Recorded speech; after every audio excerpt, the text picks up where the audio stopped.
And we're live, and I once again forget to, hello, why won't my model work today?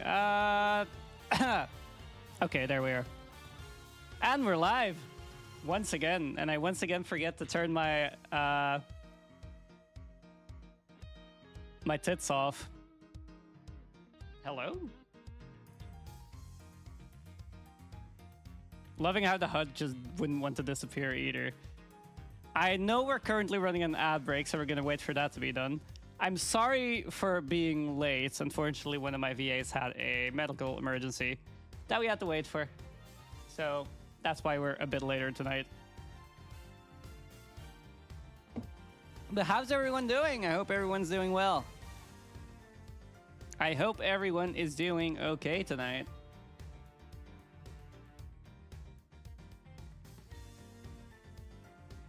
How is chat? I am doing pretty good. I've been busy. I've been very busy. I finally had like 2 days off for the first time since we started the Ace Attorney streams. And I spent most of those days working on uploading the VODs on YouTube and other stuff. And preparing stuff for later down the line.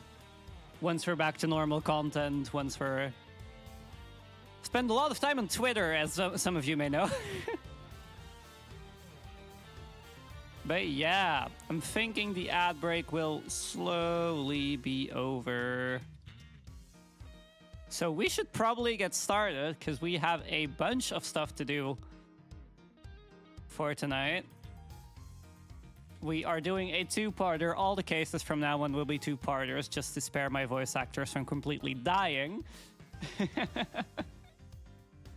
But yeah, let's get going. Let's meet everyone. Where is my game? There it is.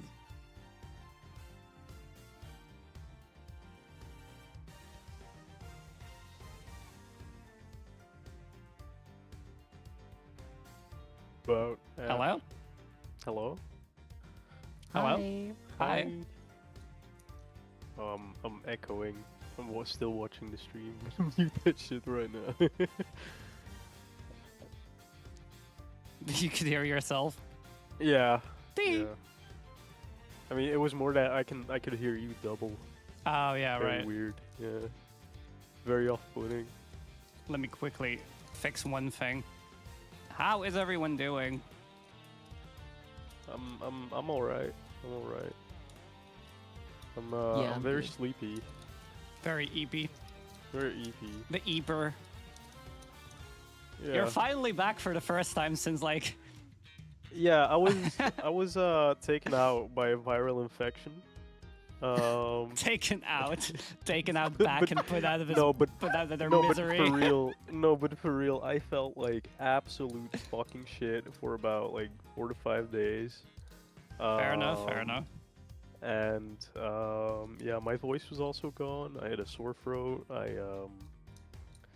Yeah, I still sometimes cough up like phlegm, and Phlegm. so that's still a thing.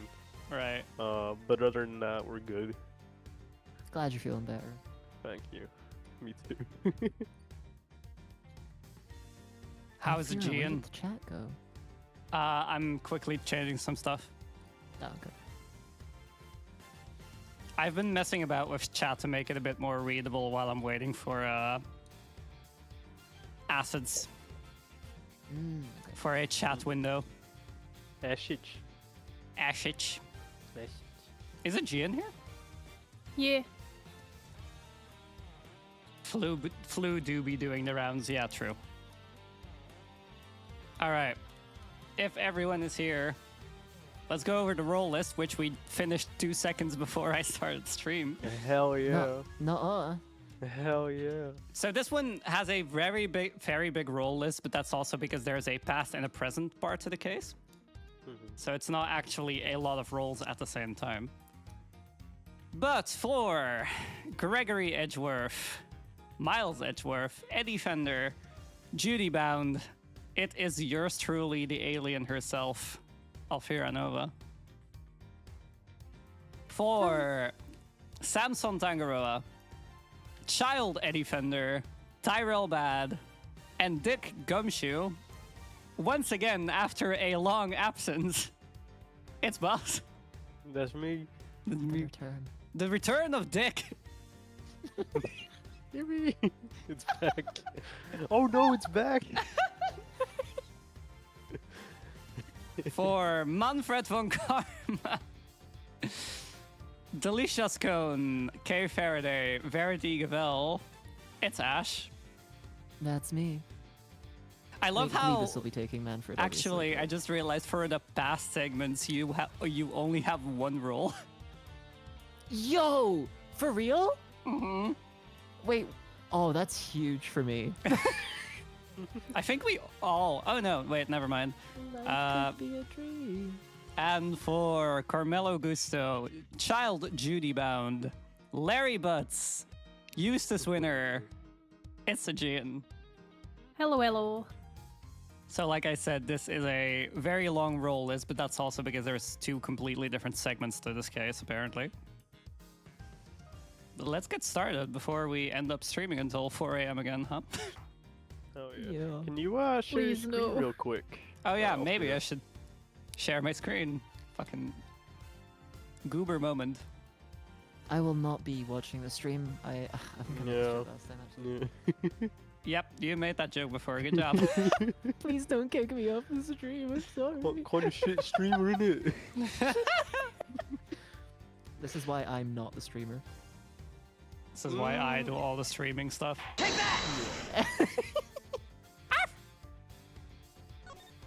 Did we already get a bark? We got first bark of the stream. You're indeed. welcome. Fucking go speak, girl. First bark of the stream. Alright, I'm gonna mute so I can fuck around with my infinity cube.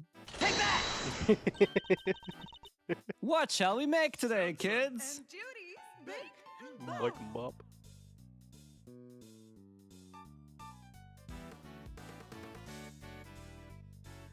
Macarons, waffles with cream, chiffon cake that are... Oh, It's autoplay.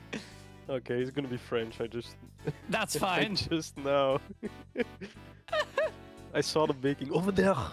The oven's got something special to share. Pink. Now let's see what we've got for you. Love it. It's cooking time. Are you ready to make something special?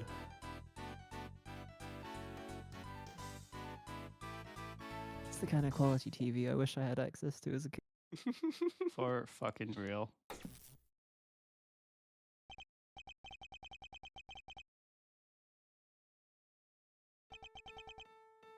Hey, Gregory.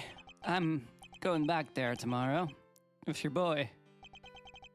I'm finally going to find out what happened 18 years ago.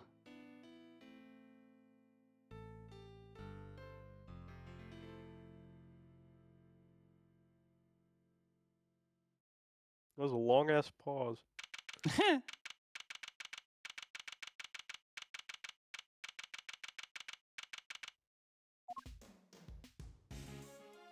Great, I immediately get to start talking to myself again. Nice. Well, Fender, are you finally going to tell me what we're doing here? Why have you brought me to an art gallery of all places? Hey, you had nothing going on. Seemed like the perfect chance to come and enjoy the magic of star sign stuff together. I'm leaving. Chill, big guy, I'm just joking! You know about the IS-7 incident, yeah? Your old man's last case? Of course. Von Karma took great pleasure in showing me the files as soon as I became a prosecutor. And I reviewed them again last night after your invite. See? I was also present at the trial all those years ago, although my memories of it are somewhat hazy.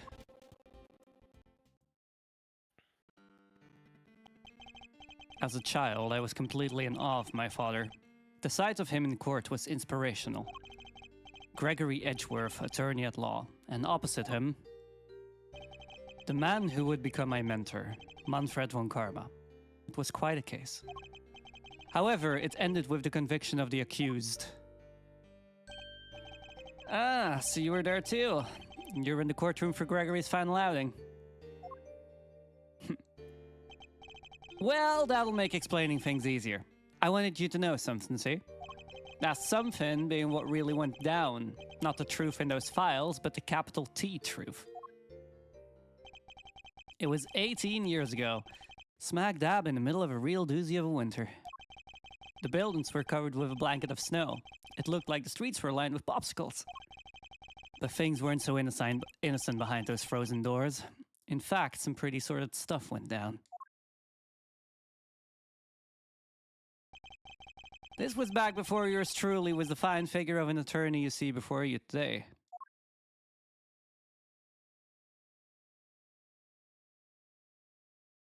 Are we gonna see Baby Miles or? I don't think we're going to see Baby Miles in this one, unfortunately.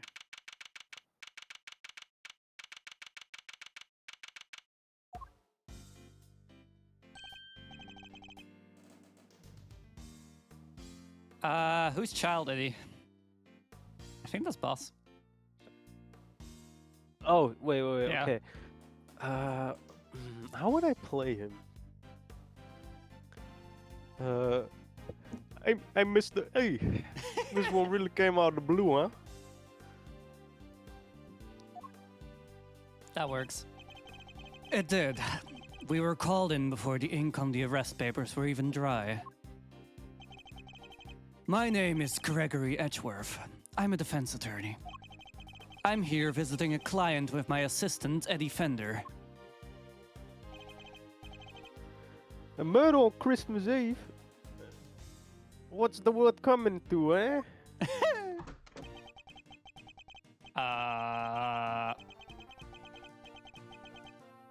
I feel like that's gonna be Child sounds- Judy. Okay.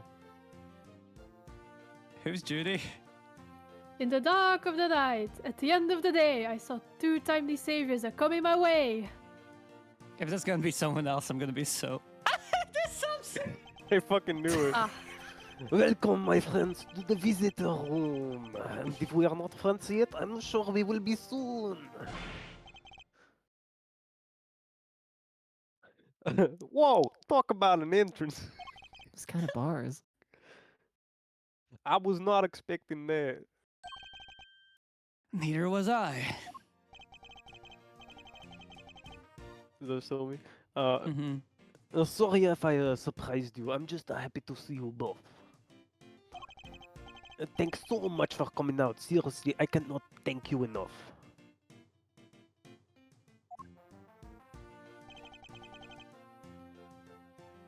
You're the accused, I take it? He looks so much like Chad from Bleach. I am. Gregory Edgeworth, attorney at law at your service.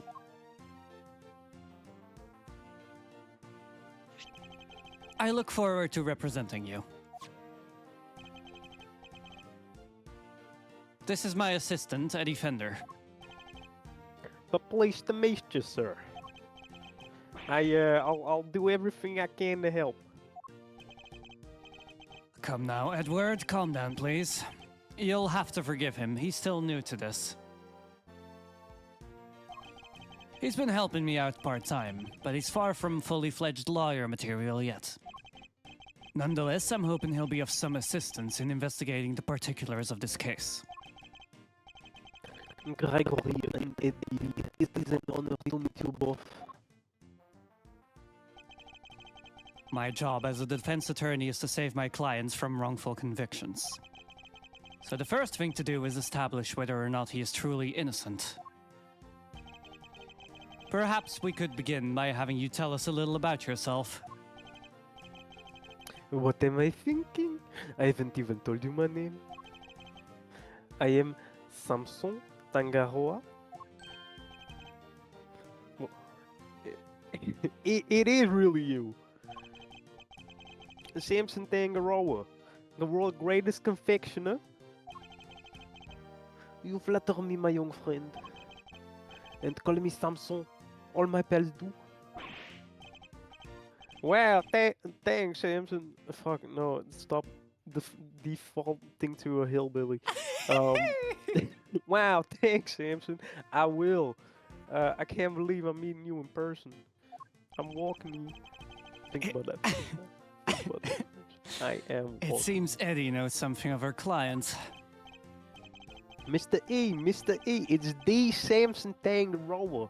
The singing, dancing, confectioner making sensation.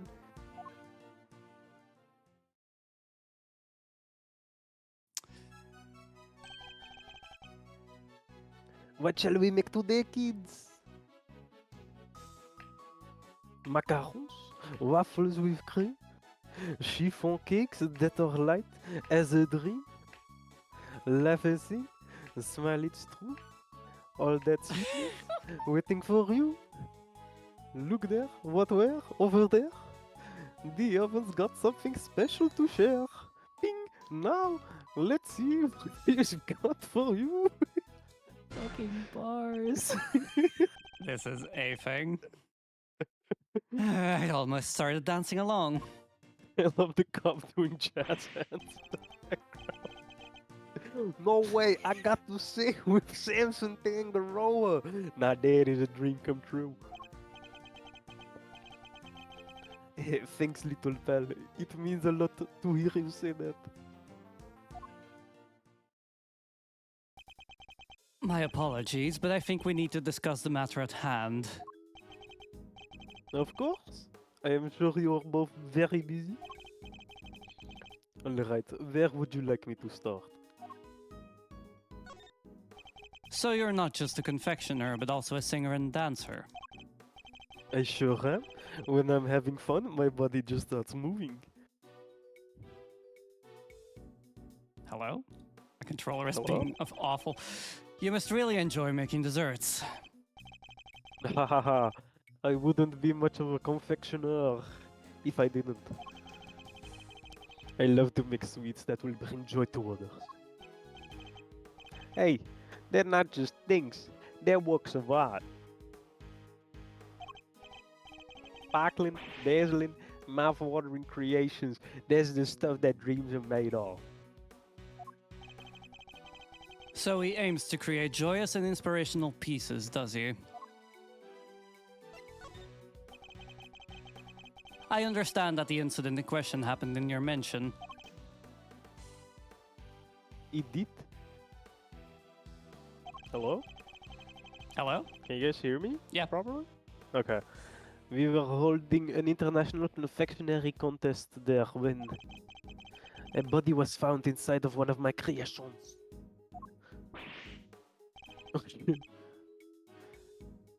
Inside one... Inside. Oh, wait. Oh shit, no, that's Fender, sorry. I'm Fender. Yeah. Inside of your. No way. The detective in charge placed me under arrest because of it, and now here I am. But I could never take a life, never. I'm sure the police will see that in no time. They'll realize their mistake. I sure hope so. And what can you tell us about the victim? His name is Artie Frost. He was taking part in the contest. Mr. Frost was a wonderful confectioner. His creations were a thing of a real beauty. I just don't understand, why did he have to die? I'm sorry. He seems genuinely upset over the victim's death. Free my boy, for real, for real. I think I have a pretty good measure of the man now. Mr. Tangaroa, there's just one last thing I need to confirm with you. You didn't kill Mr. Frost, correct? Correct? I swear to you, I didn't do it. Jamais. Like I told you, I could never take a life. Never, jamais. He seems quite sincere. Alright, I'm going to take you at your word. Thank you for being so forthright with me. Likewise. It's good to talk to somebody other than those detectives. We'll head to the scene of the crime and see what we can learn. We'll be in touch when we have something more to tell you. Goodbye, Gregory. Goodbye, Eddie. I'm counting on you both.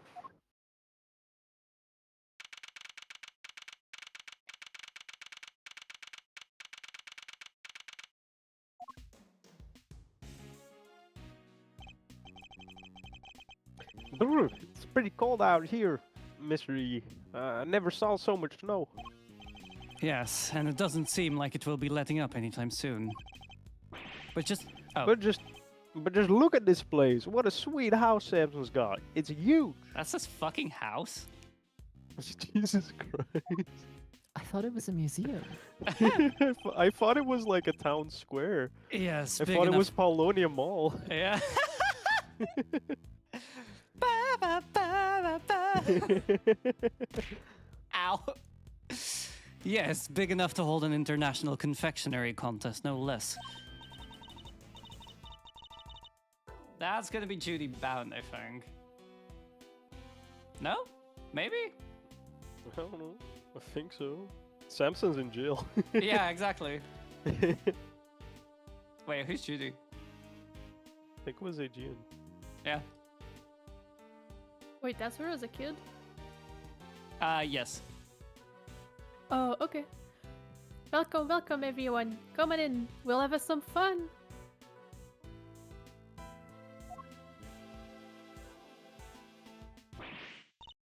Oh yeah, it's definitely her.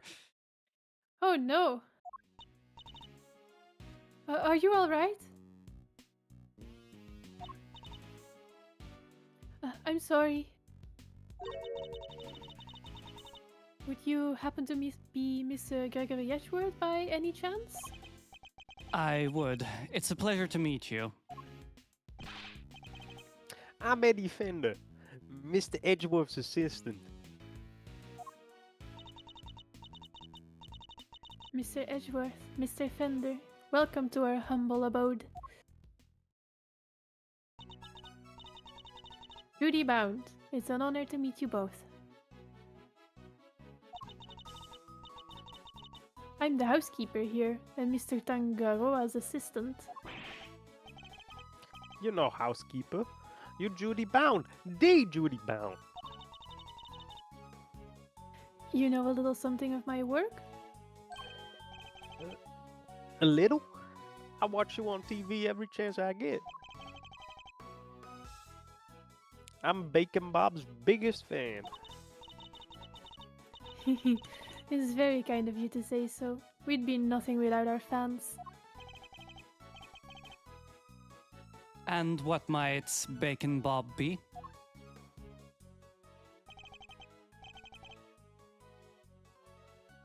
It's only the biggest show on TV.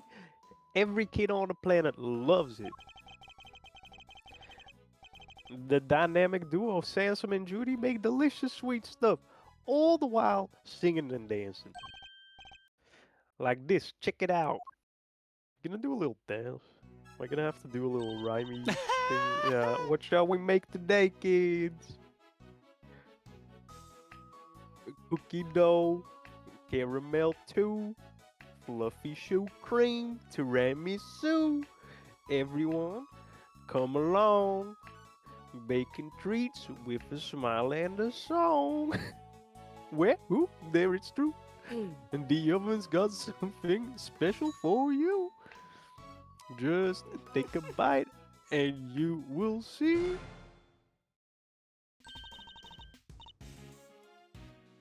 That was a wonderful performance, Mr. Fender. Bravo. I dance along every time I watch that show. Perhaps Miles might enjoy it too. I'll I suggest do not it later. think so. I do not think so. No, I can see it. I can see it. I can actually Um, see Miles. There is be fucking actually happy a with canon that. thing. You know Miles is a fan of the Steel Samurai, right? So, Yeah. yeah. Oh, is he? Yeah. Oh, okay. I didn't get that from when the Steel Samurai was It's in there. He seemed to be. in Turnabout Visitor and Turnabout Ablaze, there's conversations about it. All right, okay. But all this dancing really takes it out of a guy. Tell me about it. Is that Scooby Doo? Luckily, if Ace Attorney does not have any super. Oh no, it does. It definitely has supernatural elements to it. Never mind. Wait, Wait, it what? does? Wait, Huh? hang on. What? Huh? Wait. Aegean knows what I'm talking about. there's a whole thing about like spirit channeling and stuff in some of the games. Oh, Huh. but there's like ghosts or something. I mean, spirits are ghosts of dead people, basically. No, It's the spirits of no. dead people. no. Judy? Oh, I'm so sorry. I'm the world's worst hostess. Here, nothing relaxes the body and mind quite like a cup of tea. How quickly we forget the phase. We could never forget the phase.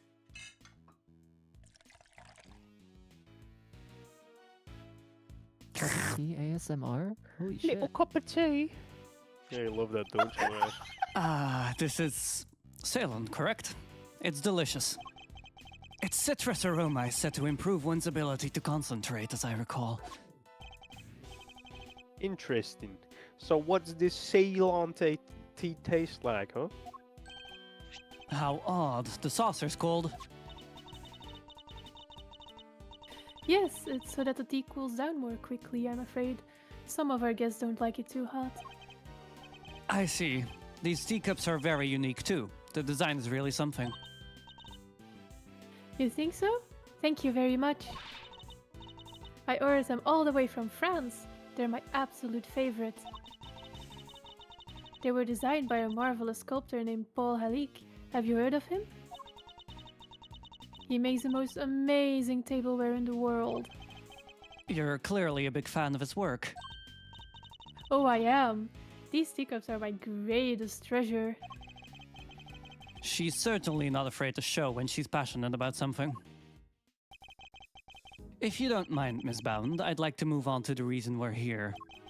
Can you tell us everything you know about the unfortunate incident that occurred earlier?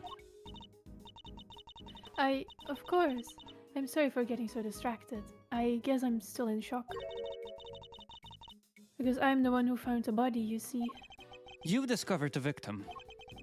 Is it true that the body was recovered from inside one of Mr. Tangaroa's creations? It is. We were in the middle of the contest's final judgments phase when I heard the sound of something big collapsing coming from the Samson's room.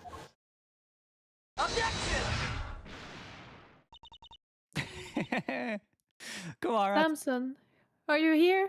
Goara, thank you for the prime. That's really appreciated. Thank you very much. Ah! Prime is very special to me because you only get one of those, and I really appreciate it when people use that on me. So thank you. Oh. I opened the door and went inside, and there was Mr. Frost's body. Thank you. I'm sorry to make you relive such a traumatic experience. Think nothing of it, please. I only wish I had more to tell you. Now, if you don't mind, Ms. Bound, I'd like to begin our investigation of the crime scene. Oh, Mr. Edgeworth, Mr. Fender, you have to save Samson. He's no murderer. He could never do something like that. Of course. Leave it to us, Miss Bound. Thank you so much. I'll go serve the others their tea then. Come, Eddie, to the scene of the crime. Yes, sir, Mr. E. Can we talk about those star-shaped cups? Because they seem like a nightmare to drink out of. But I so need them. Oh my god. Like, where are you drinking from? Oh shit, it's I feel. Yeah. Tyrell Bad. It's Tyrell Bad. He sure is. You think he's a bad guy? No, actually. Oh. No, yeah, no. Oh. No? No. Oh. No, he kind of came in clutch, actually. Yeah. Oh, shit. No way! Everything in this room is made out of chocolate. You think some things are cake too? I can't believe I'm getting to see many of Samson's creations this up and close and personal. I might be more excited myself if the room wasn't a murder scene. Yeah, just hearing you say that sends a shiver down my spine. That might just be the temperature in here. It's rather cold. Yeah, now that you mention it, it is pretty chill. Ah, achoo! Didn't think that was gonna be a sneeze. The fans on the scene already? That was fast. A pleasure to meet you, Gregory Edgeworth. I'm representing Mr. Tangaroa. This is my assistant, Eddie Fender. Nice to meet you. Bad. Detective Tyrell Bad. The detective in charge is named Bad, a man of few words. Ha! What? Something what- about what- this just doesn't taste right. What? I'm Wait. eating it. You're eating your notepaper? He likes to chew over his thoughts rather literally, I'm afraid. It helps him to digest and remember them. It's a little Honestly, quirk of real. his. Please try to ignore it. He's fucking autistic. Although I'd be the first to admit that's easier said than done. With introductions out of the way, Detective Bad, would you mind if we joined you in investigating the scene? Why'd you hire this guy? Sorry, not gonna happen. That dude is just too weird. He's a Make-A-Wish kid. He's a Make-A-Wish.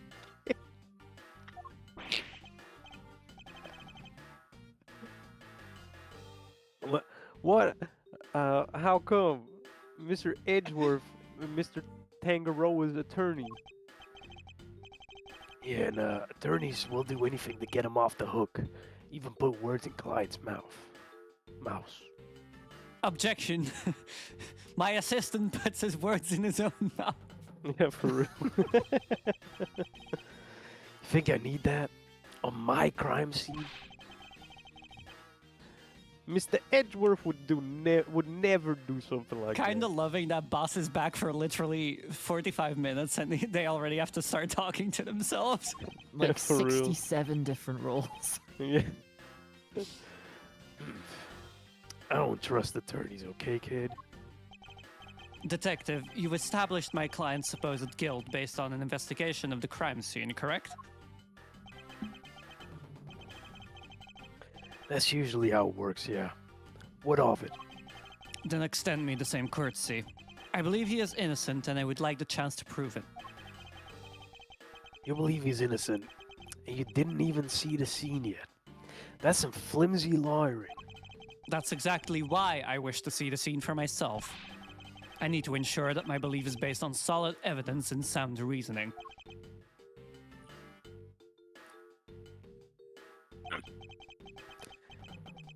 You about to tell me you're not leaving until I let you look over the scene. I am. That register? Nah, but it's fine. Oh shit. Fine. Knock yourself out. Thank you, Detective. I'm gonna turn off noise suppression. Do you hear that? No? Yeah. Okay. I'm coming around with you. Like I said, I don't trust attorneys. If you're good with that, go ahead and get to it. That was a lollipop the whole time? I must admit I didn't see that coming either. We'd better get started then. I'll need you to take notes, Eddie. On it, Mr. E. Let's get this over with.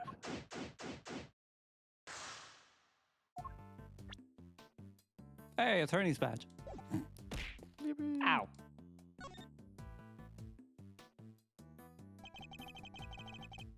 So this is where the body was discovered. Yeah. Oh, sorry, I didn't realize my tits were still. Am I just chatting? I was about to say. Alfira, you can't put your tits on stream. That's crazy. Yeah, Alfira. There, you get 2 tree throws to make it up. Really? Ow. For real? I mean, I did it myself. Oh. I thought I was gonna get to click the button twice. No. They took it away already, but everything else is just how we found it. Let me take a sip of water. Yeah. Yeah, It, that's some appear- good ass water. it appears the body was inside the treasure chest. Yeah. Woman by the name of Pound found it.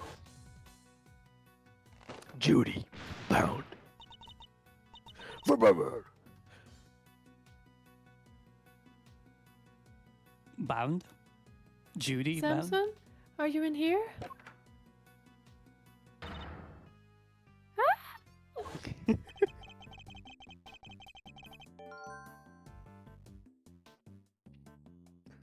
Seems she heard something breaking, then came in to see what it was.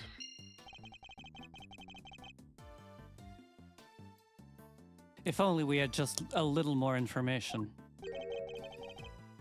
There's something else in here. Huh? It looks like a seal of some kind, with somebody's initials and an intricate shape carved into it. Is it for making those fancy... Oh, that's Fender. Fuck! Is it for making those fancy wax things on documents? Or do you think it belonged to the victim? No idea, but it's gotta get logged anyway, so I'll take that.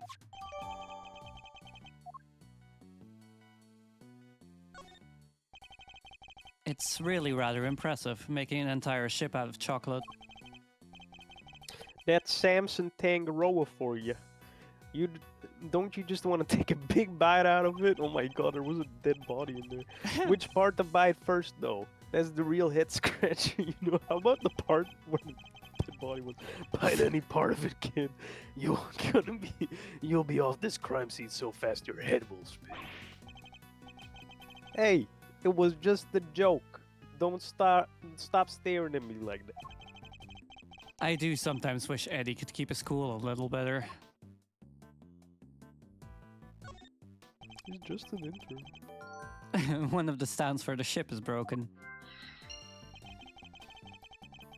The ship must have collapsed onto the treasure chest and smashed it open. Wait, do you think... Could that be how the victim died? Was he crushed by the ship? If he was, this becomes an accidental death and not a murder. You're too serious. Don't worry, Detective. For the moment, we're simply discussing a possibility. I was being serious, though.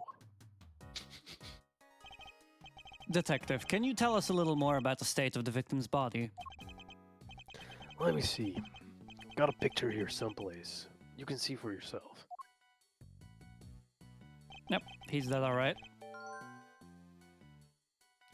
Death was from blunt force trauma. I mean... And what about the weapon? Has it been found yet? That do be a blunt force, not gonna lie. You can ask the prosecutor in charge about that. The detective's not one for sharing much, I see. Would you mind if we borrowed this? No skin of my nose. It's not like it's official. Bam took it with an instant camera when she found the body. An instant camera, like, it's disposable or something? No, it means that it develops the pictures right there and then when you take them. No way! Sounds pretty convenient. Now then, I'd better get my facts straight and take down some notes of my own. There's something in this picture that contradicts with the current crime scene. I'll need to call on my powers of deduction to figure out why. Power of deduction. Fault about power! The ultimate deducer. The deducer.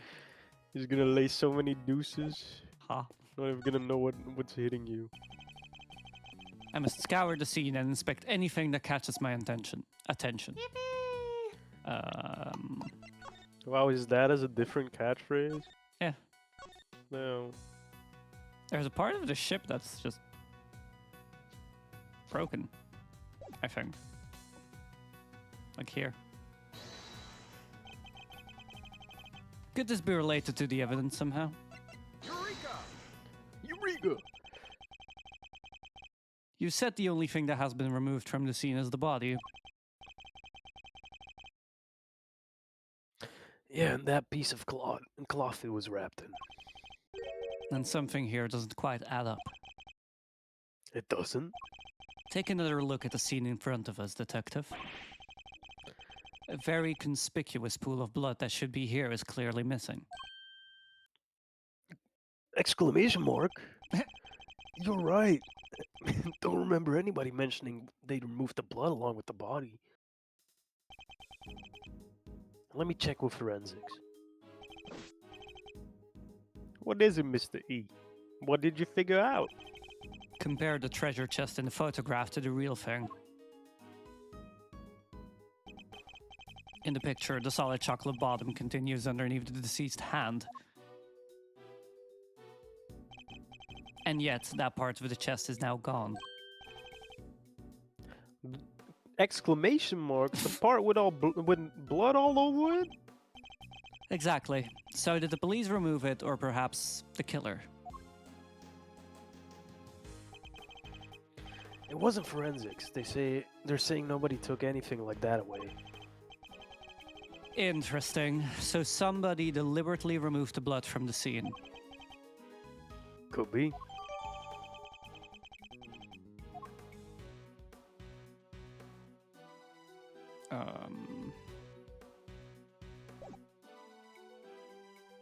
Is there anything else? No.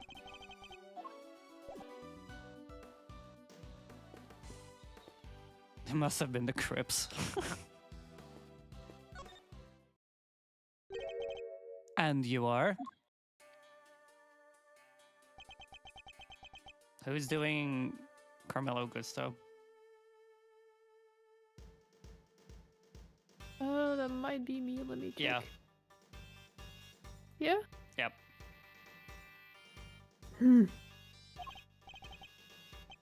Sorry. Meditating. Did you want something, Detective? Oh, I'm an attorney, not a detective. Gregory Edgeworth, a pleasure to meet you. And I'm his assistant, a defender. I see. Name's Carmelo Gusto.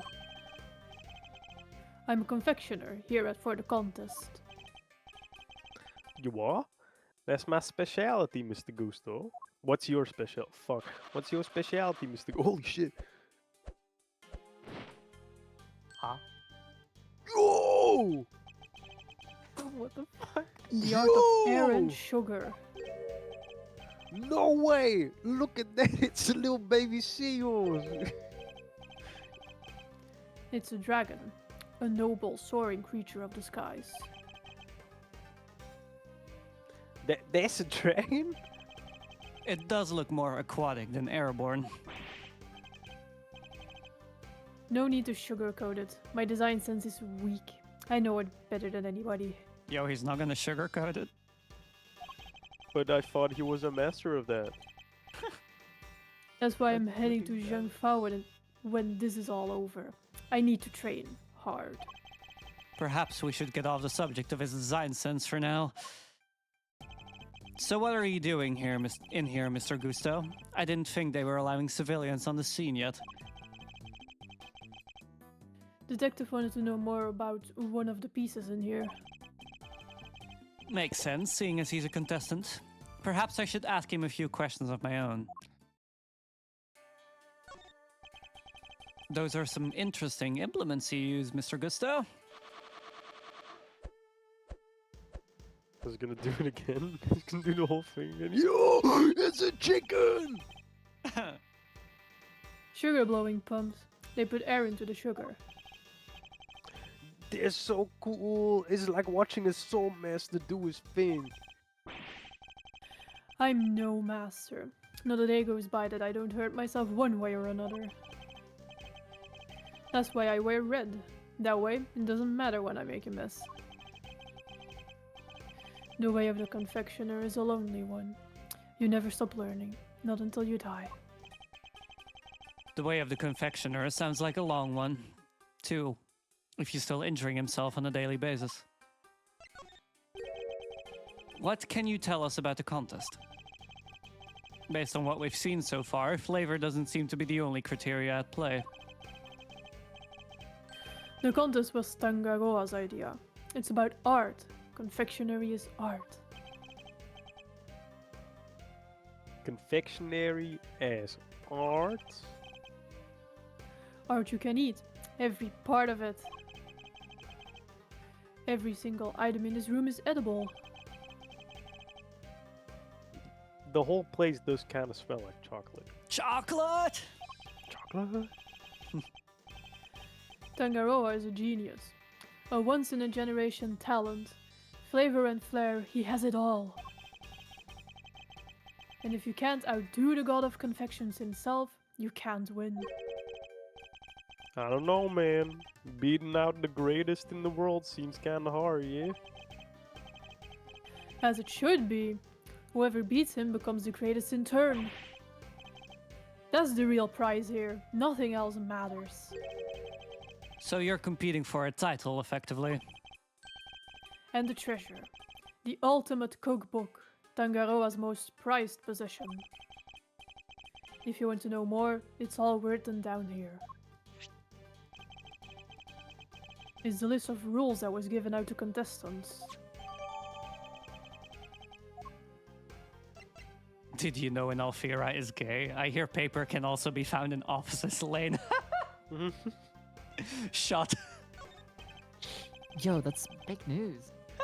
Homo! Sorry, I don't know much about what happened.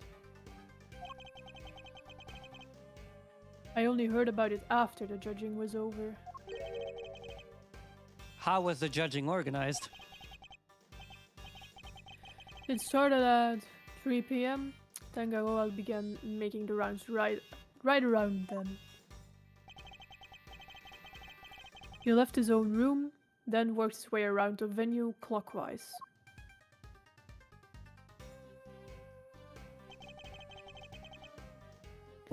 My creations were the first to be judged.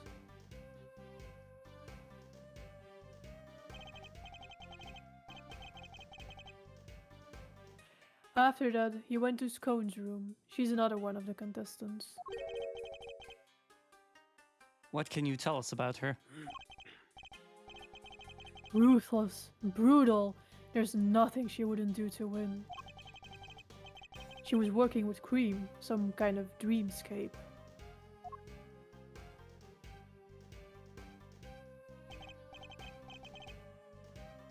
Then, last of all, Frost's room.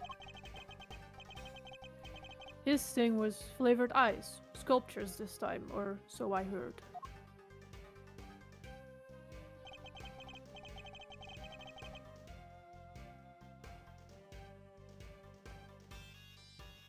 Detective Bad. I'm sorry I was muted. Bound found the body while Tangaroa was still making the rounds. She panicked, ran to call the cops. Tangaroa went right on judging, claims he didn't know a thing about it until afterward. Went ahead and looked over the victim's work, even though the guy was nowhere to be seen. Pretty suspicious behavior in anyone's book. I don't have enough information to challenge him on that yet. By the way, Detective Bad, what were you and Mr. Gusto talking about earlier? I was going to ask about a piece on the wall here, the one in the frame.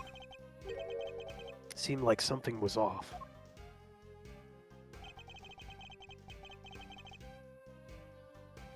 Thought I'd better ask somebody who knows about this stuff.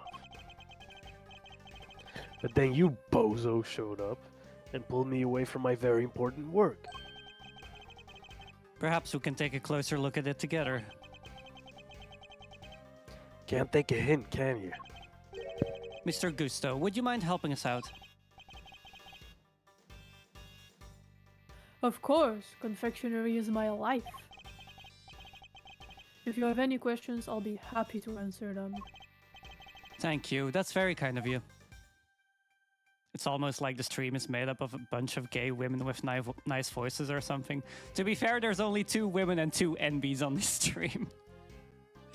Yeah, Zero cis people, though. my voice ain't that good.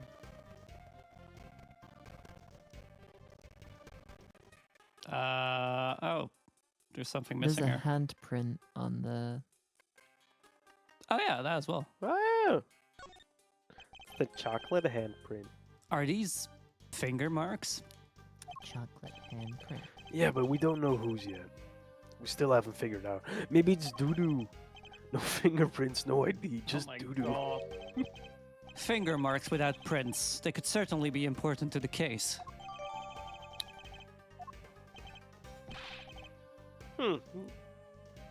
I think it's doo-doo, Mr. It's a real head scratcher, alright. Eddie, what if I strangled you?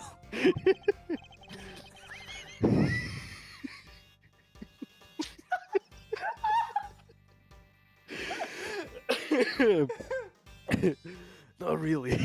I'm guessing whoever it was wore gloves.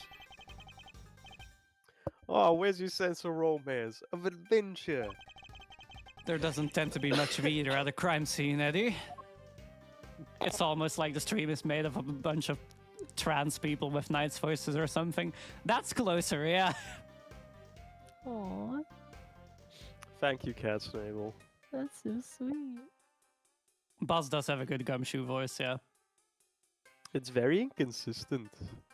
Like Gumshoe himself. Is there anything else here? Probably. Yeah. Can I? Shit, I completely forgot what I was gonna ask about. Shit, sorry. Who knew you could make a picture this pretty out of chocolate? Samson's really is a god amongst men. Is it really made of chocolate, though? It looks far too much like a regular illustration to me. It might just be doo-doo. No! You have a good eye. I'm impressed. That's no piece of candy. That's the ultimate cookbook. The ultimate cookbook. In other words, the grand prize. What? So it's not made of chocolate after all? No, the book is simply enframed in some. Tangaroa showed it to all of us when he gathered us here to explain the rules. So the participants knew that the grand prize was in this room the whole time. Anyway, you see it too, right? The frame. Something missing. Ah, the oddity Detective Bat was going to ask Mr. Gusto about earlier, yes. You're right, Detective. Something is missing from this frame. So it's not just me. Huh? What's missing? I'd better show Eddie which part of the frame is missing some chocolate. Sorry, Is that I ate it. candle also? missing? Yeah, I was thinking that too. Look at the decorative work in the corner here. Something's missing, no? Oh yeah, it's different from the other side.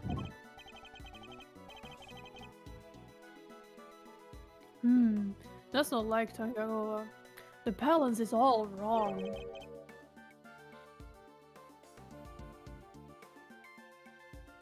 But that's not all. Take a look around.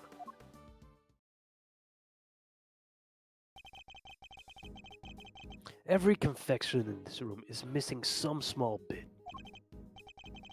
You're right, the candle holder, the nautical stuff, they're all like that. Did somebody deliberately damage them?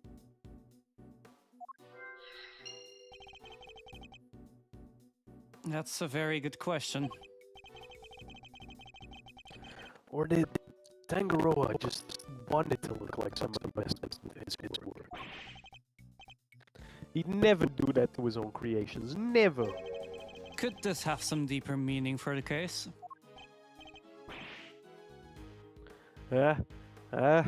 Achoo!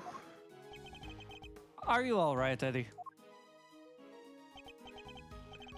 Yeah, but it sure is chilly in here. Yes, it wasn't exactly warm out in the fountain room either. But it's even colder in here.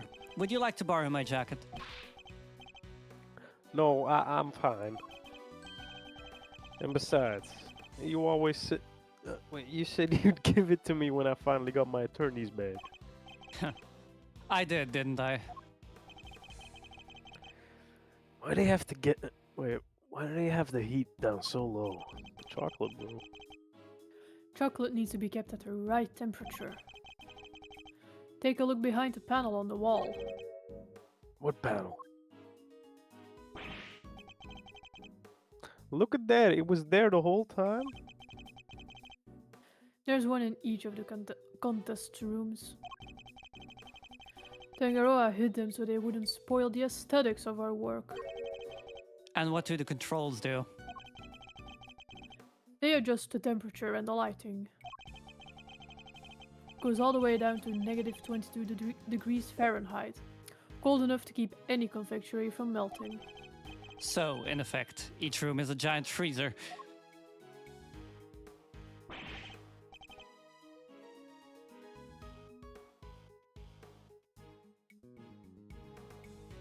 It's 59 degrees in here, no wonder I'm cold. Am I too Celsius for this? 15 Celsius. Thank you. Ah, okay. My room is Hey, 15 Detective Celsius. Bad. You, mind if we turn it up a little? Yeah, but Ash, you're from the UK. It's all UK. It's always cold there. I'm from where? Turf Island. Turf Island. Scotland.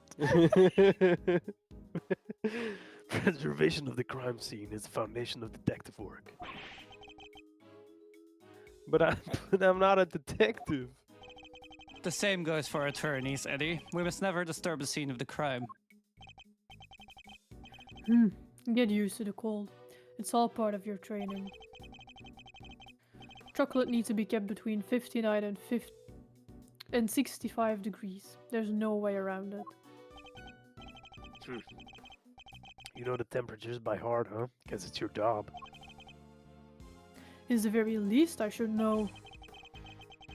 Any real confectioner should be able to tell you that and more. Alright, what about lollipops and cream? If it's not too hot or too humid, all lollipops should be fine, just about anywhere. Cream needs to be kept at around 50 degrees. Need to watch out for heat and humidity, huh? Duly noted. What you using the cream for, Detective Bad? Detective Bad kind of brightened up when he was talking about lollipops, didn't he? I suppose he must be very fond of them. I don't believe there is any more to be found here.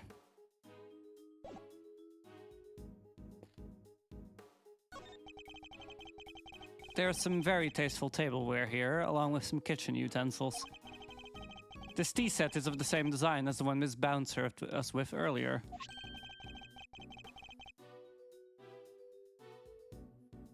You think Samson could have been drinking tea out of that? The pot and cup were destined for Prince. His were the only ones they found. And was that the case for the utensils too? Everything else had been washed, so there weren't any prints to find. And if Mr. Tangaroa was wearing gloves while he was working on his confectionaries, that could explain why prints were only found on the teapot and cup.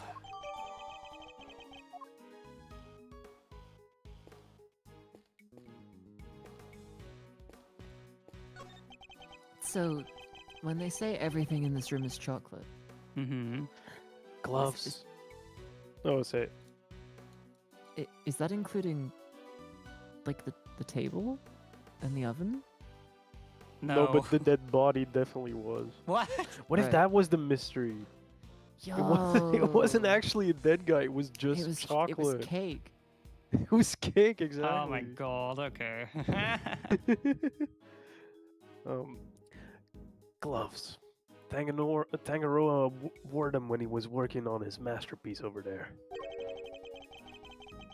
They're conveniently good at hiding fingerprints, too. I suppose it's possible to employ them in such a manner. But is it really all that suspicious to find a pair of gloves in a kitchen like this? I'm a detective. Everything's suspicious. That's the job. Okay, detective. Lane, so fucking real. I ain't gonna lie. Everything in this room is chocolate. That's why Edgeworth's dad looks so delicious to Fujoshis.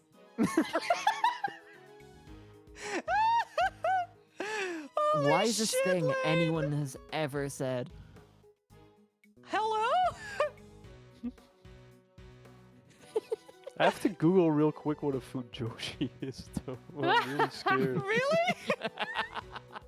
What is a fu- Sorry to hear that, boss. Oh.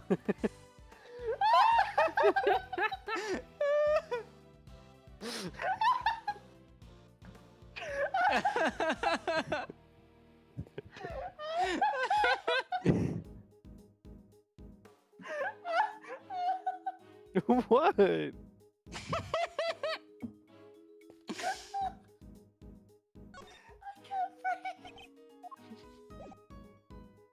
had to Google that myself. Oh no. Yeah.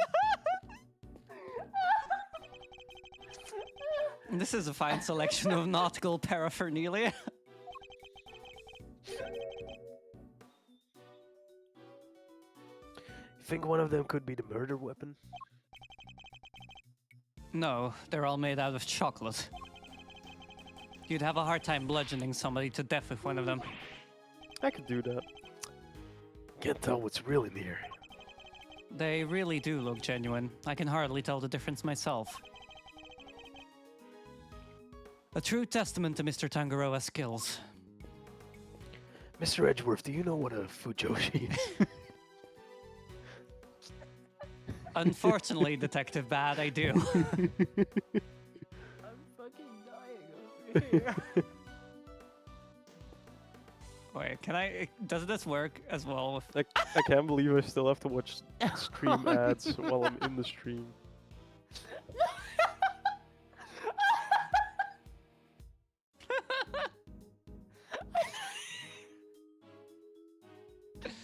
What the hell? It's not as good as K and Miles, but holy shit. I don't know, it's pretty fucking good, I think. They stare into your soul. Oh my god, Baz, you should have seen it with Miles and Kay. Yeah. We're just looking at you. It's fucking terrifying. What are you investigating, officer? Ash, you can do these, considering you haven't said a word yet. Oh, okay. Sir, I was just taking the temperature of the water here. What have you learned? Oh, it's warm, sir. This... Oh my god. Okay, forensics. Matt, he's got nothing to smile about in his life. Sir, my degree says the water is warm. The stream in each room flows into the main fountain, and then the water is circulated back to the rooms. Did you know there is a bunch of chocolate in this room as well, officer? What? Unusual, to say the least. I've never seen a house quite like this one. Rich folks, they're all crazy. That is so fucking real bad. That is very real, I will admit. Fucking no. Crazy? I was crazy once. That was crazy. crazy boy. one. Yeah. They locked me in a They locked room. me up. They locked me up. Oh. Yeah, for real. Never let me out. I'm still in there. Help me right now. Varm, like the gazes you give to Mr. Edgeworth at the end of a long case, Mr. Detective Batser. Holy fucking shit, Lane. Oh my fucking god. I'm gonna be dead. The Red Rover and the Crimson Tide. It looks like this title is the inspiration for everything on display here in this room. The ship and the treasure chest, of course, but also all the other nautical objects on display. Ow. It's certainly a suitably grand team with which to showcase Mr. Tangaroa's talents. Oh.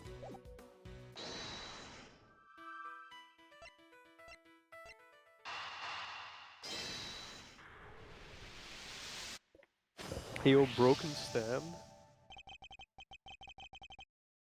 Is that a JoJo's JoJo reference? Is that a reference? JoJo reference? Is that a fucking In JoJo Alfira reference? Nova's stream? The stand broke. Alfira, you should And the ship change your name to collapsed with it. Jolfira Jova. What if I murdered you live on twitch.tv/Alfira That would be Nova? awesome. That would be great television. Content. And the loud sound it exactly. made brought Miss Bound running. Yeah. Said the ship had killed over by the time she got in here. Why did the stand collapse? What caused it to break? Dio, sir. Maybe the whole thing was off balance from the get-go. Could that really have been the case?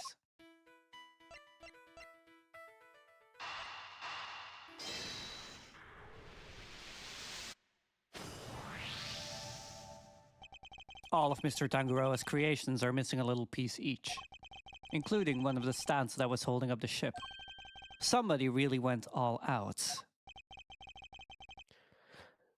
Do you think he could have been a killer?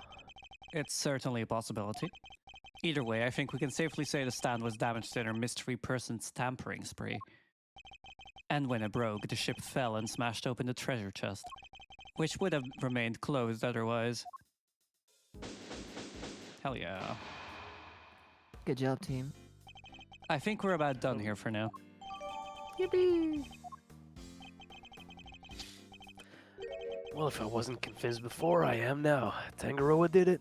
No two ways about it. Exclamation mark. What do you mean? All the rooms in this place locked from the inside. The only way to unlock them from the outside is with this key. I see. And who had access to that key?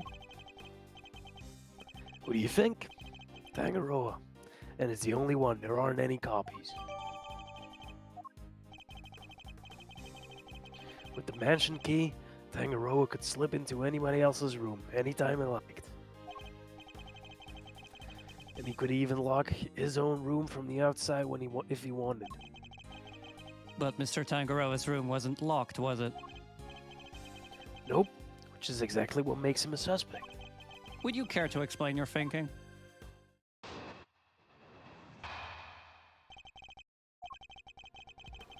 If the door had been locked when the body was found, Tangaroa would have been an obvious suspect. Which is why he deliberately didn't lock his room. And why he smashed the lid of the treasure chest so the body was on full display. Everyone was supposed to gather in this room when the judging finished up. So he made it look like the murder happened while he wasn't there. The one thing he didn't plan on was Bound finding the body. Anyway, that's my thinking on this whole thing. Good enough for you, Mr. Attorney? Do you also believe it was Mr. Tangaroa who damaged the other pieces in this room? Yep. I know you have to believe your client, that's your job, but I'm a detective and I serve the law.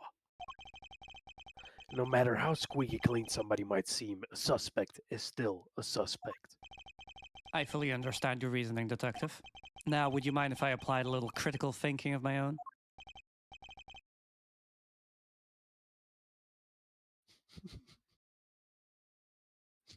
Boss, are you reading chat? I'm reading chat, yeah. What do you think I was giggling?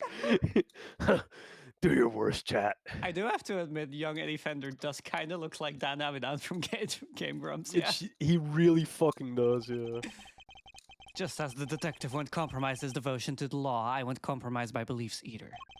And I'm not about to just accept his version of events. In fact, I'm going to show him the piece of evidence that highlights the contradiction in his claims.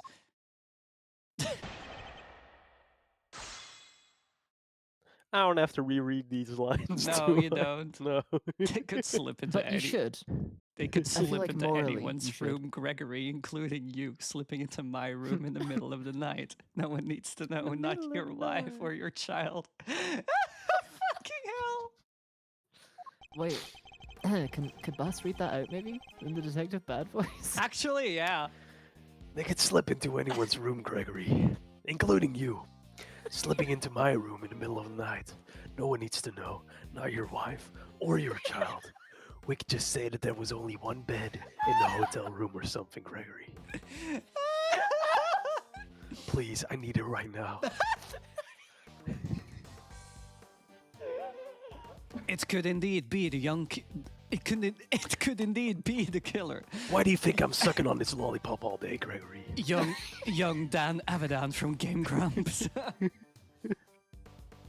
Oh my god. I'm not gonna survive this fucking stream. I'm done bad, Gregory.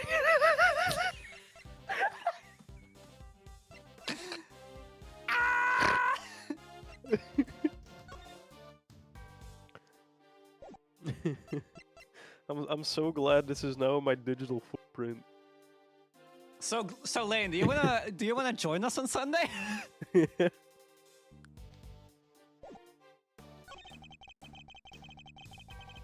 I don't actually know if we have any evidence for any of this yet. That's because my reasoning is sound, and you are a soy boy beta cuck. My soy boy beta cuck. Detective Bat seems pretty convinced that Mr. Tangaroa is the culprit. Yeah, but there's no way he could have analyzed his own creations. No way. Still, the treasure chest did get smashed in. There's no denying that. Perhaps we should focus more on what led to the body's discovery. Doing so should make it easier to spot a flaw in Detective Bat's theory.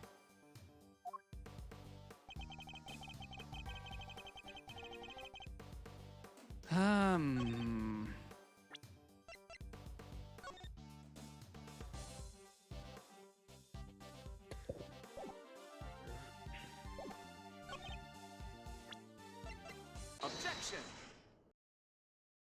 Wow, that's a weak-ass objection, Gregory.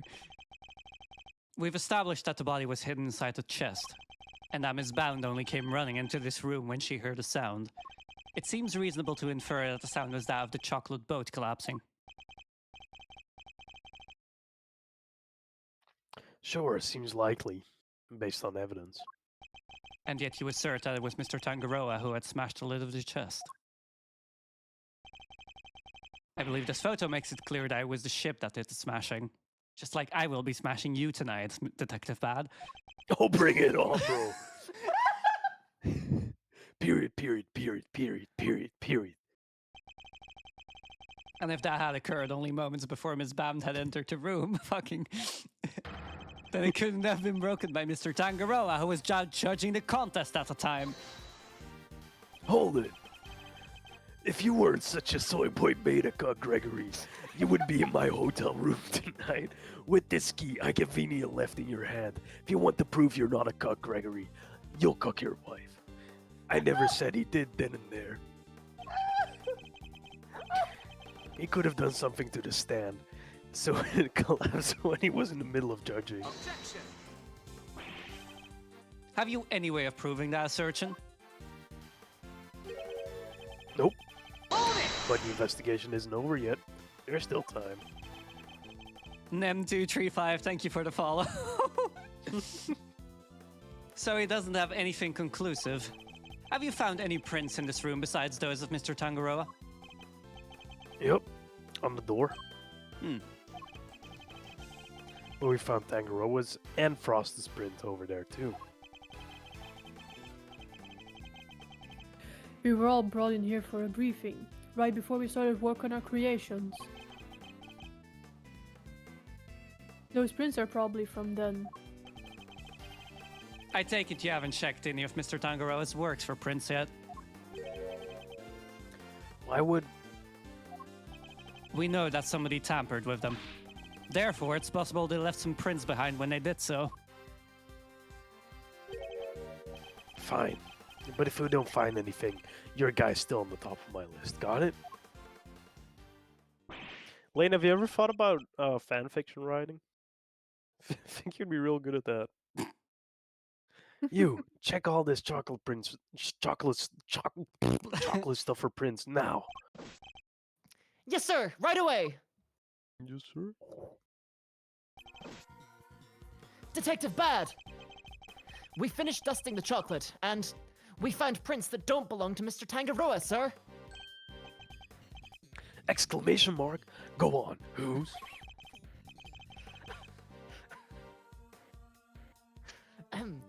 Delicious Scone, sir. She's one of the contestants. Good work. You can go back to whatever you were investigating for, like the temperature of the water. Yes, sir. So it seems we have a suspect besides Mr. Tangaroa. Even on your lawyerly input, it wasn't about to wrap up the investigation anyway.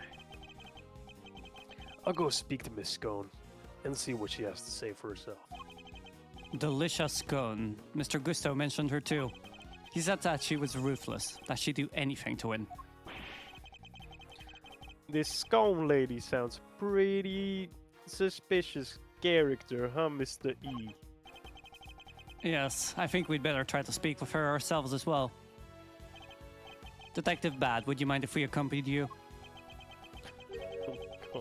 Babysitting you is not my job. Oh, come on. But I guess you did pick up. Sorry, stream was lagging for a bit. I guess you did pick up a I guess you did pick up a couple of useful clues already. Detective Bad, are you having a stroke? Yeah, it's really bad. So if you want to tag along, be my guest. Thank you, Detective. You're too kind.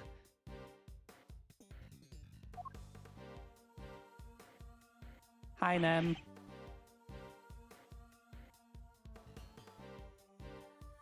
But Detective Bad, sir! I don't think that's such a good idea. The lead prosecutor is still busy in there. Oh, you better not be. You'll be fine. Me and him don't exactly see eye to eye anyhow.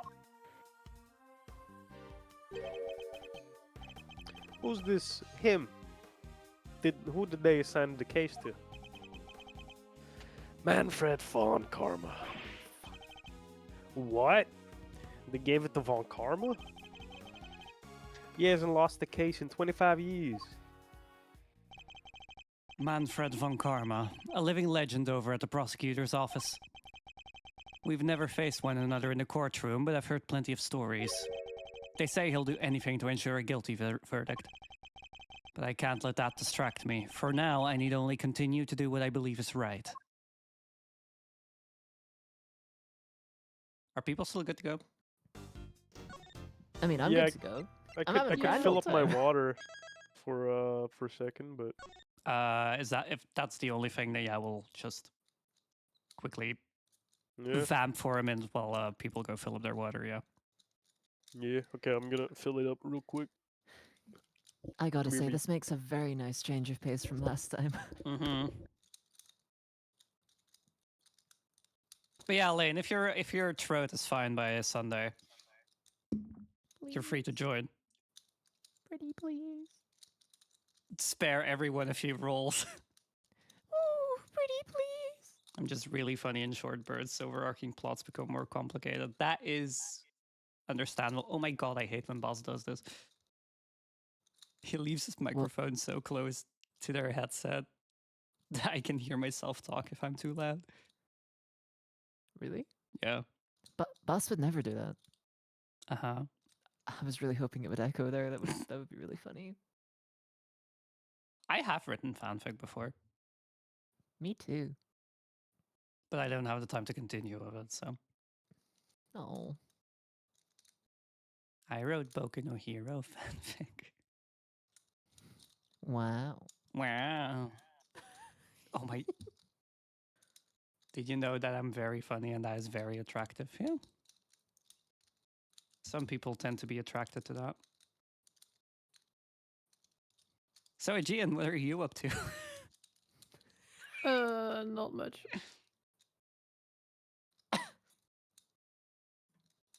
Kind of loving how everyone just has like one or two roles in the current part. Thanks, Kind Cook. of. Thank Yeah. fuck. I'm For a fucking not change. pleased.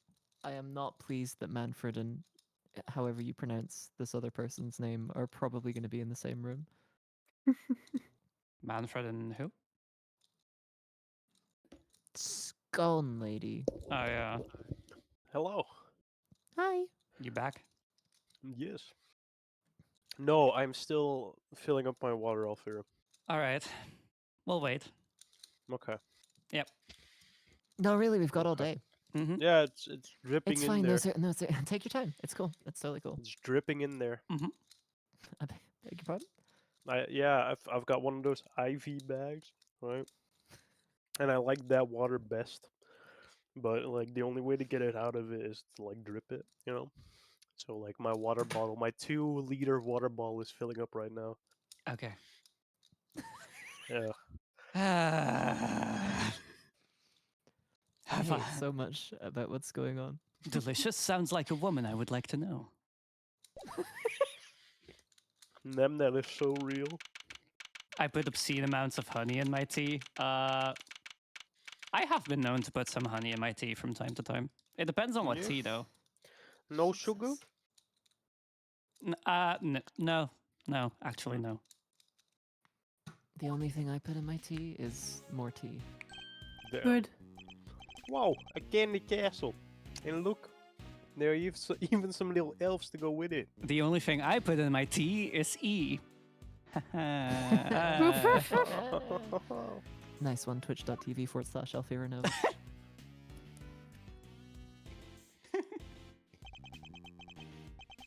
Room's laid out pretty much the same as Tangaroa's. Tangora. It's not as cold though. That's something. Let's see. Yeah, looks like there's a temperature control panel in here too.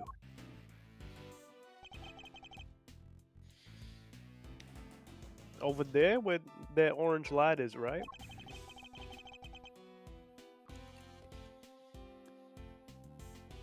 Oh shit. We'd better take a closer look at it when we It happened to can. you this time. It's like a fairy tale storybook in here. And this whipped cream covered construction must be the work of Miss Delicious Cone. Where is Mrs. Scone? Oh, it's me. Me? Why, I'm just over here, dearie. Huh? She looks friendly. No, I think Oh, she just killed look that at guy. you, lovely boys. Delicious scone at your service. Some cheeky blighters back in Blighty even call me Miss Delicious. Tee. Called a lovely boy at 34. Unexpected to say the least. He's only 34? Lovely boys? Really? Even Mr. E? Oh, yes, dear. You, the detective over there, you're all lovely boys to me. I'm nobody's lovely boy, lady. Only Gregory over here can call me that. Name's bad. I wonder just how old she is. Oh. Oh, we don't know. Oh, She looks Ash, like she's from the UK. No, I'm not. No, I'm not. It's not no. Finish this up so we can get out of here, Mr. Attorney. Yes, all right. Oh, God. Why is this Manfred, do you think? Manfred Gaming! Hey, Glebus, could you come over here for a minute? This is a Manfred line. What's the meaning of this? Chit-chatting with the defense? What the fuck?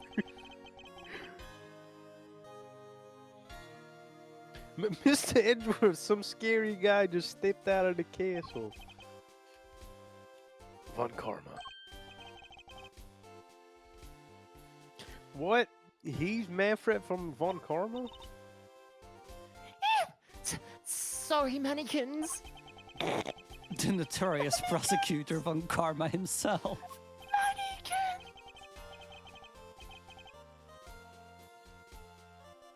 It's a fuck, I keep forgetting that this is Edgeworth. It's a pleasure to meet you, Mr. Von Karma. Gregory Edgeworth, attorney at law. I couldn't care less what your name is. Your job is to lose to me and disappear, never to show your sniveling face again. What a thoroughly rude individual. Those piercing eyes, that furrowed brow. Shudder. You're even scarier than they say. And you might want to keep such rude thoughts to yourself, Eddie. We were hoping you might permit us to carry out some brief inquiries, Mr. Von Karma. Ha! And why would I wish to extend you any such courtesy? This clearly isn't going to be easy. So long as your inquiries are limited to this room, I suppose I'll allow it. Inquiries? Why the sudden change of heart? You, the tall fellow! Name's bad. Is that so hard to remember? I didn't ask for your opinion. The thoughts of a lowly detective do not concern me. But I do admire your spirit. Bad, see to it that these worms don't step out of line. Why do I have to? I am not offering you a choice, detective. I need to go and look over Gusto's room. Good day. Oh, thank God. Alright, see you later, Glebus. Bye, Glebus. Great. More babysitting. Why aren't Detective Bad and Mr. Von Karma investigating together? They don't seem to know each other well enough for there to be bad blood between them. Well, looks like we have permission to investigate. Guess we better do it. Get to it. Indeed. I'm not sure I trust Mr. Von Karma's motives, but at least we can do that much. Hold up. I haven't been over this room yet either. You're not messing it up. Before I get my chance to mess it up, you'll have to wait till I'm done. Huh? But I thought you were the lead detective. How come you didn't take a look at this room yet? Because I wasn't the first one they assigned. One of Von Karma's pets was on the job before me. Right up until just now, in fact. I got here not long before you did. That answers my question as to why they're working separately, I suppose. What say we look over the room together, Detective? It worked out well enough before. Now you won't have to worry about us messing things up. You can keep an eye on us as we go. What kind of screwball attorney has to have a detective breathing down his neck? Guess I'm stuck with you for a little while longer. Yes, you're amazing, Mr. E. You have our thanks, Detective Bad. Don't be too grateful. This is my scene. The second you get in my way, you're out of here. Of course, we understand. Now, shall we begin?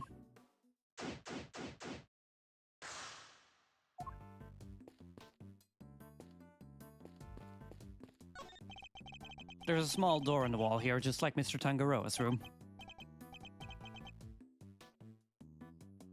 Here, I'll open it. Sorry, I was drinking water. Temperature 68 degrees. Not nice. Light set to green. Didn't Gusto say cream needs to be kept at 50 degrees?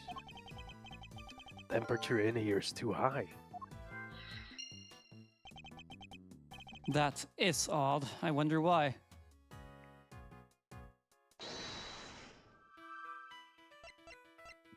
No. No, I think there's a connection. What's there be a You need connection, to turn right? the pieces. It's an incredible piece of work. Hard to believe this whole castle is made out of sugar and cream. I know, right? It's like we're inside a magical medieval story or something. I didn't know you were so into such fantastical things. Sorry, Mr. Edgeworth. I didn't mean to get carried away there. Oh, no need to apologize. I admire your enthusiasm. I sometimes wish my own son was as animated as you. Well, he's in the video game, sir. He is.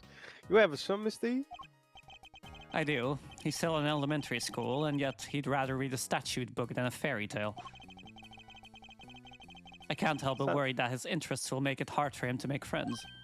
Sounds like a nerd. Don't say that. He sounds super interesting. He'll make a ton of friends. Me included, I'm sure. I want to be his friend right now. I like to think you'd be more of a big brother to him than a friend, Eddie. A big brother, huh? I guess I have some growing up to do. Better take this more seriously. Indeed. Then with that in mind, shall we continue our investigation? I must scour the scene and inspect anything that catches my attention. Also, there's a new piece of Detective Bad fanfic in the chat. Oh yeah, if you want. sorry. I hear there's something about that number 34. Something about a rule 34. Must be in the police protocol. I wonder if rule 34 applies to us. Hey, Gregory.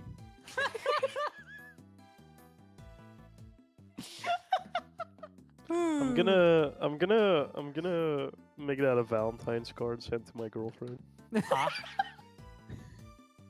Hang on, let me just. What is this Rule 34 they're talking about? Let me just go. The doors of the castle have been left wide open. Yeah, was the guy born in a barn? He could have at least closed them behind him. I'd like No, to he's not see you. Jesus. I'd like to see you say that to Mr. Von Karma's face, Eddie. I think he would. Wait, there's a bunch of stuff inside. Let's see. Hold it, kid. If anybody's gonna be handling evidence, it's gonna be me. I wanna go into the little tiny castle. It's gonna be May. Cream's gone all runny. Dang it. It's all over Detective Shoes. Gregory, can you put some cream on that? Shut the fuck up. Why are all these items being stored inside the candy castle? Cream, alright. Tell me what you want me to look at first. Creamy Gregory. 2 big rock crystals. Looks like crack. Looks like somebody was using the castle for storage. Kinda expected something a little more exciting behind those doors. Oh, I know. They must be... Maybe they're giant uncut gemstones. And maybe this whole thing is based on a story about a castle with a priceless treasure hidden inside. I think I'd treat my priceless... Oh no, sorry, that's you. I think I treat my priceless treasures with a little more care. Okay, Mr. E. Okay. There's something on the bottom of them. A bottom. Ah.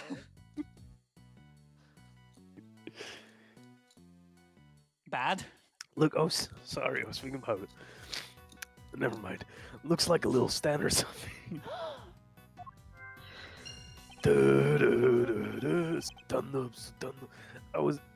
I was right. They are gemstones. The stamp must be so they can be put on display. Well, whatever they are, it seems they're not just a large set of paperweights. There's a bunch of blue cloth back there. 1, 2, 3, 4 rolls altogether. Well, they certainly aren't made of candy. How do you know? No idea what this stuff is for. Almost looks like somebody hid it in there. And I think I've seen fabric of the same color somewhere else before. I have? Check the picture, maybe. The body was wrapped in something, wasn't it? Oh yeah. Huh, these pillars. They have hexagonal indentations. Looks like something was supposed to go in there. Well, whatever they were, they're long gone.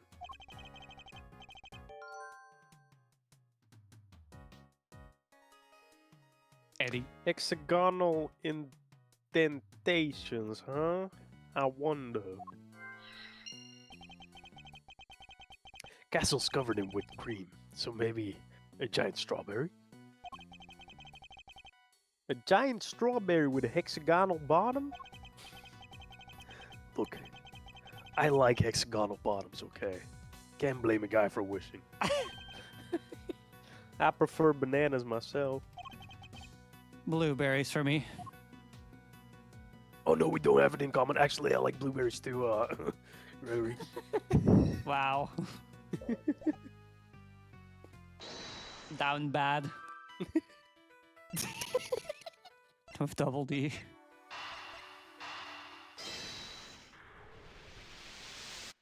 I love rock crystal. The rock crystal stands and the pillars in front of the castle feature the same hexagonal shape. I believe the crystals are meant to be placed on top of the pillars. Oh yeah, hexagon to hexagon makes perfect sense. But if that's the case, then why were they being hidden inside the castle? You got these nuts, Delphira. I got these nuts. Where's the timeout button? Have you seen Gregory's jaw? Very hard lines reminds me of a hexagon. The rolls of blue cloth and the rock crystals inside the castle. I imagine both must belong to Miss Cone. Miss Cone, what were you using the items inside the castle for?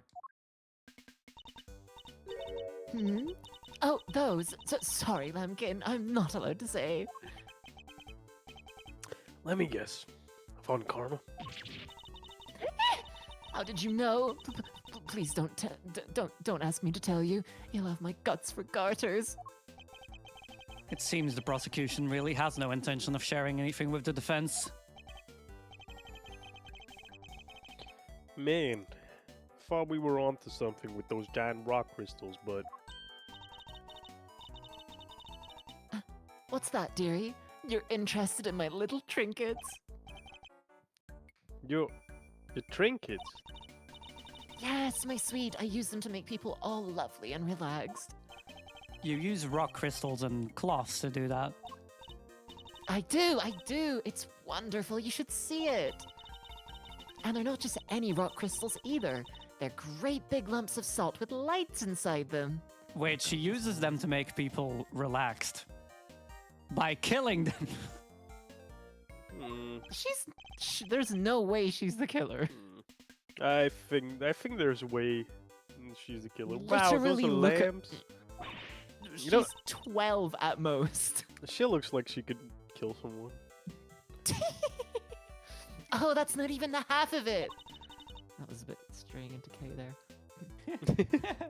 Those cloths hold an even more exciting secret.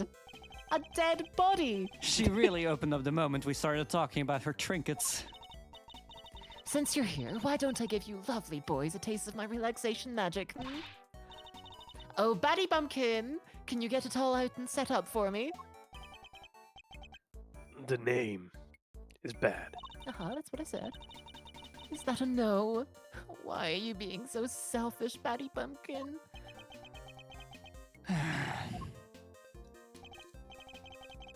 You, have you finished taking photos of this room yet? Yes, sir! We have, sir! Then help Miss Scone here with something, will you? Yes, sir! Right away, sir! Oh, you're a sweetie at heart, aren't you, Batty Bee? That's amazing, Miss Scones. You got him to do exactly what you wanted. That's some talent. Should I be... You said she was British, right? Yeah. So should this be more like... She's a proper Brexit geezer. Should it be more like... Batty Bumpkins? Thank you ever so much, Battykins. And you, Officer Lovely. Should it be more like that? That's hilarious. I would love that. Yeah. Fender. She's even giving nicknames to the forensic guys? No. I guess... I guess it's her way of showing that she cares. So, what about this is supposed to be relaxing, exactly? Oh, don't be a big sourpuss, Batty Bee. The fun's only just beginning. That very quickly strayed into a completely different region of the UK. God fucking damn it. Fuck life. Officer Lovely, you can switch it on now. Aegean, you Oh, take the fuck. forensics. Yes, ma'am. Wow. Wait, why do I feel so relaxed all of a sudden? Wow. Huh. Wow. Feels so relaxed. Wow, it's beautiful. It is. I wish my son Can were I here take to a see bite it. out of it? Isn't it, though? Isn't it just wonderful? The 4 adorable elves in the sweetest little castle made of sweets. That's my theme, you see. And I thought it'd be extra lovely if it was all lit up. Isn't it the nicest thing you've ever seen? One of the elves must be feeling a little left out. This is how it was supposed to look for the contest. Oh, but I'm glad you lovely boys got to see it at least. Wait, shouldn't the lamps be lit up too? Oh, what's happened there, I wonder? I think we'd better take a look at the lamps and the elves one more time. Y'all hallucinating. Not I. Hello, can I please? Sure. Oh! I must scour the scene and inspect anything that catches my attention. Chateau one mate. Oh, Could this be related to the evidence somehow? no, I wonder. What?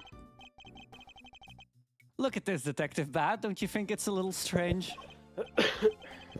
No, it's you who's a little strange. No, Huh. not to your boyfriend. Maybe you need a little blood sugar boost. Gets the brain working. Ow. Blood sugar boost. How about a lolly? $2 a pop. That's a bit steep. Anyway, is it just me or isn't there something in the evidence that these decorations go against? Do Well, you maybe just have to, like, point it out? no. But how how is that not the fucking... Yeah. How is that not what you're meant to do? The lamps appear to be broken. Bulbs are smashed, both of them. Maybe they fell and broke on the floor. Look, there's a red stain on one of them, on the one on the left. That's not just a stain. That's... Yep, it's blood, all right. I can smell it. What? The blood? Why is there blood on this lamp? Could it have something to do with why its bulb is broken? We'd better take a closer look at the other one too. So Miss Cohen had actually intended to use these lamps in her display. Then why were they stashed inside the castle? Maybe because they're Maybe- broken. Except, there's plenty of other places you could have put them. The best place to hide some salt is in some sugar.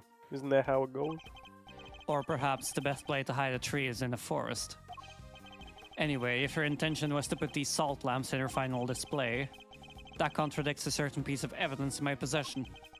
I'll need to point it out by making a deduction. Huh? It's gotta be the blood. Oh, Surely. wait, no. Non-confectionery items may not be used as decoration. I mean, you can eat salt, right?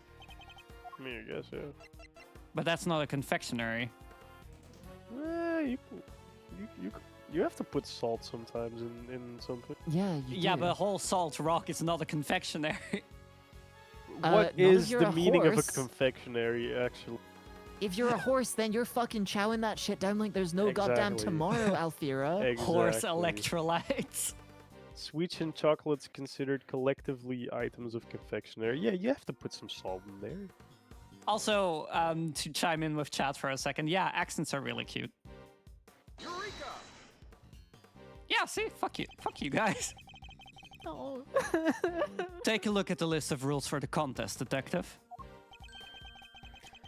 Non-confectionery items may not be used as a decoration. That means the salt lamps and the luminous cloths would both have been against the rules. Is that why they were stashed away in the castle? I think we need to dig a little further into this with Miss Cohn before we can say for sure. Lane, why did you Are lick they- a salt lamp? I kind of want to do it. Would you not? No? Absolute I kind of want to do trooper. it. It's so tempting. Massive like, amounts of respect to anyone Lane, who's did it ever licked a actually- salt lamp. Did it taste like salt? Huh? Is this... Because this- like I'm This is the I'm- same I'm- thing as people licking Nintendo Switch cartridges. yeah, I've I done have that to tons of know. times. No. I've done that tons of times. I mean, I've never I done that. I, don't know I what have you're done talking that about. as Are you- well, actually. Yeah, I worked at a GameStop, bro. Like I Wait, what? I Yeah. licked my Never done fair that, share what? of. Ash, you should. You've never licked What? it? Do it. Why You do I- don't know? I have a Nintendo Switch right next to me with Mario Kart in it. Do it. Yeah, do it. lick Do it it right now. now. Do Alright, it now. I'm doing it. I'm doing it, okay? Right now Yeah. on stream.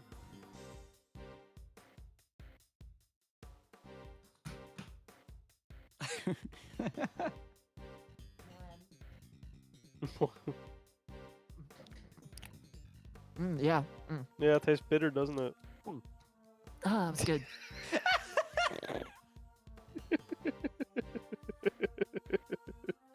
Alright. Mm.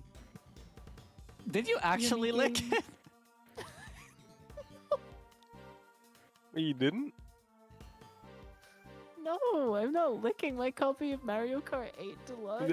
Boo. Wait, do you not know No, I what don't it know. tastes like? No, I do not know what it fucking tastes like. They put on like a really bitter thing on Nintendo Switch cartridges to make like babies not swallow it. Oh god, now I have to know. Yeah, See? Oh shit. Do it. lick it. It's not gonna ruin your copy of Mario Kart 8 Deluxe. I promise you. It's just going to ruin your evening. Okay, alright. Not really. Not really. It's good for your immune system. Don't worry. Huh? What? Licking random shit is good for your immune system. I think she licked it. It's not actually that bad. No. Nah, but It's like. Why did I like- do that? This is it. This is a Peer live pressure. stream. That is on the internet forever. Peer now. pressure. I'm. Yeah, it's on your Alfira, I digital am never footprint. appearing on any of your streams ever again. I don't even know you. I don't even know who you are. uh-huh. Please clip this, yeah. Do not clip this! Please, for the love of God, clip this. If you clip this, I will find where you live, and I will. You know that thing in that meme? We're still waiting for Lane's salt lamp story, by the way. Oh, Yeah, Lane, I really want to know, like, did In the it taste like meantime- salt? Eddie, start talking. yeah. The thick, sweet scent of delicious whipped cream is in the air, like a fairy tale, but in real life. And yet, there he was, standing in the middle with it all, with that evil look on his face. This whole experience is wasted on a scary old creep. Come now, Eddie, you can't call people names like that. It's rude. He's a creep, he's a weirdo. What the hell's he doing here? So sorry, Mr. Edgeworth. I'll try to be more careful. He reminds me of this teacher I once had, who was always super angry with me. A stern school teacher, huh? Now that he mentions it, Mr. Von Karma does have the look of one. But I shudder to think what it would be like for Miles to study under him. Ooh, buddy. Do I have bad news for you? I'm really glad that never happens. Uh-huh. It's just deeply salty. Like, imagine the saltiest thing you've ever had in your mouth and you're still not correct. I mean, I'm Is not it- gonna comment on that. I've had some pretty salty things in my mouth. Like on a scale from 1 to Same League of joke. Legends. On a scale of 1 to League of Legends.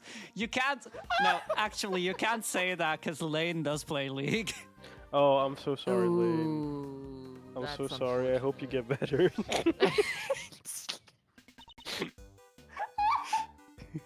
What about Valorant? Hello?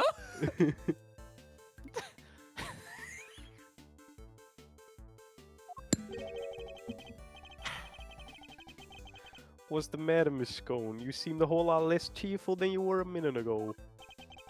Is it Mr. Von Karma? Did something happen between you two? Why, yes. Nothing happened at all. That was a confusing ass line to parse. Yeah. But you just say yes. That was a hello. Yes, you silly boy.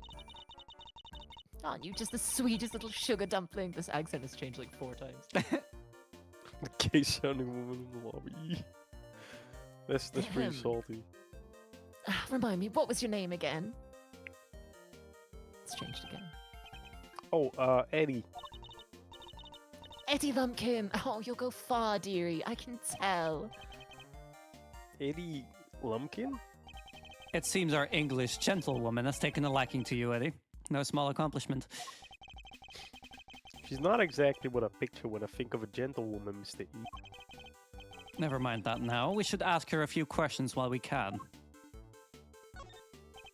Could you tell us about what you did over the course of the contest? Of course, dearie. Let's see. It all started at about 10 in the morning. That's when we set to work. And, well, I spent most of the time here in my room getting everything ready as you'd expect. Oh, and then there was a lovely afternoon tea for an hour or so from around 1, I think. Afternoon tea? It's an English tradition. A chance to drink tea, enjoy a snack, and make small talk. So, kind of like recess? I suppose you could say that. Oh, you really know your onions, don't you, Greggy Pegleg? Such a clever boy. When did I become Greggy? And where was this afternoon tea served? Out in the garden, of course. There's a lovely little one just outside. They do it at the same hour every break time during the contest. Lay on a nice little spread, you know.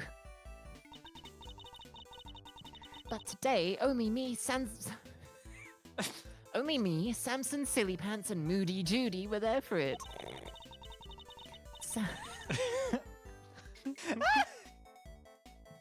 This is a fucking test. This is a fucking test. I'm being tested. I am being tested right now. Sammy Poople had already finished his big creation, so he was there the whole time. I'm so glad the Scottish woman is voicing this!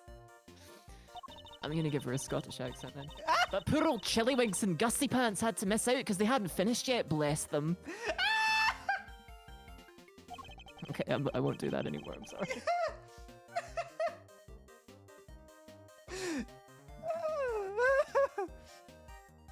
You're saying everybody except Mr. Frost and Mr. Gusto was present. That's right, dear. To tell you the truth, I hadn't finished yet either. Guys, But I wasn't about to miss out on tea and cake served by our 2 TV superstars. What's up, boss? I desperately need to take a shit. Go shit. Nice! Go shit, Okay. girl. I'm gonna be a while, I'm sorry. Godspeed, soldier! Thank you very much. It's one of those where the clothes are coming off, I think. You know what I'm talking about? I 100% do not know what you're talking about, no. Neither do I. Oh, then you've never had to fight for your life, but that's okay. That's what I'm here for. Alright. I'll be right back. Godspeed. Odds on Fender or bad being the next line of dialogue.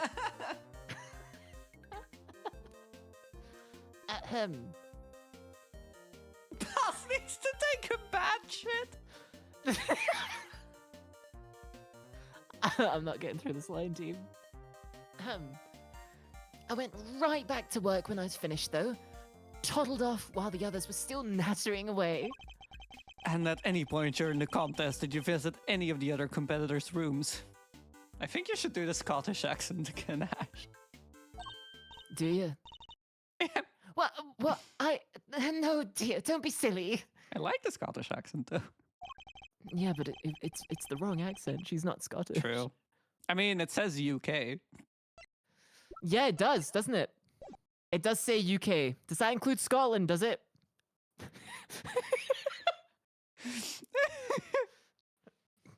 That's strange, because your fingerprints were found in Mr. Tangaroa's room. Caught red-handed. Fuck. Wait, so you admit you were there? Thank you. Thank you, thank you. Oh, well, I can hardly deny it now, can I? But I didn't kill anybody, I swear. I suppose I'd better tell you what really happened. Just promise you'll believe me, won't you, dear? What exactly were you doing in Mr. Tangaroa's room? Well, I was bludgeoning someone to death with a salt lamp. Sorry, that made me laugh. Well, I was... I suppose you'd call it research. Research? Sammy Pooble's a dab hand when it comes to the old sweet making. Everybody knows that. So when I noticed there was no one in there, I just popped in for a quick bit of research, like I say. This accent is slipping all over the fucking shop. What kind of research leaves fingerprints? And yes, that I... Well, it stands to reason I'd leave fingerprints, doesn't it? After all, it's hardly research if you don't have a little nibble now, is it? You motherfucker. What? You ate little pieces of them? So, the traces of tampering in Mr. Tangaroa's room, that was all you? Oh, I'm ever so sorry, sweeties. I didn't mean to make a mess. I had to take a little bite here and there, didn't I? I didn't want poor Sammy Poople getting upset, so it was just the teensiest bits and pieces. We've gone back to, like, Eton. And the stand holding of the ship, you took a bite out of that too, I suppose? Oh, yes, dear, of course I did. No, would have been far funnier. It was you? You brought the whole thing crashing down? Oh, I'm sorry, my lovely, truly I am. Hold on. Is that why you left the afternoon tea early? You were heading off for a second helping those sweets? Why did I give him the Joey Wheeler voice? Joey Wheeler! Oh, look, just please believe me. I never killed anybody, I promise. Her actions were certainly suspicious, but that's about all we can say for now. There's no way she's the killer, right? I'm tempted to Google this.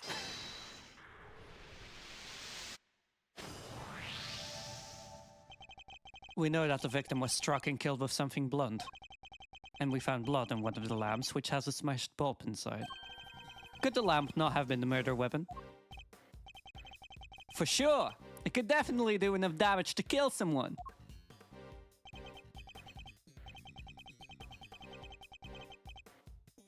You, science guy. Did you finish analyzing the blood from the lamp yet? Yes, sir! Yes, sir! Oh. Just That's- got done a that's minute really ago, awkward. sir. We just parried each other's speech. there. The blood is... Wait, what? The blood is the victim's, no doubt about it. There you have it.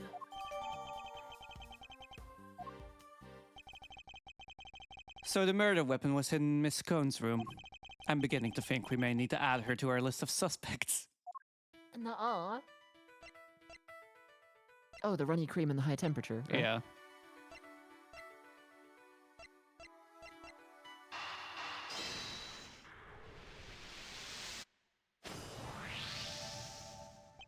The whipped cream in this room is collapsing because the temperature is too high. It's 68 degrees. My messed up shoes can vouch for that. And yet... When you opened the doors to the castle, the handles themselves were just fine. Yeah, they were sturdier than expected. Sturdy. That's not the way I would describe most things made of confectionaries. I think we'd better take another look at those handles, don't you?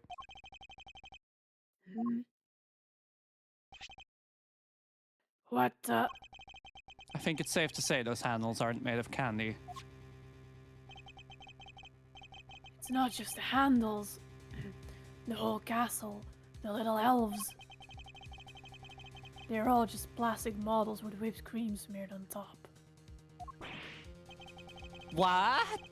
So none of this is confectionery art after all? No, it's simply made to look like candy, with the cream having been added to lend it all an air of authenticity. Oh my fucking god, she did it, didn't she? I think we've got Baker. ourselves a cheetah. The thinker. A thinker.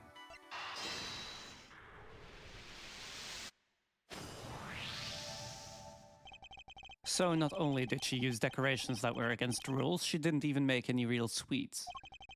Miss Cohn made a mockery of the rules. Yeah, guess she's not gonna get crowned world's greatest now. And why is it so warm in here? You think it's got something to do with all this?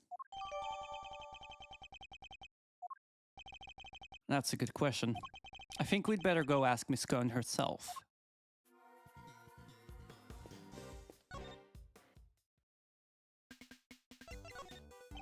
Miss Cohn, why is the temperature of your room set at 68 degrees? Because I hate the cold, don't I, dearie? And besides, being chilly's no good for a girl. If I want to keep my fresh-faced complexion, I've got to be careful about these things. We ladies have to stay young, don't you know? How old is she really, though? That's what I'd like to know. It's not polite to speculate on a person's age, Eddie. Yeah, Eddie. But most of your work is made out of whipped cream. And whipped cream needs to be kept at 50 degrees or it starts to deflate. Oh, is that so, dearie? Well, silly me, huh? I've only gone and made a whoopsie. Wait, she really didn't know that? I don't think this woman's ever been to a culinary school. World-class confectioner, my foot. Not only did she break the rules by using fake candy, she's ignorant of basic facts about her supposed craft. Miss Cohn grows more mysterious by the minute.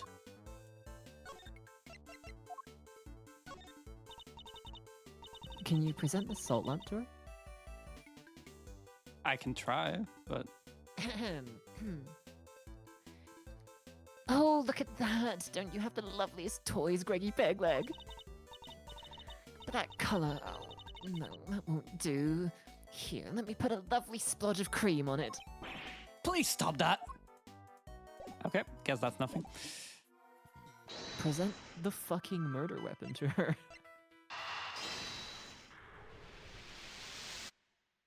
I don't think that's actually gonna do anything. Miss Cohn appears to lack basic knowledge about how confectionery is created. And she says that she snuck into another entrance room for research purposes. Hardly the actions of a world-class confectioner competing for a major prize. Yeah, know how I'd picture a top pro acting. Does she maybe just lack a little confidence, or? Or is she not actually a confectioner at all? Perhaps she had another agenda altogether. After all, we only have her word for it that she went into that room to do some research. Wait, you mean... maybe she went in there to commit a murder? Boss, fucking mute yourself if you go. You could mute them. Yeah, I server muted him. There's no way of saying so for certain just yet. But she is hiding something. That much I'm certain of. What are you laughing about, Ash?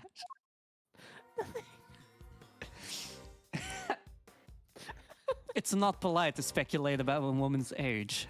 I asked my wife how old she was, and she nearly killed me. When I found out she was 50, I was so attracted to her I nearly passed out. She's a stone fox. I'm so specifically straight for her. Bad, why are you crying?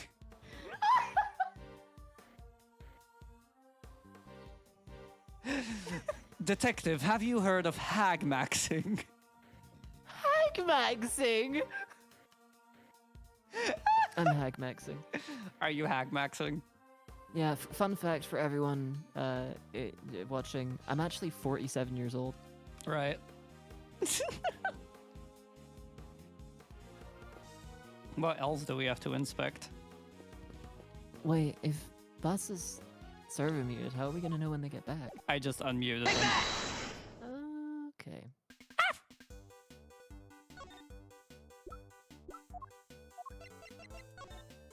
Yeah, no, that doesn't do anything.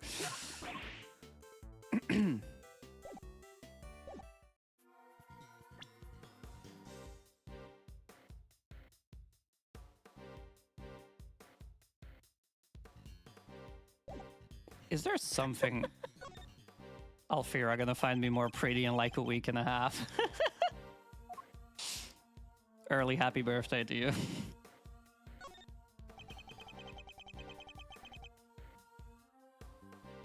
My shoes are already covered in cream. I wouldn't go any closer unless you want the same thing to happen to you. We've seen what's behind those doors. There's really no need to look again. Okay. They do say 30 is in demand. Hag maxing. That is not hag maxing. According to the internet, it is. 30 is like baby. Hags. Oh my fucking god. It's a cute little elf made of candy, and it's sitting on a little tree stump. The fabric above it and the other decorations around it really add to the dreamlike atmosphere. Stare at it for too long and we might get swept up in the fantasy ourselves. Yeah, well, our job is to stay right here in reality and get to the bottom of all of this. Nobody's getting swept up in any flights of fancy on my watch. Let us all max our hags. Oh dear fucking Christ, what happened to my chat? The chat reflects the streamer. Mm-hmm, yeah, fair enough. Am I the youngest person in the whole world? Yes. Yes. There is a blowtorch and some chemicals here. I guess it's all for cooking with. I wonder what these chemicals are. Let's take a look at the labels. Mango Down 911. Homicyanide 247. Huh? Wait, they're all poisons? Shall I take that or? Yeah. No, sir! They're all common colorings and flavorings used in candies and desserts. You fucking idiot! The first is concentrated mango, boiled down to its purest essence. Hence, Mango Down. They're asking for trouble with a name like that. Now I'm curious as to what homicyanide might be. Yeah, wait. Mango Down is mango boiled down, so homicyanide could only possibly be a concentrated cyanide solution? We eating good tonight. You're the one who brought me here, so what does that say about you? That I'm hag maxing.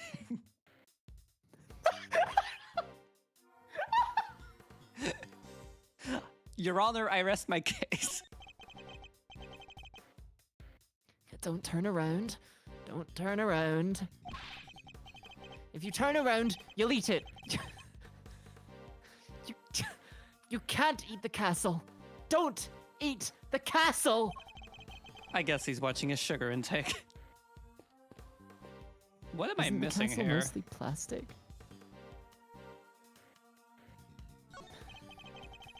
Yeah, also. Alfira is collecting all the hags in her chat. Damn, they're onto me. These must be We the various cannot- tools Miss Cohn used to build her castle. We cannot be calling 30 a hag. That is that's insane. Blame the internet, not me. The internet's insane. The bug is filled with cream, trowels, and a brush. Is she a patissier or a plasterer? Don't you go making jokes at my expense, you cheeky young devil. I don't just slap stuff on walls like a silly old plasterer. I have to spread the cream out lovely and smooth, then work out all the rough patches. That's literally exactly what a plasterer does. Alfira What if I collecting clobbered you? Alfira collecting gay girls and gay NBs. Gee, that really sounds like a polycule. I'm actually straight. Uh-huh. What the fuck am I missing here? Have you looked at the sign thing on the bottom right there? The 4 adorable elves in the sweetest little castle made of sweets. Hello. So that's the team behind Miss Scone's creations, huh? Unlucky for her. Things aren't quite as sweet around here as she's trying to make out. Still in the room? Still in the room. Still in the No, room? we left, actually. Did they lock you in the room? Do you have any idea how I am resisting to make cream jokes? I'm gonna do it. I'm gonna I'm about to bust. If you're straight, I'm the Queen of England. I'm gonna cream. But then you'd be dead.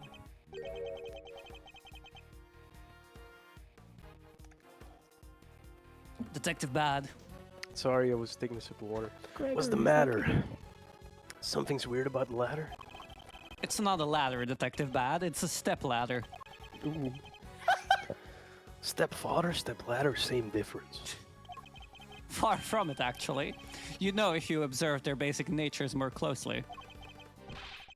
Every time, like, the guy, like, stares at me like that, I think, like, he's accusing me of the crime.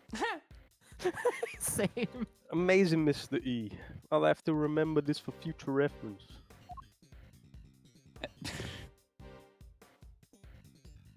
What am I missing here? I don't know.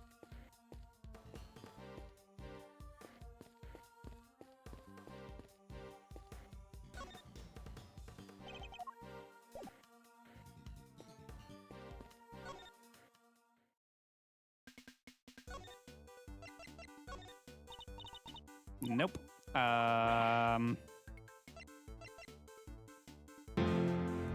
Oh, maybe the key. No.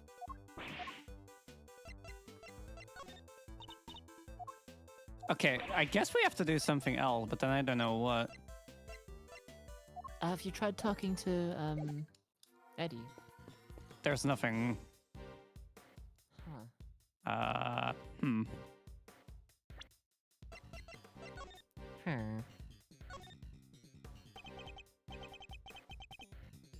Ugh, there's so much blood. I still can't believe it. The murder weapon stashed away in a candy castle. You don't have to look, Eddie. It's okay. I'm fine. I mean, if I'm gonna be an attorney, I gotta get used to this stuff, right? Yes, I suppose you do. I look forward to seeing the man you become.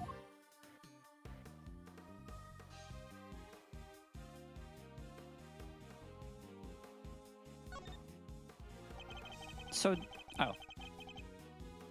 So the lamps have these hexagonal stands on the bottom, right? Yes, I imagine the indentation in the pillar were made to accommodate them. Do you think these stands are the same type as Star Platinum?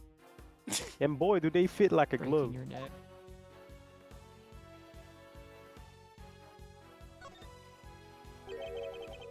This lamp isn't working. No, unfortunately, it appears to be broken. Would have been nice to see it all lit up just once. Miss Scone said it's good for relaxation, right? I could use some of that. I really want a salt lamp, though. Perhaps I'll get one for the office. Get one for me, yeah. Thanks, Alfira. Huh?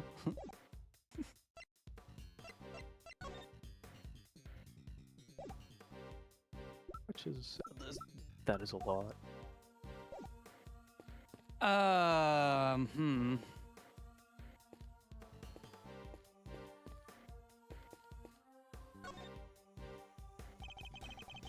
This elf doesn't have an illuminated cloth over it like the others. It's not fair to leave the guy out, Miss Scone.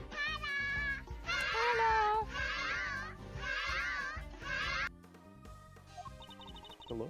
Oh. I had a sound alert playing. I Oh, muted sorry. the stream just to hear it. Kaya. Well, I didn't want to, did I, dear? But one of my cloths and one of my little machines went missing. A cloth and what sort of machine exactly? Oh, you'll never guess how it all works. Those luminous cloths are connected to these little thingamajigs. They're called, full spectrum light emitting devices. They send light down the main cable and into each optical fiber strand. That's what makes the cloth glow. With a little bit of fiddling, you can change the light to any color of the whole wide world. Bright red like ferocious, fiery flames. Cold blue like clinking crystals of ice. They have these special batteries that last for donkey's years and they don't mind the cold at all. Forgive me. So these machines, they What makes the special luminous cloth light up in all these beautiful colors, Mr. E. I see. So much new Gosh, get on with the technology, I can time. barely keep up. So these light emitting devices seal up and a piece of luminous cloth? That's right, Lambkin. Heaven only knows where they could have got to. This cloth, it could have something to do with the case. There we go. Huh. The more you know, huh? I'm really afraid of, like, getting stuck doing that accent. That's enough investigating for now, don't you think? Yeah, I'm getting real, real sick and tired of playing bad. I'm not gonna lie. His voice is so straining. Now you know how I feel, but I had to do Yeah. that for an entire case. Yes, we've certainly While found also plenty of voicing interest. Edgeworth. Very true. Something's been bothering me for a while now. Mr. Von Karma would have surely found the murder weapon when he searched its room. And yet he didn't arrest Miss Cohn. He didn't even seem interested in questioning her. I think our first priority should be to find out what he's really up to. Detective Bad, I have a few things I'd like to ask Mr. Von Karma. Me too. Him and Scone. Oh, could you, Betty Bumpkin, stop staring at me like that? It appears Detective Bad is just as suspicious of Mr. Von Karma and Miss Cohn as I am. Miss Cohn, would you be so kind as to accompany us? Of course, dear. Where are we off to? To find Mr. Von Karma. Oh, fuck.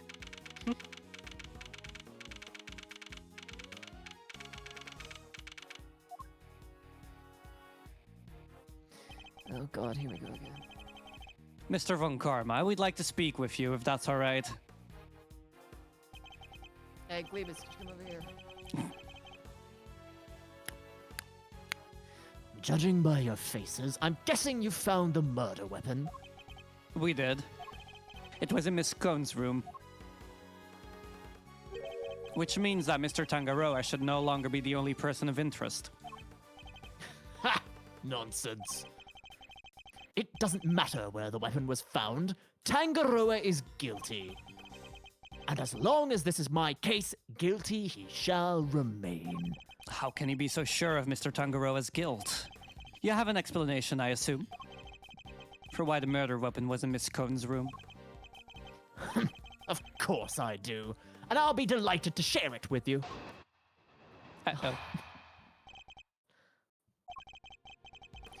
Tangaroa killed Frost with one of Scone's salt lamps in order to frame her for the murder. To complete the deception, he took it back to her room once the deed was done. After all, if it had been found near the victim's body, Tangaroa would have seemed doubly suspicious. Did I read that right? Yeah. A body may be hard to move, but a murder weapon? Considerably less so. And that is why there was no piece of evidence on the scene that pointed to a particular suspect. So it's your assertion that Mr. Tangaroa took the salt lamp back to Miss Scone's room. It is indeed. Drive safe, Lane. But it is more than an Lane. assertion. It is a fact based on my own investigation. You mean you have proof that he did so? I don't need any such thing. Yes you do. What? If you have a rebuttal, I'll be happy to hear it. But I highly doubt you'll be able to fault my logic. Do you think he's evil? You think? No, surely not. That can't be the case.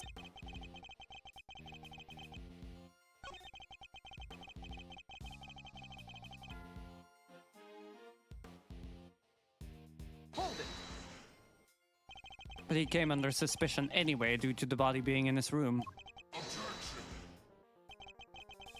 Would you like to hear a favorite expression of mine?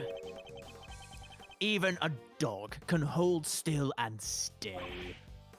Now let me finish. If only I could say the same to you.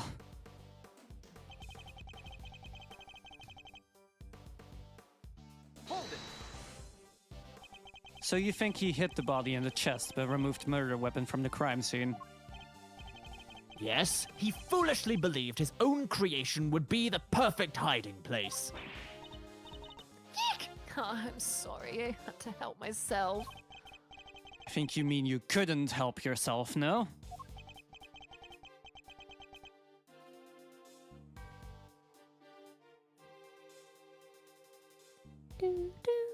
Detective Pad?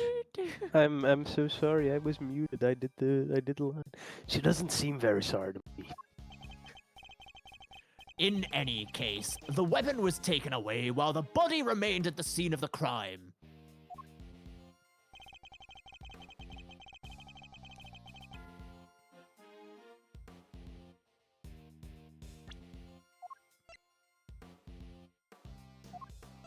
I think I'm thinking too far ahead with this one. Give it a go. No. What's the worst that can happen, right? But if there's no proof, how can you say for certain that Mr. Tangaroa is the culprit? Is that the best you can do at pressing me? Listen here! The presence of the body in Tangaroa's room is in itself proof enough of his guilt. And you didn't find evidence pointing to any other possible suspects? Perhaps you should take another look. You might... You really don't give up, do you? There is no need to take another look. Tangaroa is guilty. End of story. If you insist on asserting otherwise, then show me some proof to back up your ridiculous claims. I have to think back over the scene of the crime. If Mr. Tangaroa really isn't guilty, then there must be something that points to somebody else. Pressing Mr. Von Karma on any of his statements won't have much of an effect, I fear. My only hope is to find a piece of evidence that contradicts his claims. All right. That's a nice step. Thank you.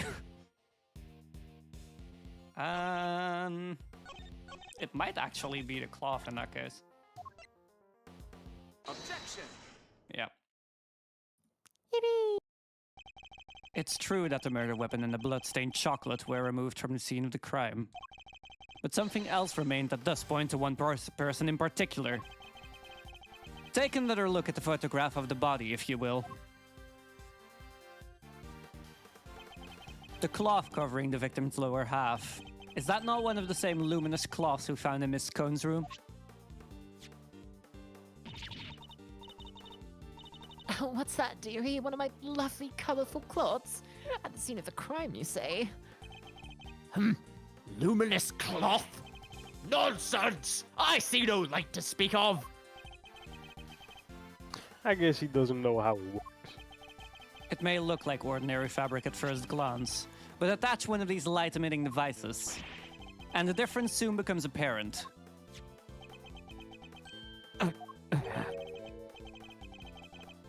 Look at his face. I don't think he was expecting that. But the fact that the cloth can be lit up is neither here nor there. We have to show why it's important. One of the rolls of cloth from Miss Cone's room went missing. And if you look closely at the blue cloth in the picture, wouldn't you say it's clearly made of the same material, Mr. Von Karma? The salt lamp and the luminous cloth both belong to Miss Cone. And seeing as the body was wrapped in said cloth, surely even you have to admit that's suspicious. Mr. Von Karma, I think it's time to accept that a number of factors point to Miss Cone as a person of interest.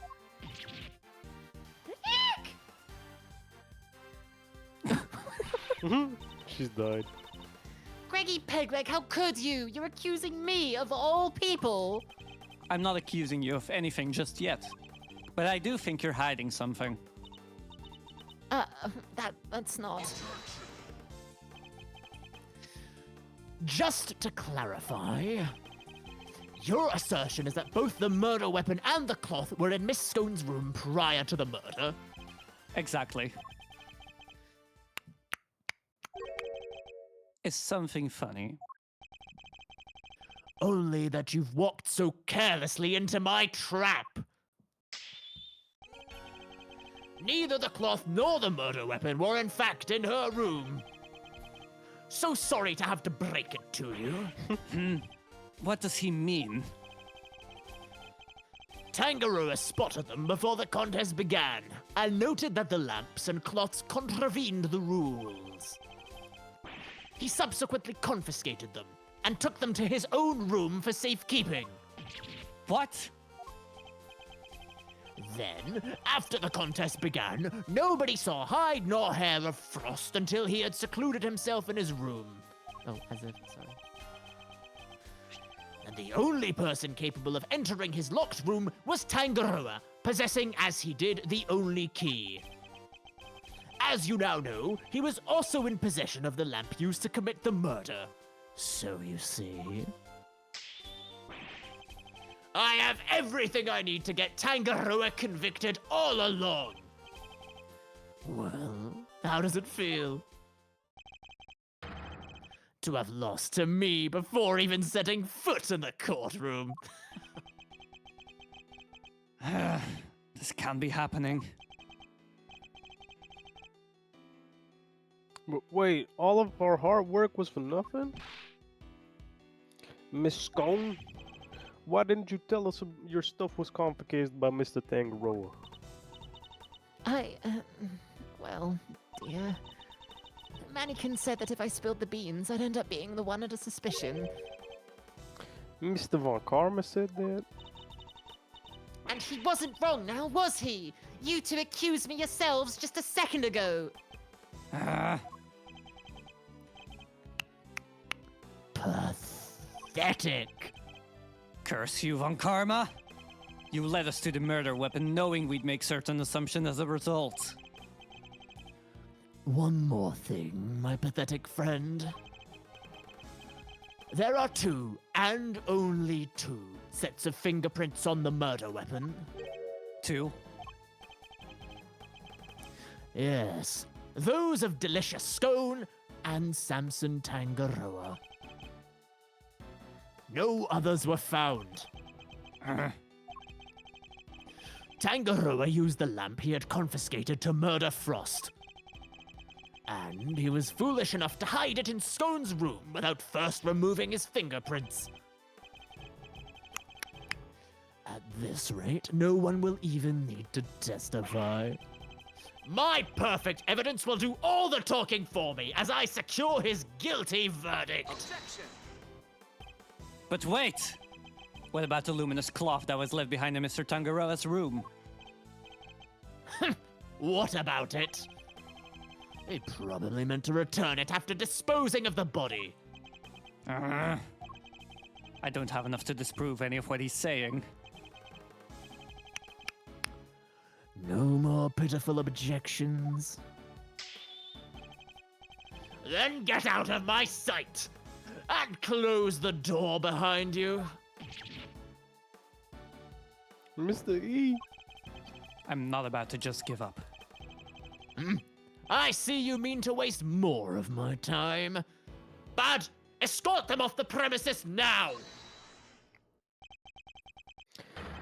This investigation is not over. Detective Bad. I'm going to defend my boyfriend until the very last. What is the meaning of this? Sorry, but I'm not in the habit of leaving cases half-solved. There's still one last thing from the crime scene we haven't identified. He's right. We still have the evidence of somebody's activities to account for. We can discuss your lingering doubts at our leisure, Detective. But whatever they might be, they're no business of the defense's. I beg to differ. There's a piece of evidence I'm still not satisfied about either. And I suspect it might be the same thing that's bothering Detective Bad. What? This is the yet unidentified something that was left in Mr. Tangaroa's room. Oh, the pen thing, right? Oh yeah. Take that. No.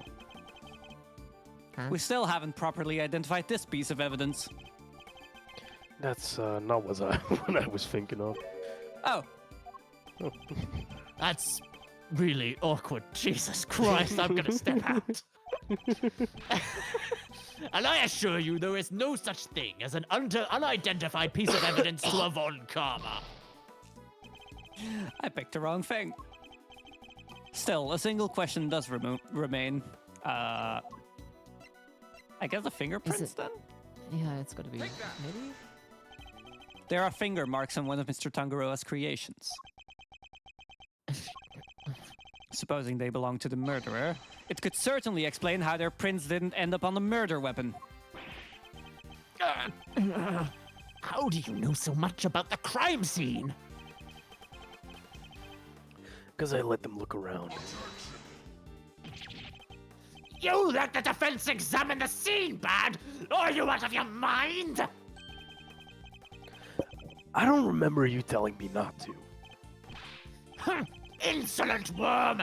You would do well to remember this then, Detective. That the results of your next salary review is up to me. Oh. Detective Bad's in real trouble now too. I'm sure glad you're my boss, Mr. Edgewood. As long as you remember that the results of your salary review is up to your performance on this case. A mere attorney uncovering such a fact based on cursory investigation. I'm almost impressed. But it's entirely possible that those finger marks belong to Tangaroa.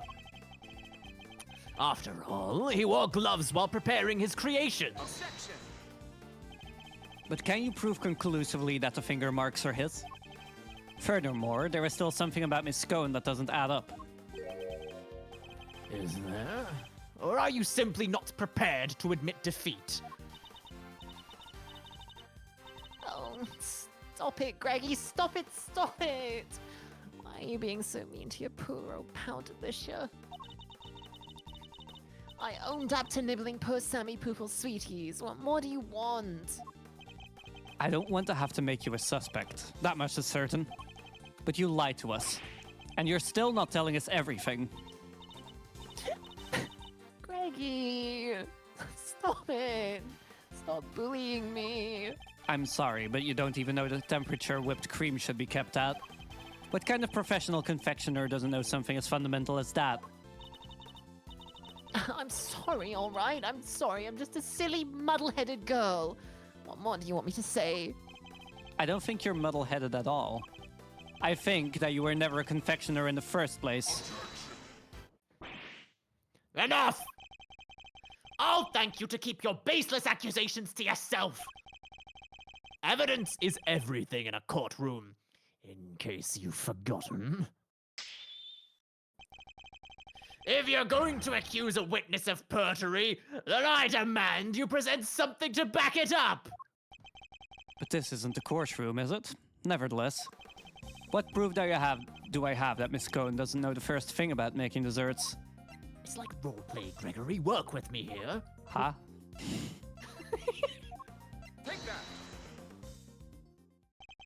Every single one of Miss Cohen's creations break the rules of the contest.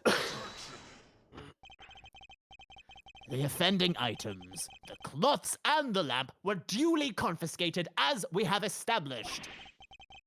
And the witness did not go and bring them back to her room herself. But those weren't the only rule-breaking items in her room. What?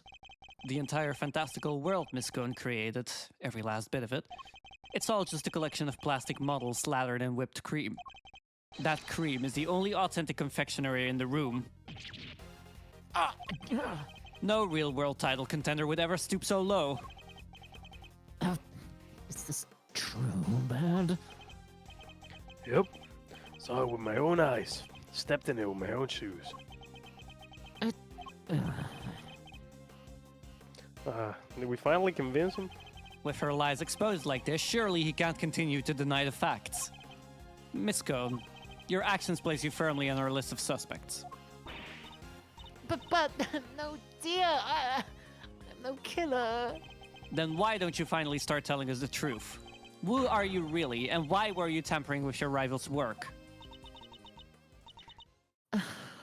All right.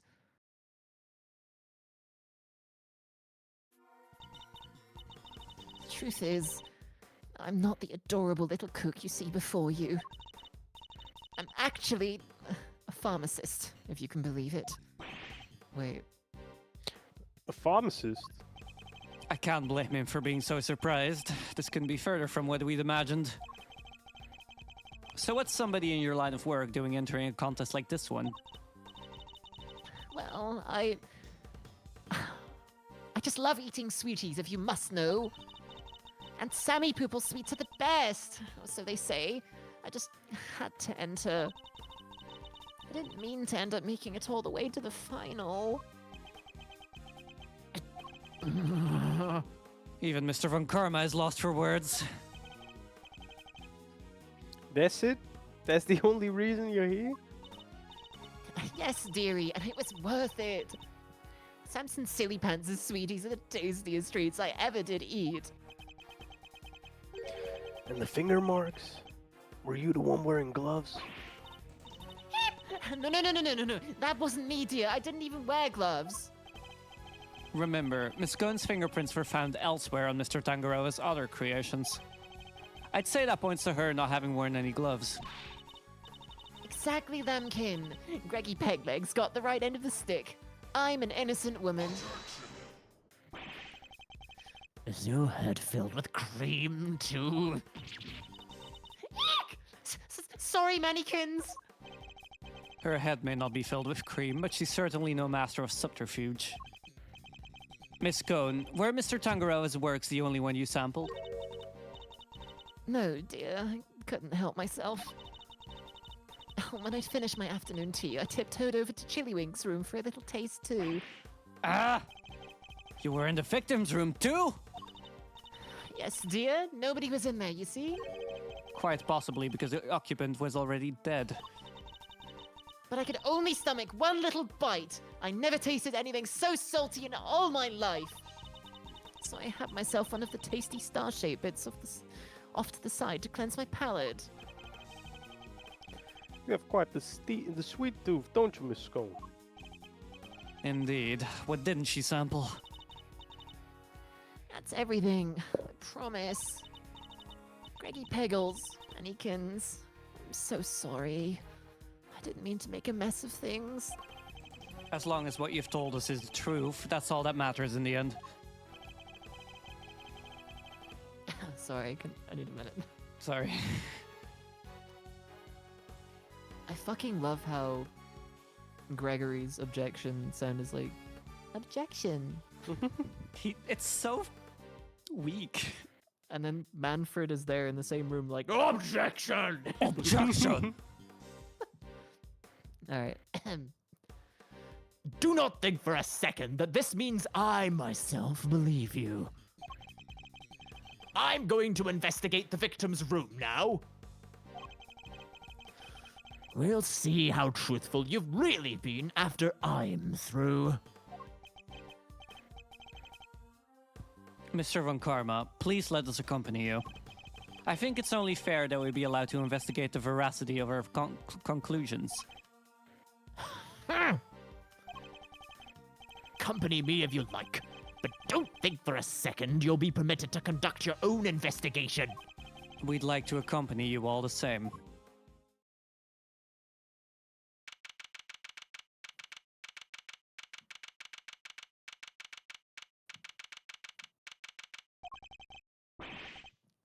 What in the... What is the meaning of this? Oh. Oh no.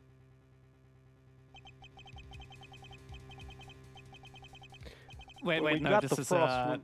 this is adult Oh, this- Fender, I'm pretty Oh, sure. we're back to. When we got the Frost's room, we saw nada. It was all gone. The whole enchilada. Was this the work of the culprits? A dead body hidden in a chocolate chest, the murder weapon moved mysteriously to another room. This case was a real peach, and it was going to take some serious looting to get to the bottom of it all. Where did your New York accent go, eh? I grew out of it. I'm not walking here anymore. I'm not walking anymore. All right, I'm going to throw to a quick ad break and give people a second to grab a snack and whatever else you need. We'll be Grab back a in 5 snack? minutes. I'm watching the ads. Are you kidding me? I want a snack, yeah. I'll be right back. We have an extra voice actor. The cat has joined me. The cat has joined us. Nice. Like Wishball, Crispal, the voice actor, the goat. the goes. Meow.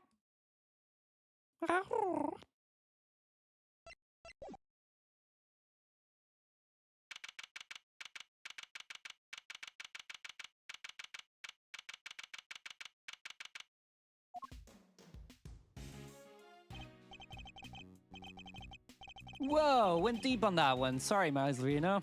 Didn't mean to bend your ear for so long. I had no idea that was how it all came about. I read the files, but they don't go into anywhere near that level of detail. I'll bet they paint things in a much rosier light for the prosecution too. Von Karma was the one in charge after all. What happened with the case after that? Well, what with the ice sculptures vanishing from the victim's room, things hit a bit of a rough patch. So rough, in fact, that it took a full year before they could even reach a verdict in the trial. A year. This was back before they brought in the whole initial trial thing. You didn't have to finish up in double quick time like you do nowadays. I see. Did they ever find out how the victim's creations managed to just disappear? Well, they were sorbets or frozen desserts or whatever you want to call them. Ice, in other words. And if it's made of ice, it can melt, which is exactly what they concluded must have happened. But there's a chance that wasn't how things actually went down. What do you mean? So, this place is a gallery these days, but back then it was Samson Tangaroa's place, yeah? Indeed. And the site of the Ice 7 incident. Well, Word's Frost ice sculptures are suddenly back in display 18 years after that fateful day. The very sculptures the victim made. Who knows? Could be they're just modeled on the originals. But I figured it was worth coming down for a little look-see just in case. Seemed like the last I could do for poor old Gregory. Well, alrighty then. Let's go take a look at these icy marvels, shall we, kiddo? I believe they're on display in the Winter Wing, as it's very snazzily known.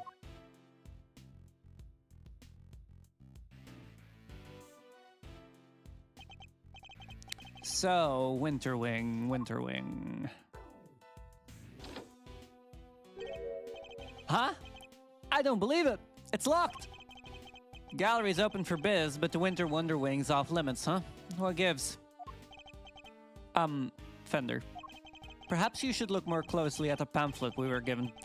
The Winter Wing is over there.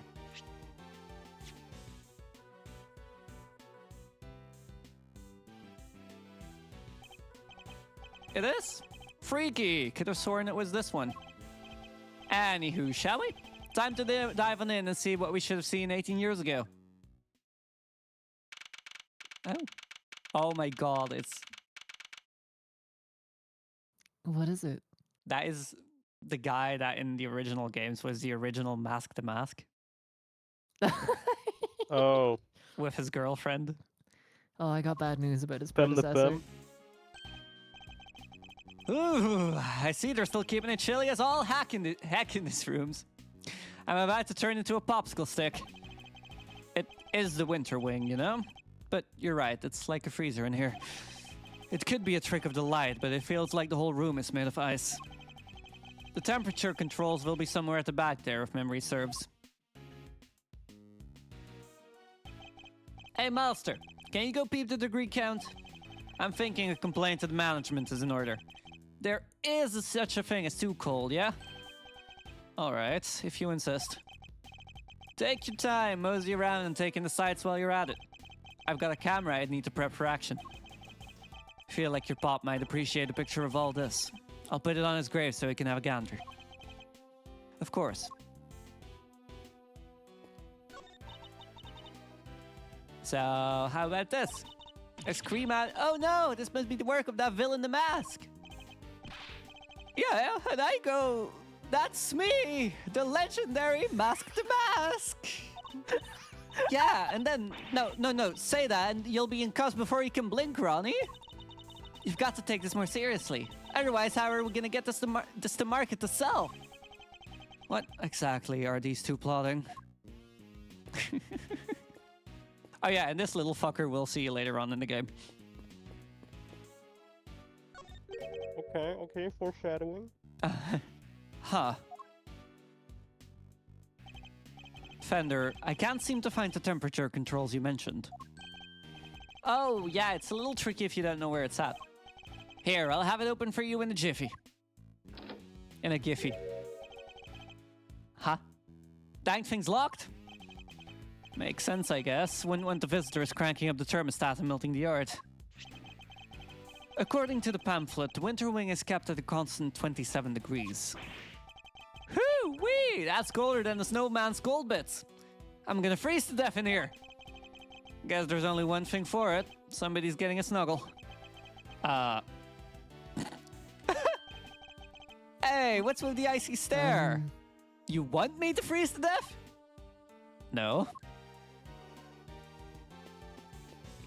Is it me? No, Catsnable. Unfortunately, it's not you.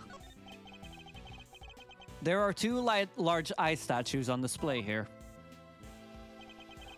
Guess these are remakes of Frost's work from 18 years back. Real eye-catching stuff. Ice sculpture's a heck of an art form, huh? It is. These are the works my father never got to see. To think that I get to see them instead, so many years later. Sorry to butt in while you're deep in a thinkhole, Milester. But would you mind looking this way a sec? This way? Beautiful! Yeah, just like that. Aw. Fender, really? Say cheese! That's such a funny picture of Miles. Please don't do that again. I don't like having my picture taken. My bad, big guy. My bad. Had to check if this whole thing was still working is all. Now that you mentioned it, your camera does look rather ancient. Yep, vintage model.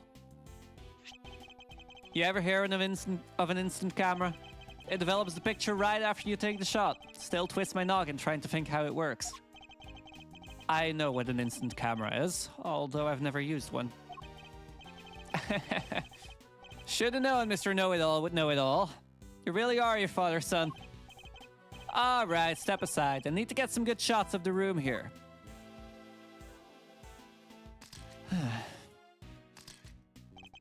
For all his joking, he looks very serious about the pictures he's taking.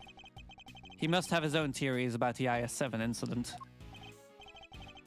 Woo! Should have been a paparazzo. These are gold. And they develop right away, wanna see? Well, since you've already shoved one in my face... Alright, Brainiac, question.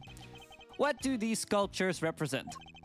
They appear to represent Taurus and Gemini, two constellations best observed during wintertime. Bingo! He shoots, he scores! Woo! You're a regular encyclopedia, Milester. Guess that's why this is the winter wing, right? Because they have the winter star stuff on display here. Anyway, seeing as I'm the nicest old rogue on the block, that one's yours for keepsies. Thanks. So the victim made these same Zodiac statues out of flavored ice for the contest 18 years ago. Sure did. Lovingly crafted life-size desserts. I only ever saw the old ones in pictures, though. But these are the spit of the originals.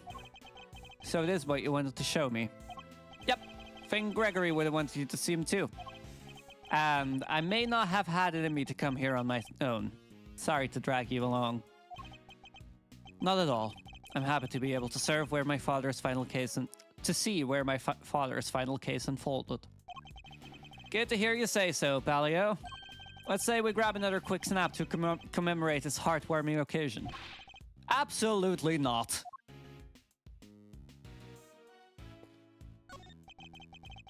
It's a statue with a rather ferocious-looking bull. Not a gaze one would want to be fixed with. But then, I was always taught to return a stare with a stare. Although in this case, discretion might be the better part of valor.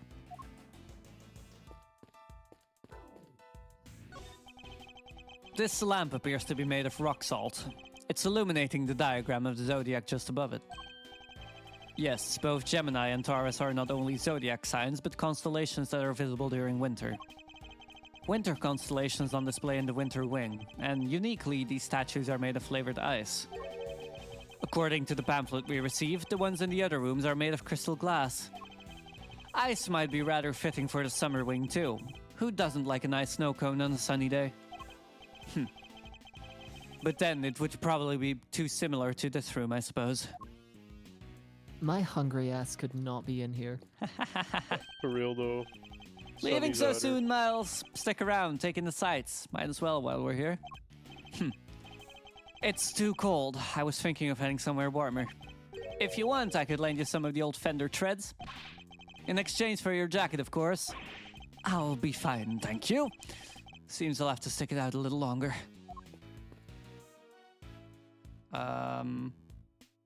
Oh, do we have to talk to him? Who wants to do a kid? I'll do, kid. I beg your pardon? Anyways. A boy wearing a backpack. What's he doing at an art gallery on his own?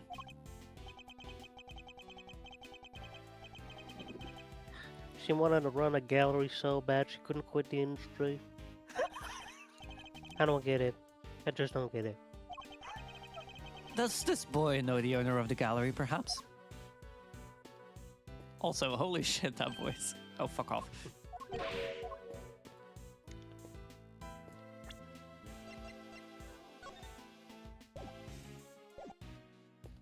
I've inspected everything! Do I really need to go in? Sure. Did you inspect every nook and cranny? There's a huge block of ice on display here. It must be incredibly heavy, though maybe not, what with it being hollow on the inside. There is a constellation engraved into the surface, along with some explanatory text. The Pleiad... How do you say that in English? Holy shit. Pleiades. The Pleiades, known to some as Subaru. They form part of the larger constellation of Taurus. But why cram so many stars into one tiny part of a single constellation? I guess people in ancient times weren't hugely careful about such things. Oh god! I didn't do it! I didn't do it! That's fucking terrifying. I didn't do it! What? You've got no proof! Holy fucking shit, they're staring right at you. Oh god. Fucking hell. That is genuinely the scariest thing in any video game. Uh-huh.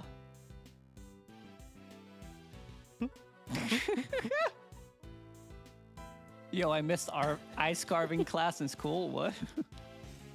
My figure's watching me on this.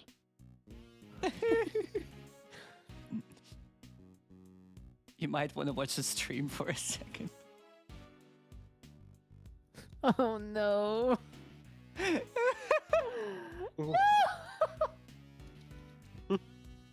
I didn't do it, I swear! You don't have any evidence, Miles Edgeworth! Okay, anyway. Alright, I got the shots I wanted. Shall we scoot on over to another wing and see what's cooking? Might as well do the full tour while we're here. Yippee! I suppose so. I'll do it. I Okay. got this. What was I that? knew that there was gonna be some banshee wail. Oh my god. It came from the fountain room. Come on, let's go see what's up. Oh no. Is that who I think it is? Yeah. There's someone on the ground. And is that Larry? What are you doing here? Actually, never mind that. What on earth is going on? Eiji! You should have seen it. It was awful. Just calm down and tell me why there is an unconscious man on the floor. I didn't do anything. He just fell down in front of me. Wait. I know this guy.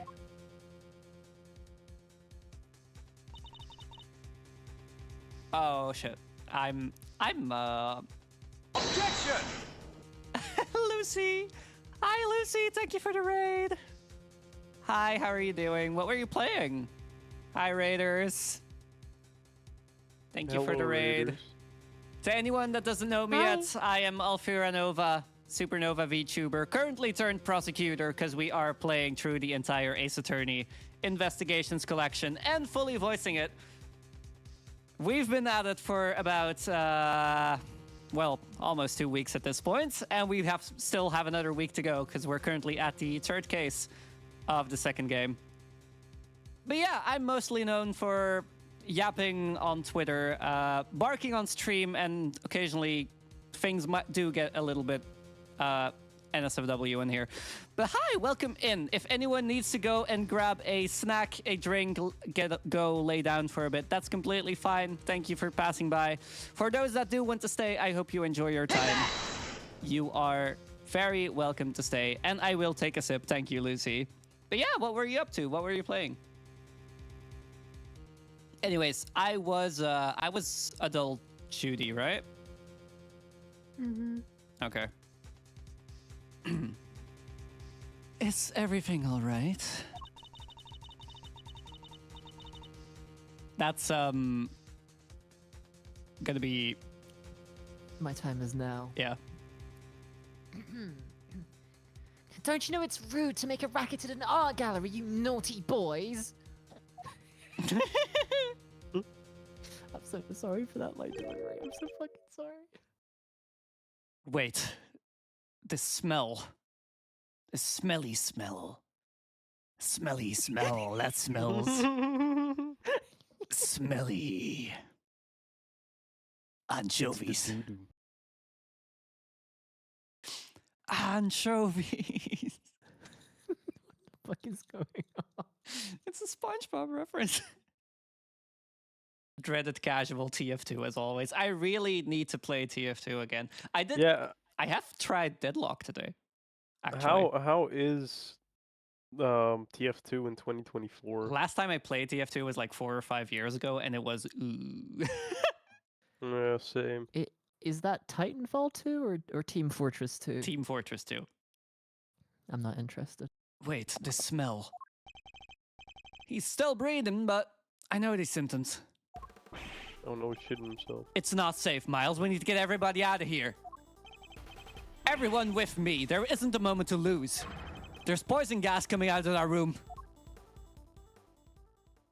TF2 is a hot mess, but the bots are gone. At least the bots are gone. That's definitely That's a good thing. a step in the right direction. But yeah, Valve is probably too busy with fucking Deadlock right now to care about Team Fortress 2. Is Deadlock actually good? I haven't. I played 2 played it games of yet. it yesterday. If you like MOBAs, you're going to like Deadlock. If you don't like MOBAs, please do not touch that game with a 10-foot pole. I can give you Thanks a for the warning. I can give you a play. Yeah, I was about to say. I was about to say, gimme. I'll send you guys a playtest after today. Yeah, baby. Yeah, I will. to a MOBA? It's a third-person MOBA, so... Yeah, it's a third-person shooter MOBA. It's still a MOBA. Do be mobbing.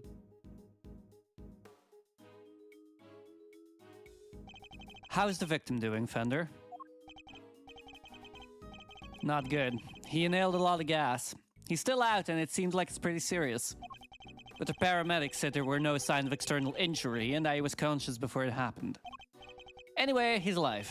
Just barely. He's lucky we found him when we did. But like I said, he's not out of the woods yet. They put him in the medical room with a specialist. I see. I couldn't help noticing that it seemed like you knew him, Fender. Sure do. I was Carmelo Gusto. He was here back when the whole IS-7 thing went down. The confectioner. So he was here 18 years ago, too. Anyhoozles, this guy here seems like he's in rude health. Old pal of yours, Malzarino? Yes, something like that. I'm glad you're okay, Larry. Something like that? Are you serious, Edgy? You've known me since elementary school. Crush a guy's feelings, why don't you? Anyway, you know you're supposed to call me Loris Donim when I'm dressed like this. So no more Larry, okay? Got that? This is Larry Butts. He's a bit of a troublemaker, but he's one of my only friends from back when we were little kids. Ever since he developed a passion for art, he's been trying to make it big as Loris Donim. But new name or not, he's still the same old Larry. Whoa, grade school buddies! I need to go tell Gregory about this. He'll be over the moon to hear you have a pal. He was always worried you never click with anybody. Hear that, Edgy?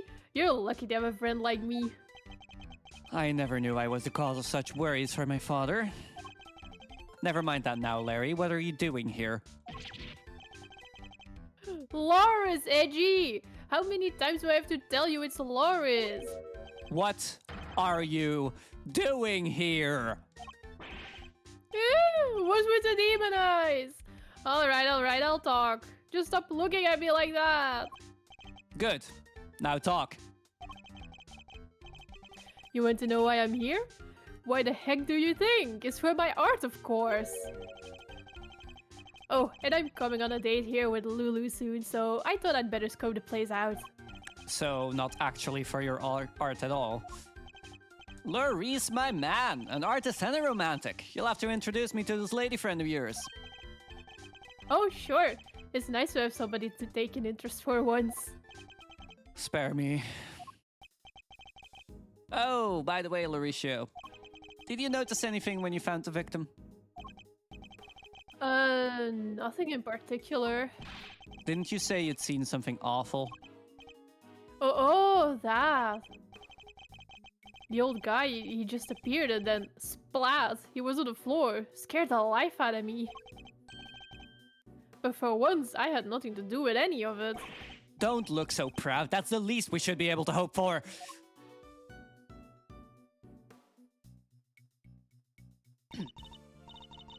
Honored guests, I can only apologize for the trouble you've experienced.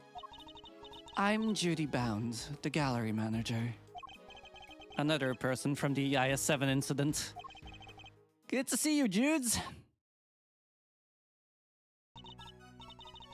Mr. Fender, it's always a pleasure. She was at the reception desk when we arrived, so she's the one in charge here. I can't believe you had to go through something so awful. And on our first day in business. Hey, quit that. It's not your fault. Oh, wait. I guess I'd better introduce you guys. Judy, meet Miles Edgeworth, son of the late, great Gregory. Really? You're Mr. Edgeworth's son. Well...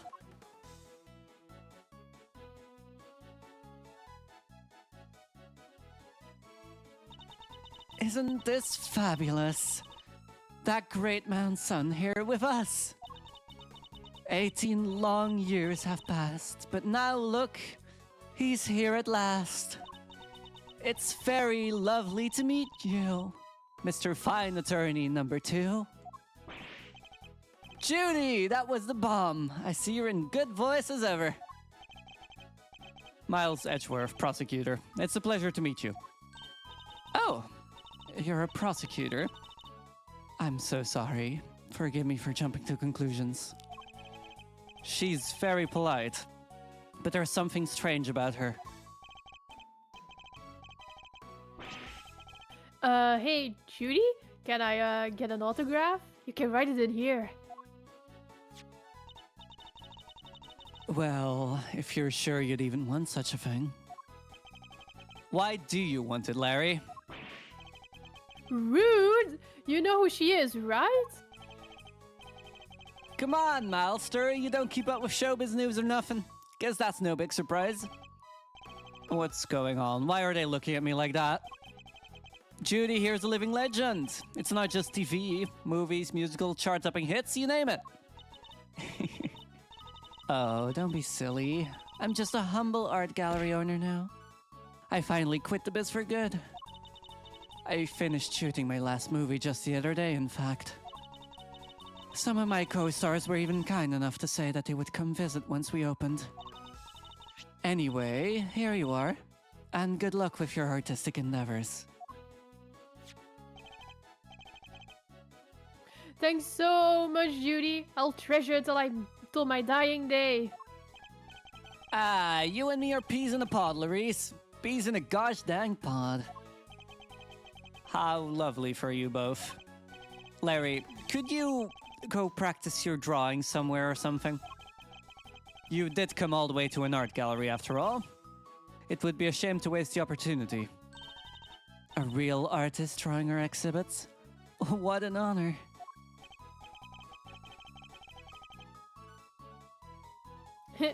Guess even you can have a bright idea once in a while, Edgy. Alright, Judy. Seeing as you were so nice about it, I guess I will. Be right back. He's a real live wire, that one. That's one way of putting it. I can only apologize. By the way, there was another woman with you before. Where is she now?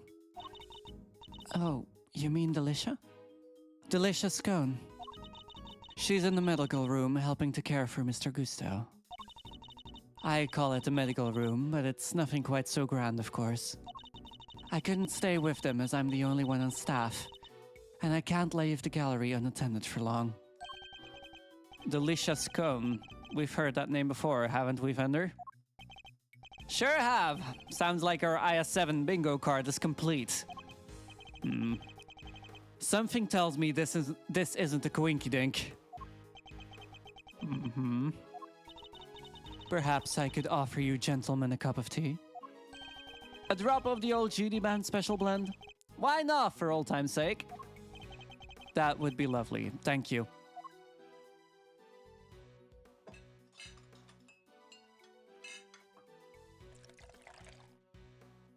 Why didn't you voice that line? There was no line, you bitch.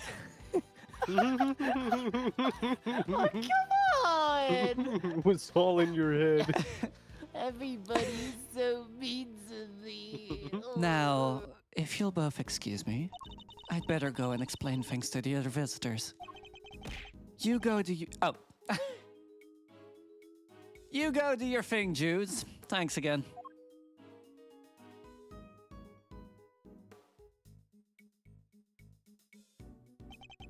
This aroma. Ceylon, I believe. Let's give it a try.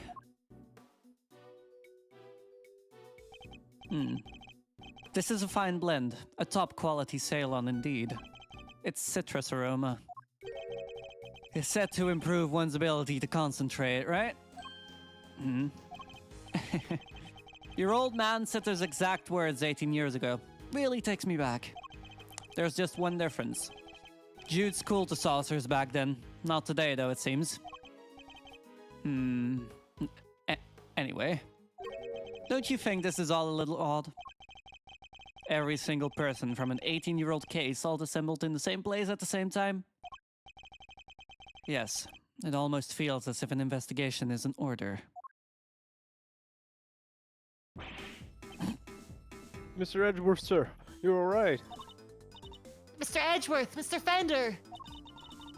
We heard you got caught up in a poison gas attack, so we came as fast as we could.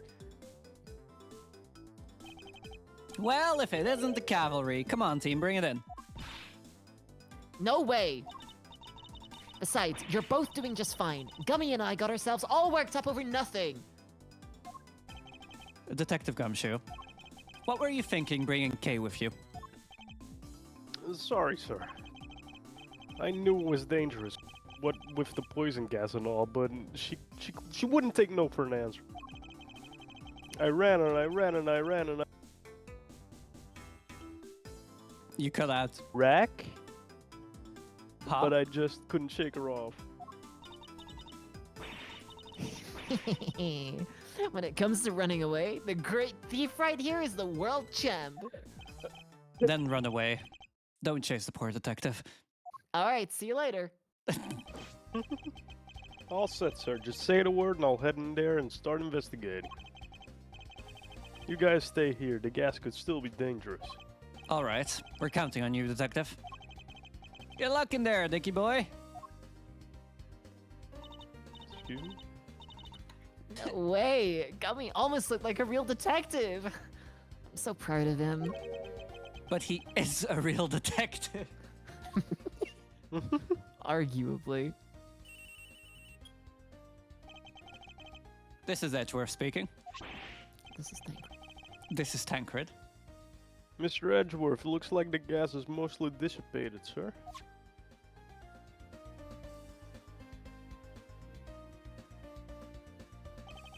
Very good, detective. Now calm down and tell me what you see. Yes, sir. Up first, the exhibits. There's a statue of two people on the left side, and on the right, there's some kind of two-horned animal. Wait, a statue of two people and a two-horned animal. That sounds familiar. In fact, it sounds identical to the display in the Winter Wing. Other than that, the place is looking pretty damn. The sprinkler sprayed the place good. Must be what stopped the gas from spreading. The sprinklers. Are there any signs of a fire? No, sir. And the fire alarm hasn't been triggered either. Sprinklers look like the type that detect heat and smoke.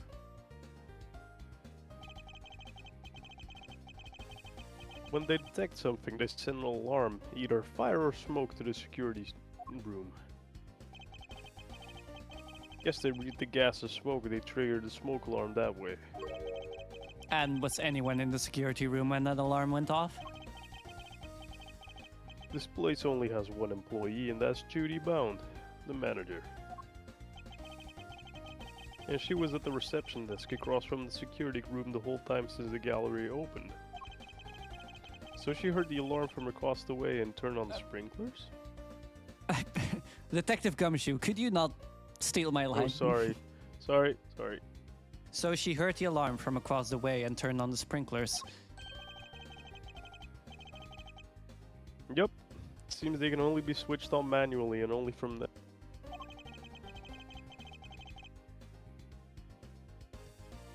Wouldn't want the art getting soaked for no good reason, right? I guess.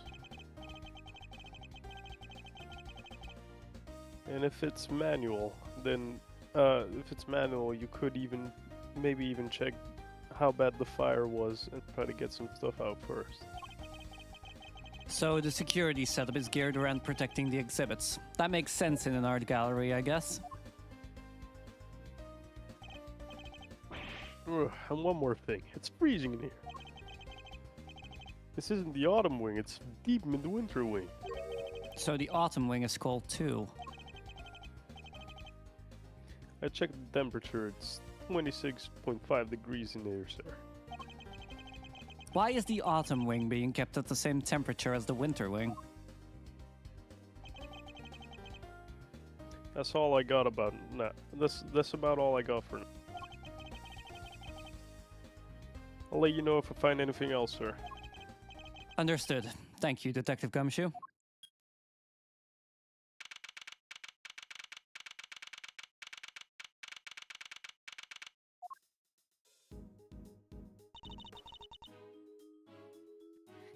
What did Gummy have to say? He said that the autumn wing is actually quite wintry. Huh? I don't get it. I'm wondering what it could mean myself, but it's a bit hard to tell from out here. We should try to get in there as soon as the police are done with their investigation. Amen to that. We need to see what the deal is for ourselves. Is there anybody else who might know something in the meantime? Oh, yeah, there's one guy. Miles' best bud. His what? If we have to, and I guess we have to.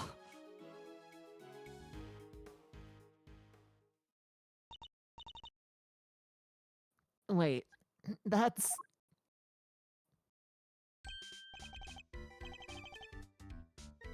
Kay, didn't expect to see you here.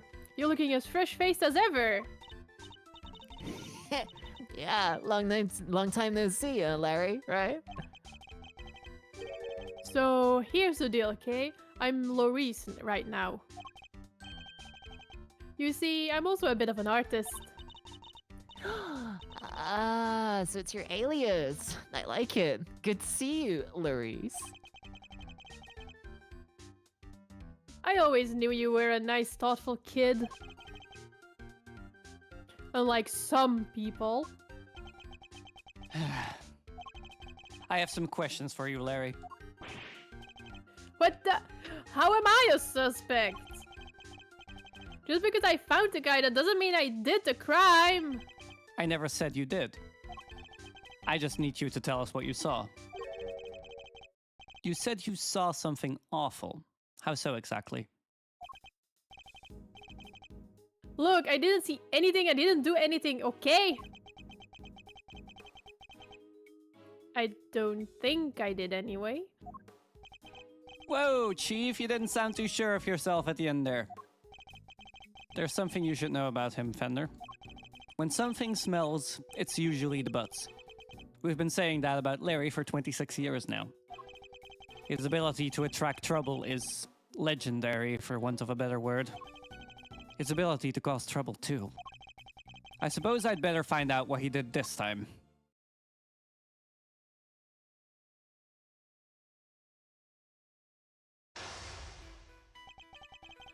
Our aim is to uncover anything that Larry might be hiding. However,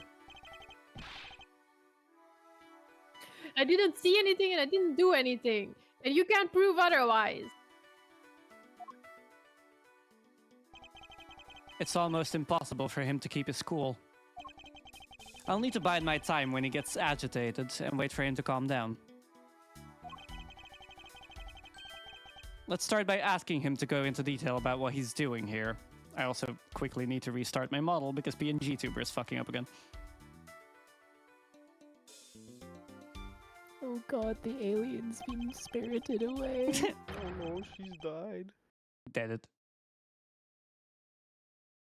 He shouldn't prove to be too much of a challenge, so let's get this over with. The streamer has left the building. I'm so sorry, guys. She's been ejected into outer space. I was the imposter. If I had a coin for every Among Us based reference in this chat. Why exactly did you come to the gallery today? What kind of question is that? What, you think I don't belong in a gallery or something? Bro, I get this guy so hard.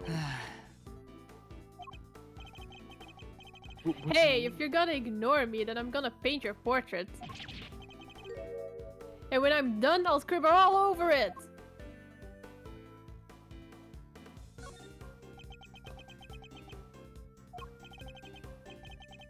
I'm joking, okay? I'd never scribble over one of my pieces. How could I? They're valuable artworks. According to you, perhaps. I imagine I might struggle to agree. Oh, laugh it up, funny guy. Luckily, some people actually believe in my work.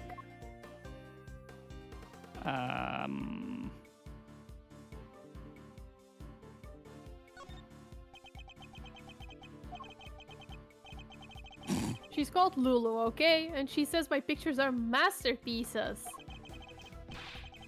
So if she likes something, I'll draw it for her. Anything. Anything at all. And where is this Lulu? How come you're here alone? What? A guy can be apart from his girlfriend for 1 second? I have my own life too, you know.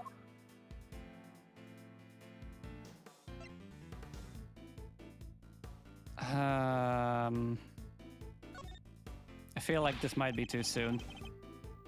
Just admit it. Admit that your testimony is riddled with inconsistencies. Yeah, I thought so. What do you mean, Edgy? Why do you always gotta say stuff like that? I didn't think it would upset you so badly. Fuck's sake. I need to study my opponent's reactions and pick my responses accordingly.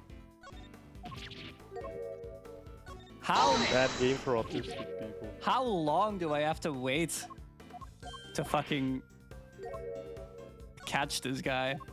Also, Basil, thank you for the follow.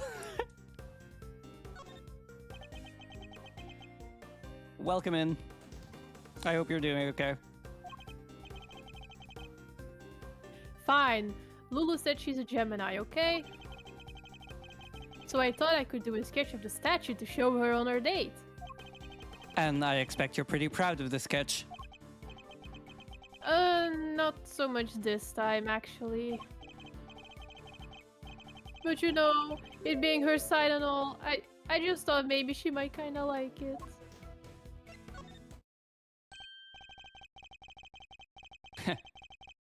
How very like you to try to tell me nothing and give so much away in the process.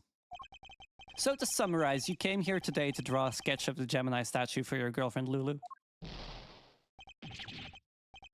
What? How did you figure that all out? From your incessant prattling, you just can't help yourself, can you? Fine, then I won't say another word. Larry may want to keep his mouth shut now, but I'll have my answers one way or another. Let's ask him what he did after he arrived here at the gallery. Doing all right, was about to stream Ace Attorney Investigations as well, so funny coincidence. Yeah, we're still at it, and we'll still be at it next week as well. How far are you in the game, actually? Because this might be spoilers for you.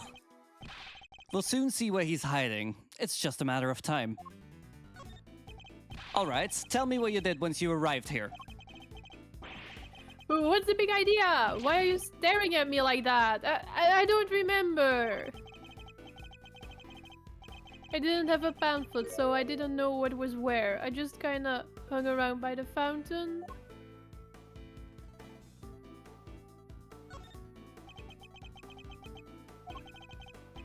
Oh, for fuck's sake. What gives, Edgy? If you don't have anything to ask, let me get back to my sketching.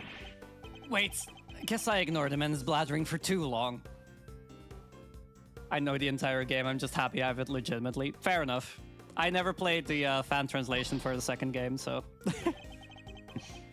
I need to study my opponent's reactions and pick my responses accordingly.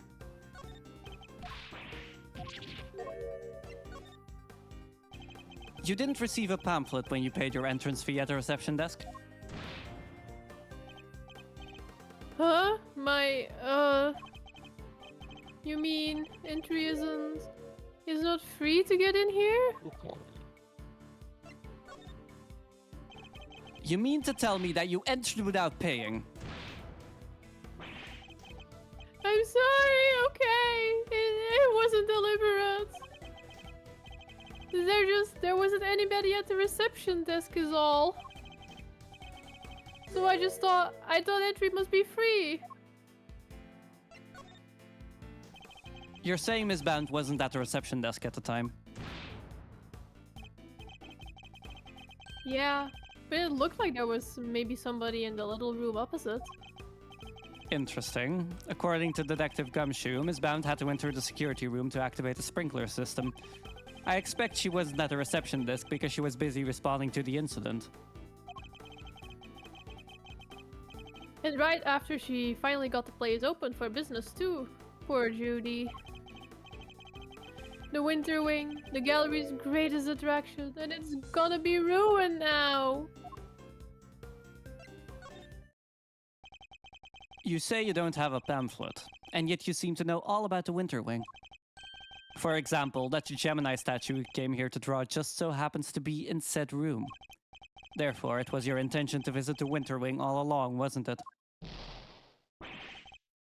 How? How did you get me again? Fine, you're right. I came here for the Gemini statue. And yeah, I came here to visit the Winter Wing. I won't deny it. Larry's not one to confess so easily. Then again, he's always managed to surprise me in unusual ways. Let's see what more he can tell us about the Winter Wing. I expect even Larry has found his feet a little by now. I'll have to watch his reactions more carefully and see what information I can glean from him.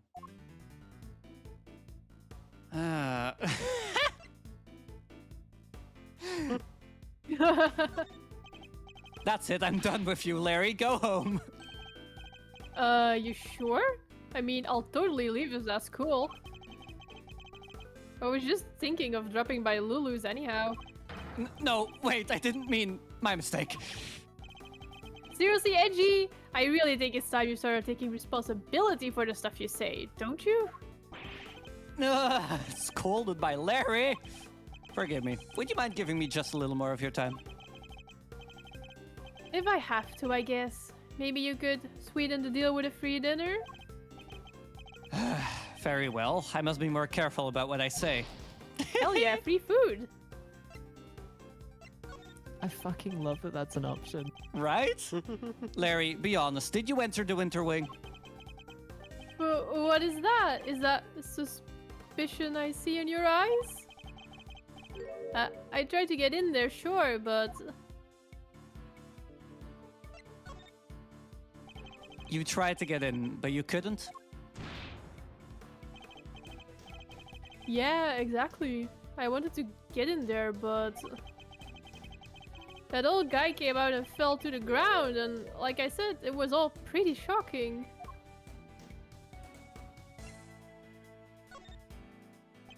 So you were unable to enter the Winter Wing because the victim emerged and collapsed in front of you?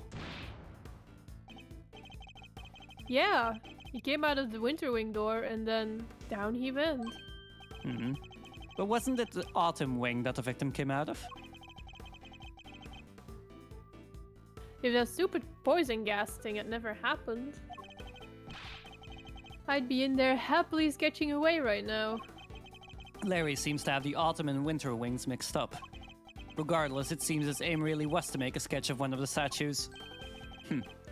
This could be a useful clue. What did you see in the Winter Wing, Larry? You don't let up, do you? I told you I didn't see anything. Galleries are nice and all, but I kinda changed my mind once I got here. Thought I'd go meet my girlfriend instead. I think it's time to deploy my clue. Didn't you say you came here to make a sketch of one of the statues for your girlfriend? You gave up on that a little easily, didn't you? Surely you saw something, even if you were distracted by the victim's collapse. Ooh, well, I did not see something. But that doesn't prove that I did see something totally terrifying either, does it?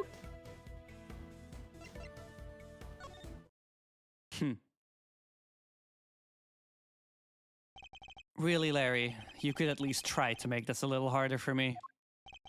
I put it to you, Larry Butts, that you did in fact see something totally terrifying. Yeah. How did you do it, Edgy? Are you some kind of mind reader? Fine. I guess there's no point trying to keep it a secret any longer.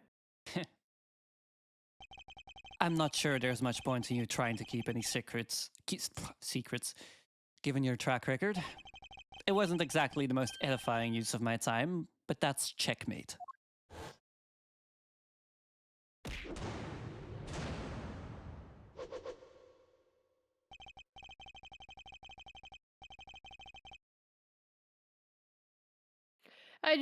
I couldn't help staring at that Gemini statue. My eyes were drawn to it. You keep talking about a Gemini statue. But there's no way you saw what you think you saw. It's simply not possible. What do you mean? You think I saw a ghost statue or something? Larry's still laboring under the misconception that he was looking at the Winter Wing. This piece of evidence shows us what Larry was really looking at. Take that! Take a look at this pamphlet. Take a look at this photograph. The Autumn Wing features sculptures depicting Capricorn, Aquarius, Pisces, and Aries. Not only that, but I've seen the statue depicting Gemini in the Winter Wing for myself. Which means that whatever you saw, it can't have been a statue of Gemini. Guess that makes sense. Huh. Why is he not more surprised by that? It did seem pretty weird now that I think about it. One of the two people did look like a goddess. So the other stuff, I guess I wasn't my imagination either. Other stuff? You're interested in it too, aren't you, Edgy? Great, let me show you. Show me what exactly? I drew a picture of it all. Got the whole scene down exactly as I saw it. But I'm still not that confident in my work, so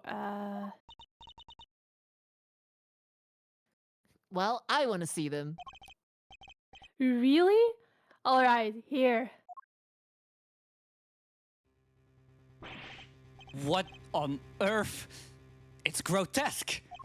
You're trying to tell me that the statue was crying tears of blood?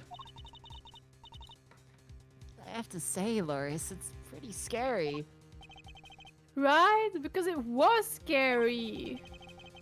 It was supposed to be a statue of Gemini, but it up and turned into a goddess right before my eyes.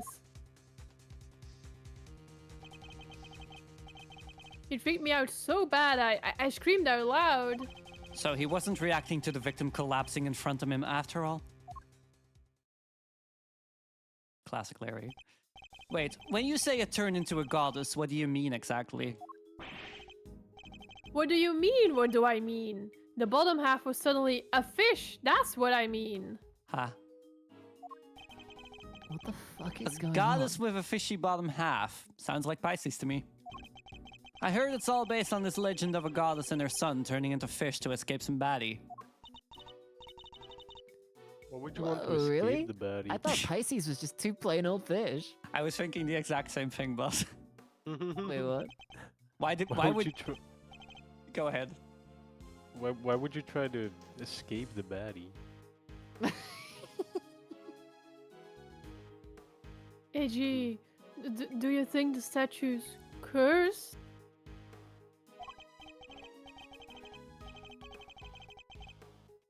I mean, tears of blood turning into a fish, that's some pretty cursed stuff right there.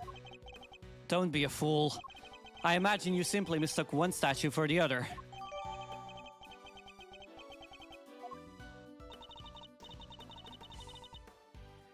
Aw, look at you, tucking it carefully into your organizer. I simply thought I might have a use for it later, maybe in the bathroom. You're the worst, Edgy, the worst! That's genuinely fucking heartbreaking. Kinda freaky deaky though, huh? A statue with a bottom half that changes shape. I'm pretty keen to find out what went down in the Autumn Wing, aren't you? I suppose I am, yes. Could there be some kind of trick to the Pisces statue, perhaps?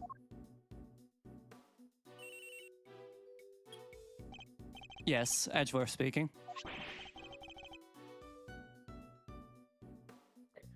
I'm just about done here, sir. There's no danger from the gas anymore. You can come in now. Thanks. Good work, Detective. It seems it's finally safe to enter the Autumn Wing. The good detective sure has impeccable timing. Come on, let's go take a look. I want to see this Pisces statue. You're going in there, Kay? Then maybe I should come along too. Larry, she is still 17.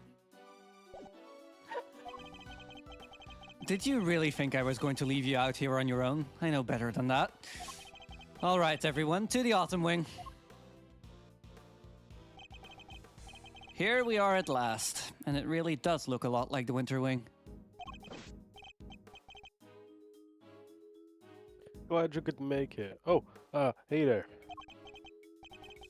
You're, Harry, was it? Good to see you, Harry. No, for the last time. The name is Loris Dudim. Detective, your report if you don't mind. Yes, sir. Okay, so first off, I found a blowtorch. The nozzle was still warm when I found it, so I guess it was used pretty recently. Was somebody using it to heat something? Was the step ladder already like that when you entered? Yeah, I guess it was used by whoever let out the gas. The gas was inside this case until someone opened the lid. Is that so? The Pisces statue. Huh? Are you sure? You're sure up on your constellation, sir? Sorry, that was a weird sentence. You know what the one in the other cases too. This is the Autumn Wing, so I imagine it should be Capricorn. Guess there's no fooling you, sir. I thought it was supposed to be Taurus. That weird cloth that it's draped around it kind of tripped me up. Let me check something real quick. Huh.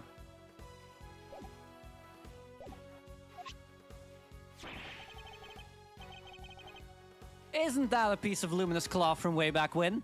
What's that doing here? Now we have evidence from the IS-7 incident too.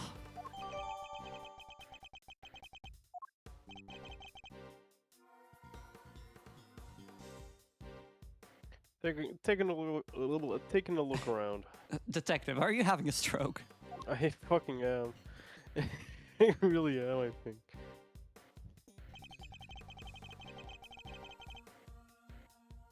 It seems there's a piece of luminous cloth on each of the other cases too. Yeah, and that just makes me want to see what's hiding underneath real bad. Sure, let me whip them all off right. Let me whip them all. Jesus Christ. Hey, Sure, let me whip Gummy, are them you all alright? right off for it. Jesus. Mr. Edgeworth, call an ambulance. Guys. I'm so sorry, sir. I'm dyslexic. Whoa, they're beautiful. Detective, do I need to call amber lamps for you? They're called amber lamps.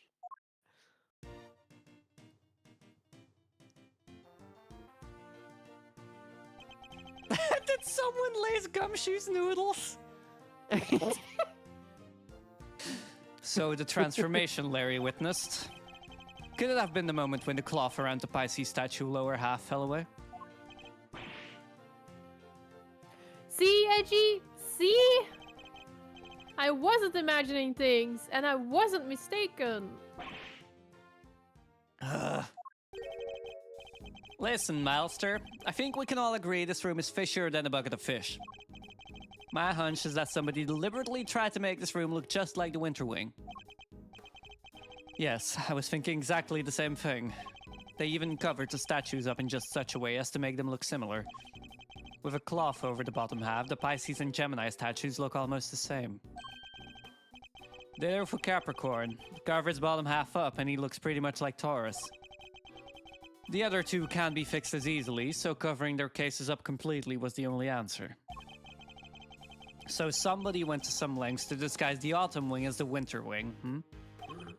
I'd say we need to take a closer look at things in here, wouldn't you, Fender? What in the actual... Mr. Winner! And Judge Gavel!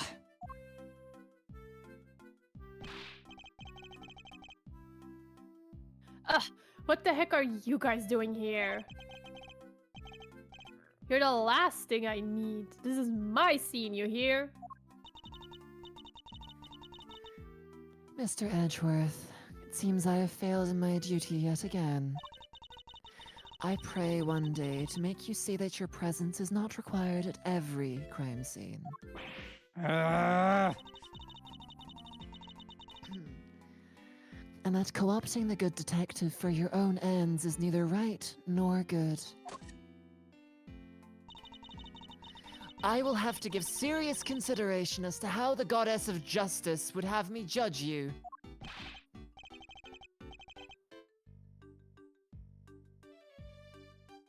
You got it all wrong. It was me who asked Mr. Edgeworth to help, not the other way around. It was? Well then, you know what that means, Detective Flatfoot. Oh, you mean... Exactly. Your, salary check is taking a hit. Bet you're looking forward to payday now, huh? Always wanted to say that. Man, getting a wage cut from you of all people. Not so fast, Mr. Winner. I was simply assisting with the police's investigation as a witness and bystander. Detective Gumshoe is entirely in the right. Oh, he is, huh? So you're saying I should give him a bonus instead? That's not what I'm saying at all. I wouldn't mind a little salary bump.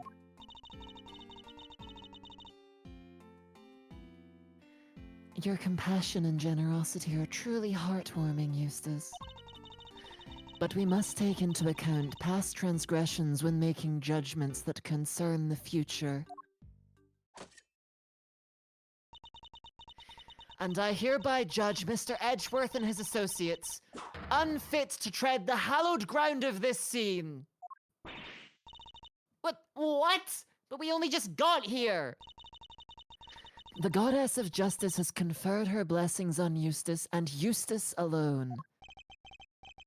By which you mean this is Mr. Winner's case. That's exactly what she means. It's time for the warm-up act to get off the stage.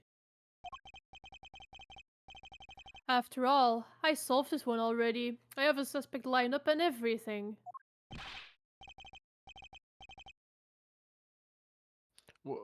What did you say? A suspect already? Who? Who else but your artist friend over there? Oh, here Oh we my fucking go God. again. If I had a coin. Huh? Me? Me? What's going on, AG? If I had a coin for every time Larry got suspected on anything in the Ace Attorney franchise, I would be the richest woman. Then I know what I must do. Huh? Your guess is as good as mine. I can't even begin to imagine how the boy's mind works. How old is that little fucker anyways? 17?! Fucked up. I thought he was like 13. Unsurprising that you like the attitude to understand the winning mindset. How is this little shit a prosecutor at 17? Then again, Franziska was also a prosecutor at 14. Look at I was a Naoto prosecutor or at Goro 13.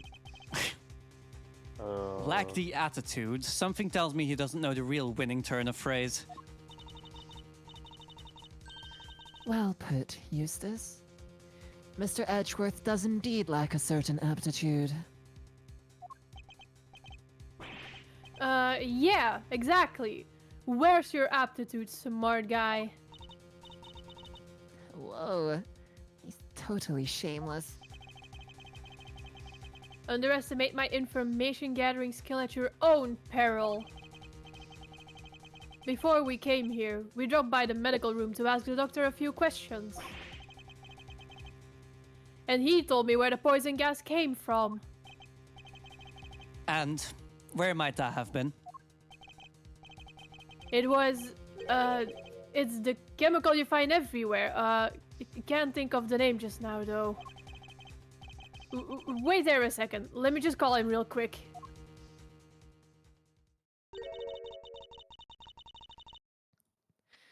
Perhaps I can answer your question while Eustace is on the telephone. Why let him make the call if you know the answer?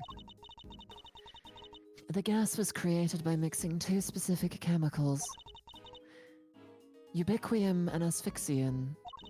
I don't think those are real chemicals. What kind of chemicals are they?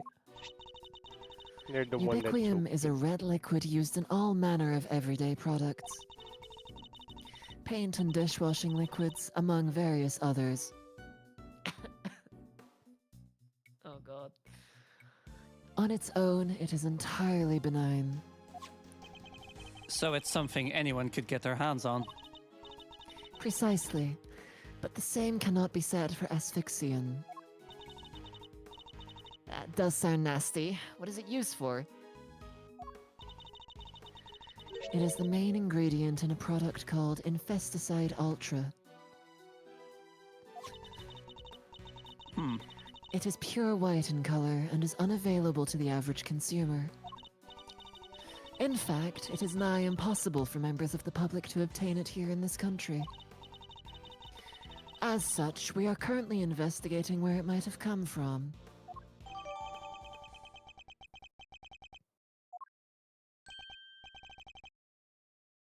I'm back, and I know the name of the chemical now. Don't waste your breath. Judge Cavell informed us already. Huh? Oh, great. That'll make this quicker, I guess. So the source of the gas, ubiquium, is used in paint and stuff, right? And there was somebody here at the gallery today who brought paints with them. Your friend, the artist. You can't accuse me of just because of that. Objection to the paints on that pellet in your hand. Edgy, is this kid okay? He seems a little... Indeed. I haven't known him long, but he's a little prone to jumping to the wrong conclusions. Hey, quit talking about me like I'm not even here. Ignore them, Eustace. They're simply intimidated by you. Nothing more. Why not give them yet another reason to fear you with one of your winning deductions? Guys, I'm Yeah. starting to feel real sleepy. Is Gumshoe... Is it Boss, is you it if can't I do head this to out? us. I'm sorry. Boss, you can't do this to us. I'm sorry. I'm so sleepy. Gumshoe needs his EBs. Gumshoe needs his fucking nap, huh? Gumshoe needs a quick little. Detective, what if I strangled you? At the very least, you'd be asleep then, right? Yeah, I would. It's fine, Alright it's if I fine. go to sleep. Alright, Yeah. thanks guys. Good Thank you for guys. joining Have us. a nice Good stream, night. no problem. See ya. Bye See bye. ya. Motherfucker. Alright, let's look at the roll list. Oh no, I'm gonna have to do bad again. I mean, I can also take baths. I've No, already it's done it this fine. stream. It's fine. I could also take bad if you want. No, it's fine. Oh, it's fine, is it? Yeah. Alright. Eustace, start talking. Winning? Yeah, good idea. Get a load of this, losers.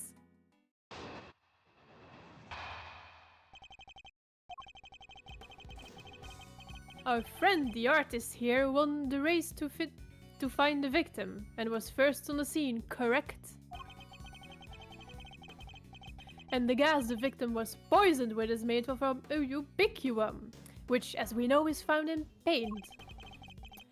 He was carrying paint on his person, and he was one winning stride away from the victim. Which surely makes him the winner on our list of suspects. Right, Gavel? You think so too, right? It is a possibility that certainly can't be discounted. Well, would the artist like to share his version of events? Did you leave red paint at the scene of the crime? Or something more sinister? The catalyst for a cloud of toxic gas, perhaps? I think I might have left my heart there, you know? And you might have picked it up. Oh my god. I would be careful what you say to me. Okay, can someone please tell me what is the correct pronunciation of that word? Gavel. Gavel. My gavel is already primed to deliver a guilty verdict. Ignore him, please, Your Honor. It's for the best. I'm going to cave his skull in. Quit stalling! You can't run away from the fact that my reasoning is flawless. So admit defeat and crawl out of here with your tail between your legs, because I win! I have better things to do than pick holes in your faulty logic, but I don't suppose I have much choice. Is this going to be as simple as just pointing out that Larry could not possibly have gotten his hands on the chemical? Good night, Gatsnable. I am back finally and the old men are gone. Yeah, but we got Mommy instead. Mother. Mother. Well, wait, no, actually, it's made from 2 chemicals. Yeah, and he couldn't Yeah. have gotten his hands on the second one. Yeah. Well, bet the old men were fun to make jokes about. True, but Mommy, Mother. I am a simple woman. Yo, I'm one of those too. Huh? Your deductions are anything but winning, I'm afraid. Unless you're looking to win a prize for incoherence. So you agree that I deserve a prize? That's the kind of shit I would say. Alfira, we can talk about your mommy issues later. Do we? Do we have to? Do it on stream. Sunday. What you deserve is to be set right. The gas came from within the case containing the sculpture of Pisces. It did, and it was created by the artist guy. With the red paint that we know is full of ubiquitum. Allow me to offer you a bit of advice. One prosecutor to another, it always helps to listen carefully to others. The gas is created when ubiquitum is mixed with another substance, asphyxion. Paint containing ubiquitum alone wouldn't create any kind of gas at all. It wouldn't? I thought they said that guy was asphyxiated with ubiquitum. So you're telling me all this was based on a mishearing of the forensics report? Yeah. The gas had already done its work by the time Mr. Butts found the victim. Perhaps it's your own aptitude you should be worrying about. My aptitude? What does that even mean? You literally used the word 5 minutes ago. It means one's ability, or how suited one is to a particular task, Eustace. And attitude, the other word you misused only minutes ago as well, is another thing entirely. I get what you're doing. You're making fun of me again. I am, and you fucking deserve it! What I am doing is demonstrating that you do not have the aptitude required ahead of this investigation. Before you go any further, you might wish to consider some of the flaws in your own statements. And what flaws might those be?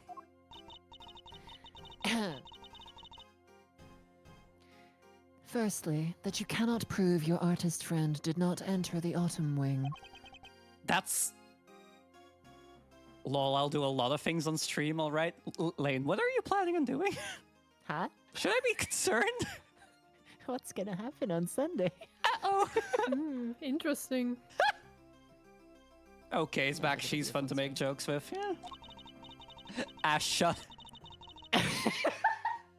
Read your fucking Sorry, line.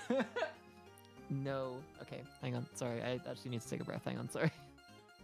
Then breathe. I'm trying! God, everyone is so fucking mean to me. Breathe faster. And secondly, that you cannot prove the red paint did not have something to do with the crime. But the paint isn't important on its own, surely. What's important is the combination of the red ubiquitum with white asphyxion. How exactly were the two substances introduced to one another? Surely we need to figure that out before anything else. Indeed, we do. And that is what Eustace will be investigating next. Or what he would already be investigating had you not been here making needless trouble. We are not here to make trouble. Quite the opposite, in fact. We're here to help.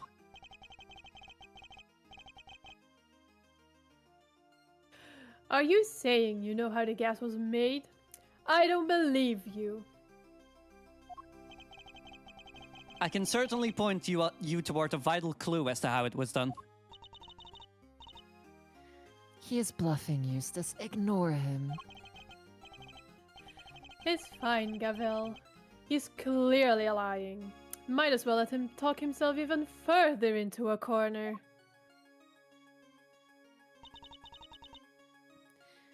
If you are sure. Come on then. Show me what you've got.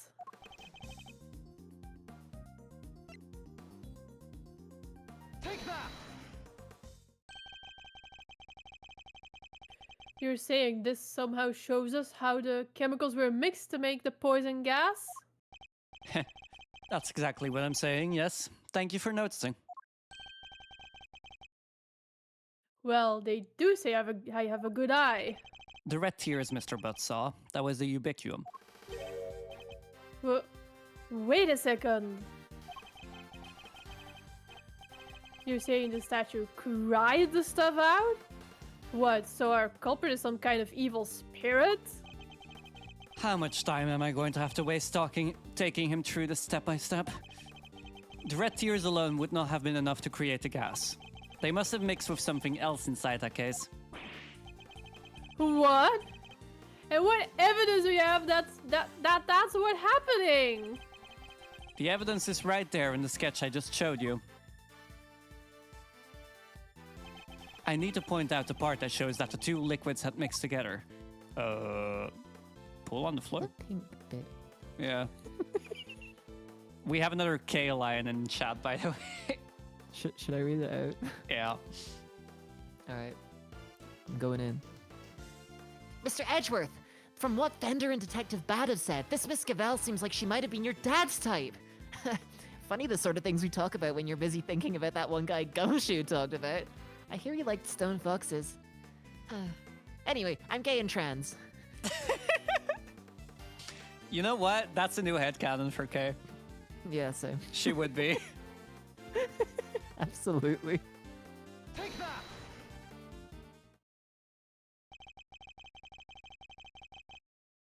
Observe the pool of pink liquid beneath the Pisces statue's glass case. This clearly shows that the two chemicals mixed. Wait, I don't get it. How does that prove that some ubiquitum mixed with some asphyxion? We have an artist with us. Why don't we ask him? Larry, you claim to be something of a painter. I imagine you have some experience mixing colors. What happens when you mix red with white? Don't treat me like a dum-dum, AG. I did graduate from junior high, you know. Can't relate. Any idiot knows that red and white makes pink.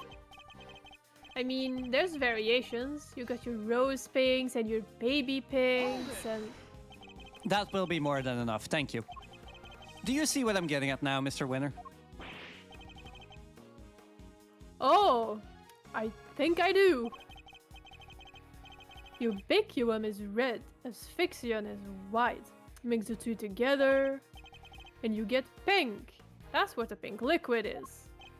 Yes, very good. We got there in the end. Yes. Interesting. I think you finally convinced him. Oh my fucking... Mr. Edgeworth, you have raised a possibility. Nothing more. We cannot know for sure that this shows the result of the two chemicals having mixed.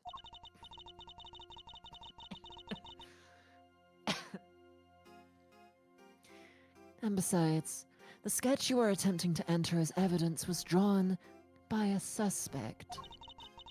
How can we possibly hope to rely on its veracity? Hey! I drew everything exactly as I saw it. A true artist never lies or embellishes the truth. Forgive me, but I did not ask for your opinion. Oof, she's a cold one. But I like it! You may rest assured, Your Honor, that I mean to prove my theory to all of our satisfaction. It may not be wise to jeopardize your position any further, Mr. Edgeworth. Do you think that Kay had her gay awakening while she was being held up by Sheena? I mean... I would. Yeah, same. Kay is definitely too much of a fail girl not to be trans. Yo, I'm a fail girl too. I know, and you're trans. No. Read the fucking line. I'm getting there, hang on. Especially as there is another question to which you have yet to provide a satisfactory answer. How can you prove that this man did not enter the Autumn Wing? Until you are able to, there is little more to discuss. Wait, maybe the victim could help us out with that. Mr. Gusto, he is still unconscious and in critical condition. He is? Yes, that's what I Oh. said.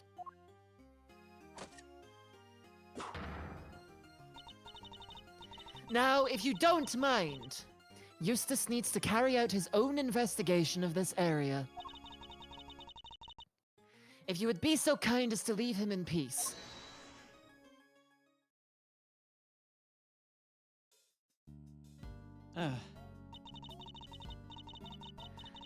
For the presiding judge's sake, I pray to the goddess that you need not ever be summoned to testify.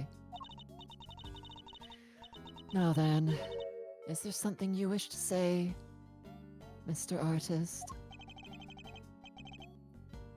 If you could just hold that pose for a moment there, Miss Ice Queen. Oh Miles. my god. Would you testify that I didn't cave his skull in with this hammer? I would, Your Honor. I am Justice Verity Gavel, and I would be grateful if you would dispense with the childish epithets. Oh ho! Finally she tells me her name. Nice to meet you, Verity. He has no self-protection instinct, neither do I. Same. Name's Loris Dunim, but you can call me Loris. If you could stop wasting the court's time, Mr. Dunim. Oh, yeah, sorry. It's just, there's something I forgot to mention. The door was locked. I tried to open it and then the old guy came tumbling out. It does appear that the door can be unlocked from the inside. However, that does not necessarily mean that it was locked at the time as you claim. Without proof, your statement carries little weight, I am afraid. Well, as it happens, I can back her pal up here up on that. What? Yep, we tried to come in here too, but it's just like the guy said. It was locked up tight. Ain't that so, Malzerino? It is. I distinctly remember how it went. So, Winterwing. Ha! I don't believe it. It's locked. The gallery's open for biz, but the Winter Wonderwing's off limits. What gives? Prior to the incident with the gas, it was not possible to enter this room from the outside. And what is to say that your suspicious friend was not in here with the victim the entire time? The fact that he didn't suffer the ill effects of the gas. Search him for a gas mask if you like. I doubt we'll find one. I see. Then I suppose we will have to take you at your collective word. That was a little too easy. Well, Judge Cavell, do you accept that Mr. Butts is no longer a viable suspect? And that once again Mr. Winner's deductions have fallen short of the mark? What are you talking about? I just need some more information, that's all. You can't blame a guy for being a little hasty with his deductions. I think I can. I think you can, yeah. You know, it's not cool for a prosecutor to be saying stuff like that, right? Very well. Then perhaps we should call our next suspect. Mr. Denim, you may step down from the stand. Huh? Go, you mean? But I was enjoying our time together, Verity. Let me stick around, please. Mr. Denim, oh my god, I'm going to kill you. Overruled. Show no mercy. Squish my heart into a goopy mush. I love it. I'll admit, I can see where Larry is coming from. Yeah. You think Cavell and Larry hook up after? She seems like the kind of woman that would go for a fail guy. No. Maybe. I wish I was Larry in that case. That or she and Danny have done there. Get up to some funny stuff off hours. Are we starting to hit canon that Cavell actually just gets around? I think if there's anyone in these games that gets around, It's probably Judge Cavell. it's probably Judge Cavell.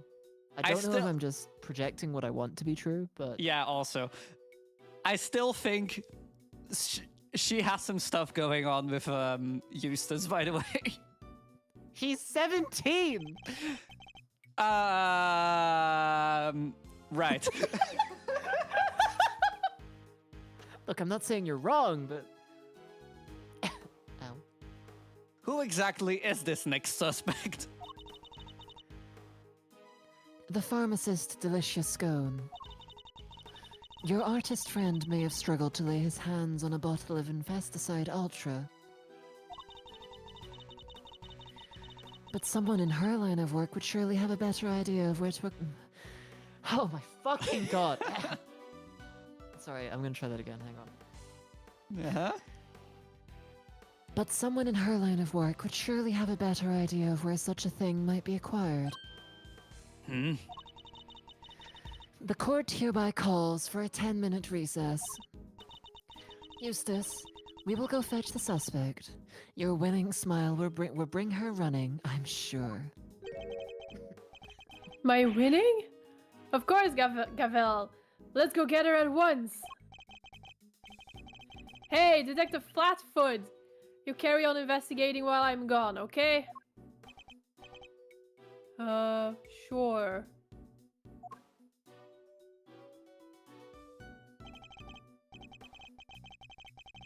What, Lane, what makes you think that Larry, of all characters, gets around?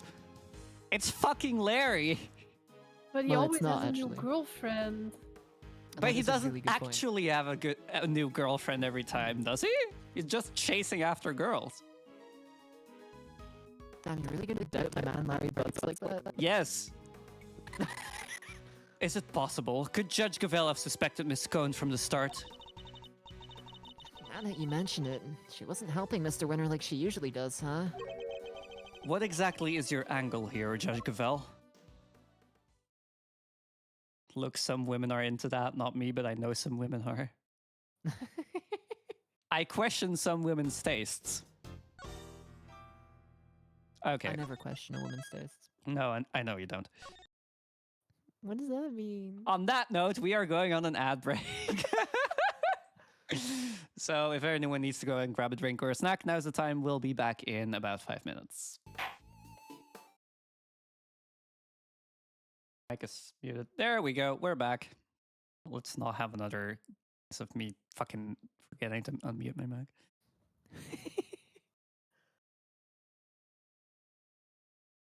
All right. Let me see.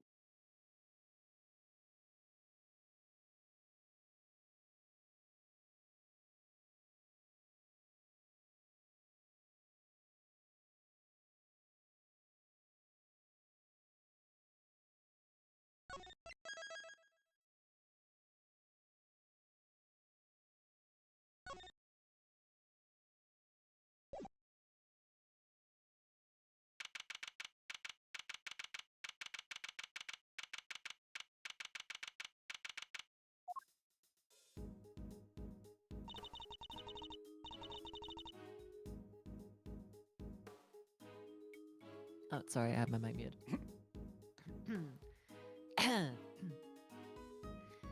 They sure are taking their time. I thought this was supposed to be a 10-minute recess.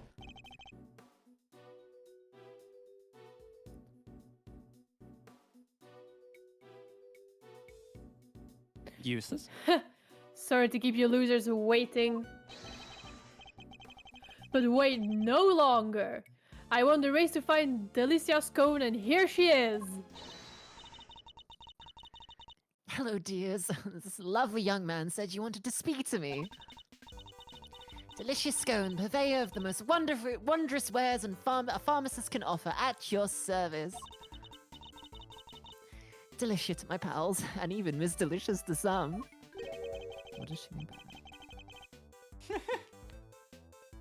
You can call me the winner, and I'll call you whatever I want. All right, Winnie Pooh, whatever you say. It's lovely to meet you, dearie. What's her deal? She pretended that she was a pâtissier in the first part, or like in the past. And she's actually a pharmacist. She's actually Walter White. So much for call me the winner. Oh, have we met before, young man? Get a load of this, Delicia. That's Miles Edgeworth, Gregory's son. Well, I never! It's a pleasure to meet you, Milesy Smiles. If you must address me by my given name, just Miles will do. Oh, Greggy Peglegs boy, all grown up too. Make me feel my age, why don't you? That was Australian. I wonder just how old she is. Eustace, I believe we have some questions for our pharmacist. Oh yeah. What brings you to the gallery today, Miss Code? I came to see old Moody Judy, of course. We've been fast friends for 18 long years, and no one's going to stop me visiting her now. I understand that you helped look after Mr. Gusto in the immediate aftermath of the attack. Oh, I didn't do much, really. Just whipped up a quick antidote for the dear old doctor. Whoa, you can make an antidote just like that? It's happening again! Oh, yes, dear. As long as I have the right ingredients, I can throw together just about any medicine you like. It certainly helped that the medical room was well equipped, though. We were much better off treating him here than losing vital minutes taking him to a hospital. Anyway, we did what we could. The rest, well, that's up to him.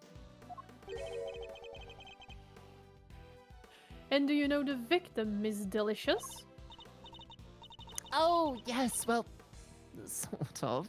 It's been 18 years since I last saw him. Apparently, he's famous these days. One of the best confectioners in the world, or so they say. Interesting. So he's a well-known public figure. Oh, yes, dear. He was on the news and everything. Confectionery crafting king of the world, they said. Wow, so the old dog really went to Zheng up this game, just like he said he would.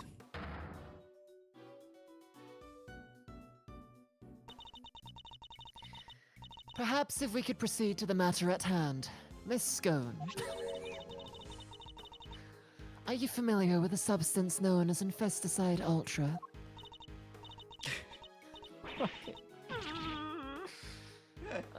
Okay. Of course, dear. You use it to get rid of you-know-what.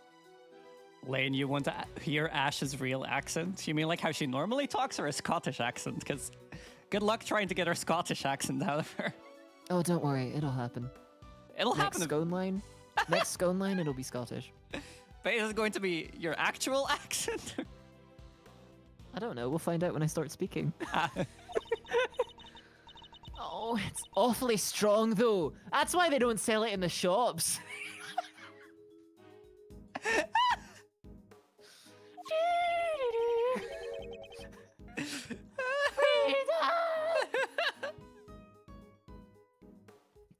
That's not actually what I talk like, but oh fuck. Oh, there we go. That's it. That is. That's not that. That is. Whoa! I almost slipped up. Food. I almost slipped up. Food. I almost slipped up for a second. What do you mean slipped up for a second? Ash, I have heard you actually talking your Scottish accent. That was exactly it. Ah, right. Yeah. Food. Food, book, cook, wood, could, dinner. Might I ask what you mean by you know what's? Oh, the little blighters that frighten the life out of poor innocent ladies like yours truly. That's what. Your accent's been approved, Ash. Approved? By who? By chat. Oh my goodness. Thanks, chat. Read the fucking line. Alright, I'm getting there, okay? Ghastly little. No, that's Eustace. Ghastly little creatures running around people's nice clean kitchens, terrorizing them. Oh, I get it. Those. Ah, a wire. Science. Yeah, logic, Mr. Edgeworth. Alright.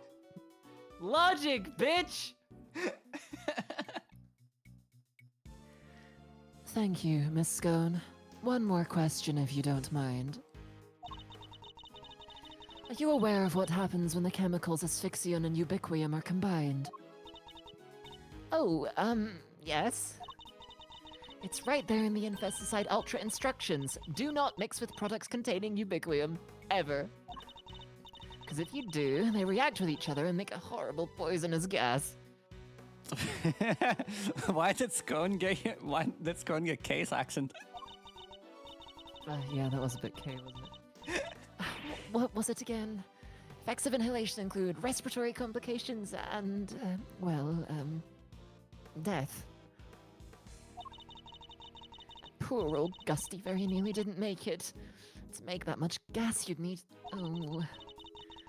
probably 500 milliliters of each chemical, I'd say. That was Australian again. She certainly talks like a skilled pharmacist. And yeah, Lane, by chat I meant just you, but still. Ubiquium's awfully thick and sticky, and it heats up very quickly indeed. It's also bright red and smells minty fresh. Oh, and cheap as chips. That's why they use it in everything. Asphyxian's more watery, and it's white in color. That will do. Thank you. You are clearly well informed, Miss Scone. I nearly said queerly. That as well. As well I should be, dearie. After all, Infesticide Ultra is made by the company I work for. Oops, I just incriminated myself. Oh, but before you get the wrong idea, they don't go around handing out free samples. As I say, it's awfully terribly dangerous. You couldn't buy it even if you wanted to. Yes, Miss Scone. Very interesting indeed. I think that tells us all we need to know. Strange. I thought she suspected Miss Scone. But something in that smile makes me wonder if she has some other angle in mind.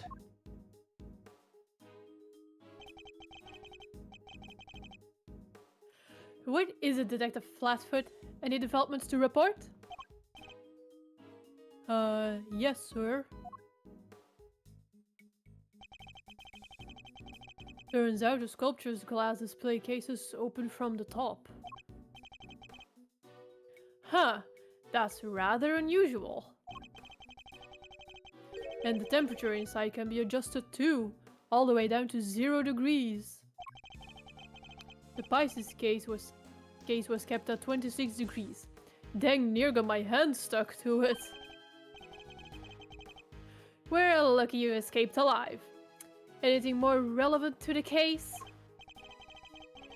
Yeah, they found something on the underside of the top part of the Pisces case. Traces of ubiquium. Oh, now we're talking. That's odd. If there was ubiquium stuck to it, it should have stayed stuck. After all, at 26 degrees, it would have been frozen solid.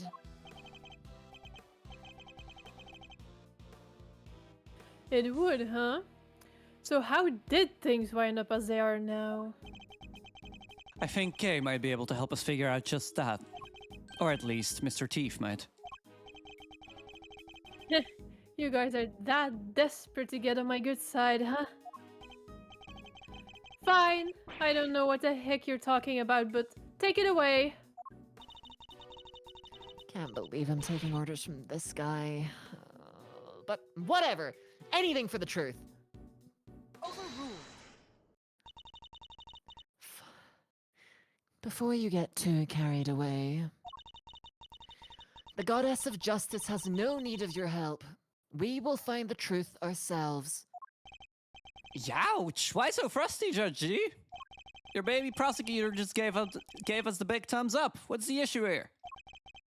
Oh, wait, don't tell me the committee has some dirty little secret it doesn't want us finding out. That was very specific. I am not required to explain myself to you. But if you feel that you absolutely must participate in the investigation, perhaps you can prove to me that it will be worth our while by keeping you around. Oh, to keep you around. What exactly does she have in mind here?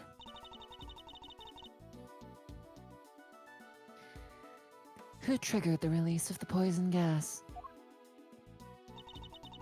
If you can answer this question, I will consent to your participation in the investigation. You heard the lady, Smiles. Somebody opened the Pisces case and let out that gas. Considering what we've learned so far, there's only one person it could possibly be, no? Yes, the answer is indisputable. It was Gumshoe, wasn't it? In that case, please kindly provide it now. Who released the poison gas? Has to be Gusto, right? Blame Yeah. Eustace. The mommy and Danny are flirting. Yeah. The victim, Carmelo Gusto, is the only person to have entered the Autumn Wing. Thus, only he could have opened the case. Correct. That appears to be the only logical answer. Very well. I will permit your participation in this investigation to continue. However, if at any point I feel you are contributing nothing of value, you will be removed. Immediately. Understood. Even if Mr. Gusto did open the case, we still have no idea why. Bit funny. Bit of a laugh. All right, Mr. Edgeworth, tell me what you want to see. Let's use the data we've collected to recreate the scene before the poison gas went off. On it.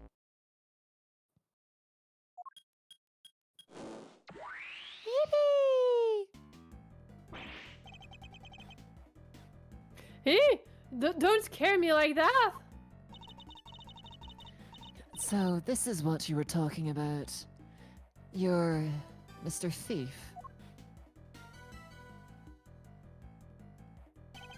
Let's begin by examining the Pisces sculpture.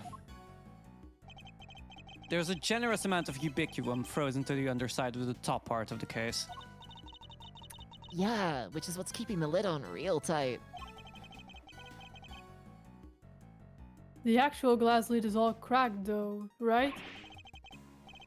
Somebody really went to town on your little house there, huh, Pisces? And do we have any idea of how the glass lid might have come to be so cracked? Well, it doesn't look like the outer-facing side of the glass suffered any damage. I see, so we have a cracked piece of glass that we know is ice cold on its inner-facing side. And we also know that it wasn't damaged in any direct way on its outer-facing surface. Thoughts? Ice cold. Makes me think of the way you glare at people, sir. Cracks. Makes me think about those deeply etched lines in your forehead. It was cracked by heat expansion. Applying heat to ice-cold glass from the outside will cause it to crack.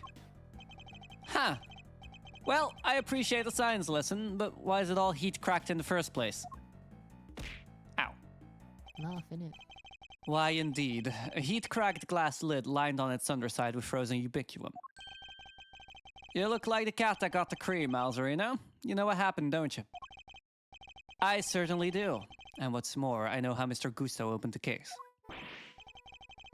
What? But you didn't give me a chance to figure it out first. It would have been quite a wait. Well, don't keep it to yourself, Edgeworth. I want answers. How did Mr. Gusto open the case? Take that! The blowtorch showed signs of having been used recently when it was found here in the Autumn Wing.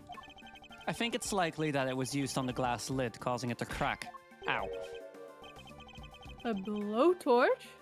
Who uses a blowtorch to open a glass case? Oh, I get it! Mr. Gusto was trying to melt the frozen ubiquitum so he could open the lid. Indeed. You beat me to the answers by a second. But we'll see who wins in the end.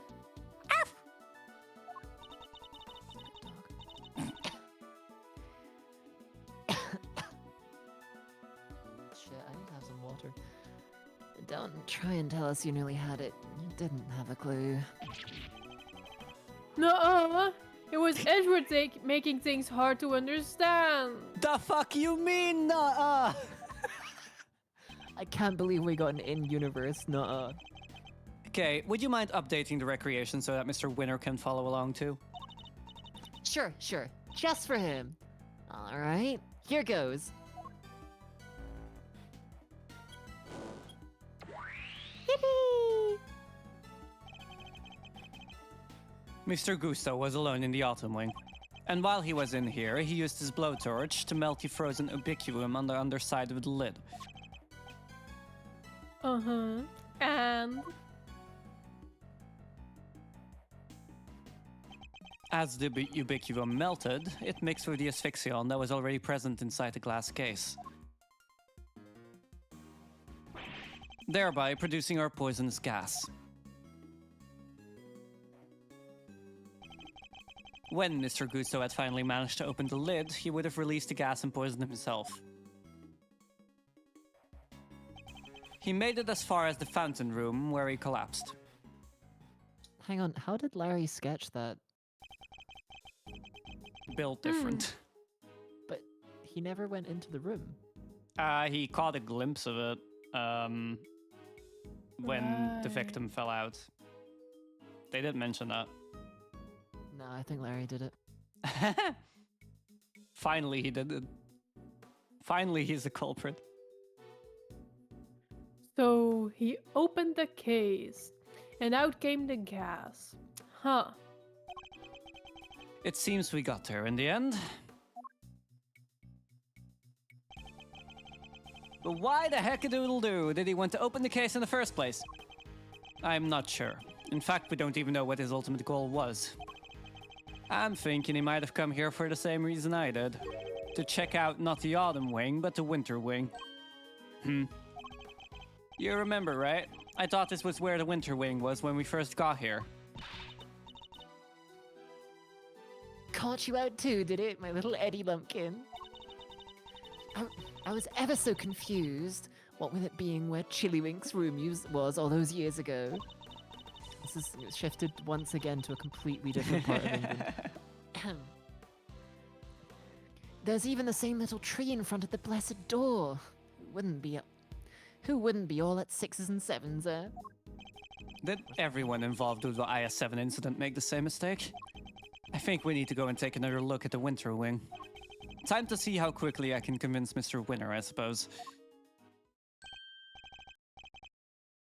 Eureka! Ladies and gentlemen, I have the answer. Uh-oh. The answer to what exactly?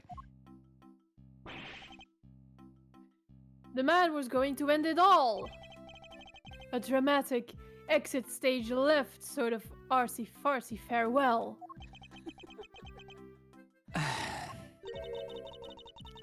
Have you been listening at all this whole time?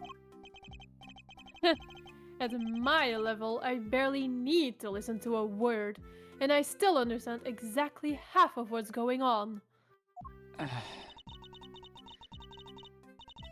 Perhaps I can explain a few of the finer details to you later, Eustace. Winner's prerogative. Winners? Sure. Thanks, Gavel. Alright, you know what, Alfira, fine. I admit it, you're right. Thank you indeed. I find it's always best to leave things like child wrangling to a professional. Hi, Delta. For free? No, it wasn't for free. It was for 500 channel points. Woo! That one was for free. For Whoa.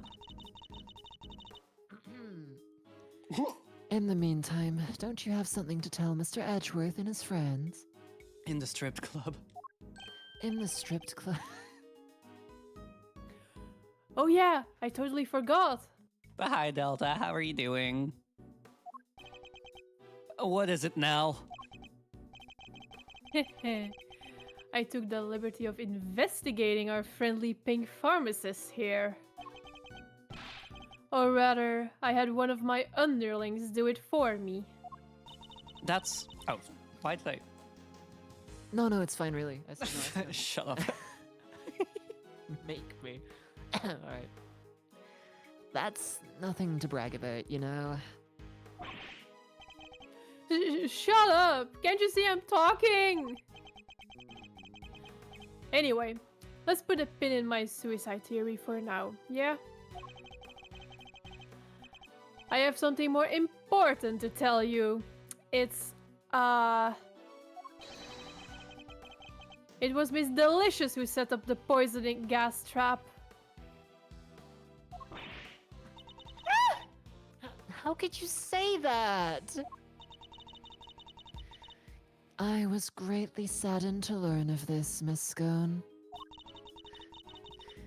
Your profession is one dedicated to saving lives, and yet you used your expertise to try to take one.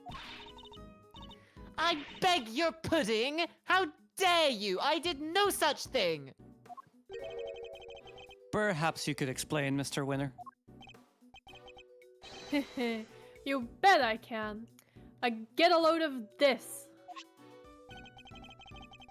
This is Miss Delicious Pharmacist's license.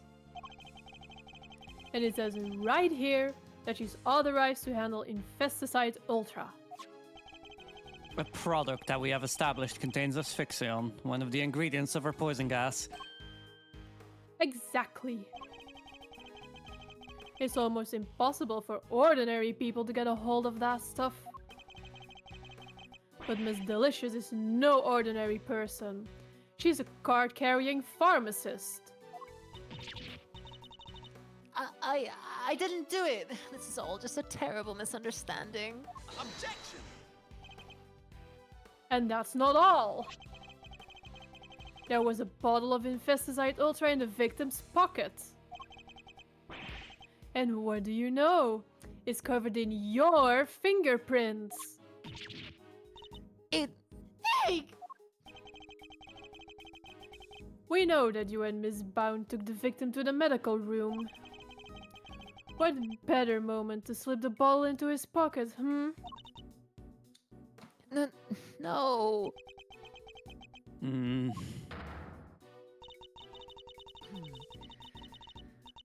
There was only one person on the premises licensed to carry Infesticide Ultra, and that was you, Miss Scone.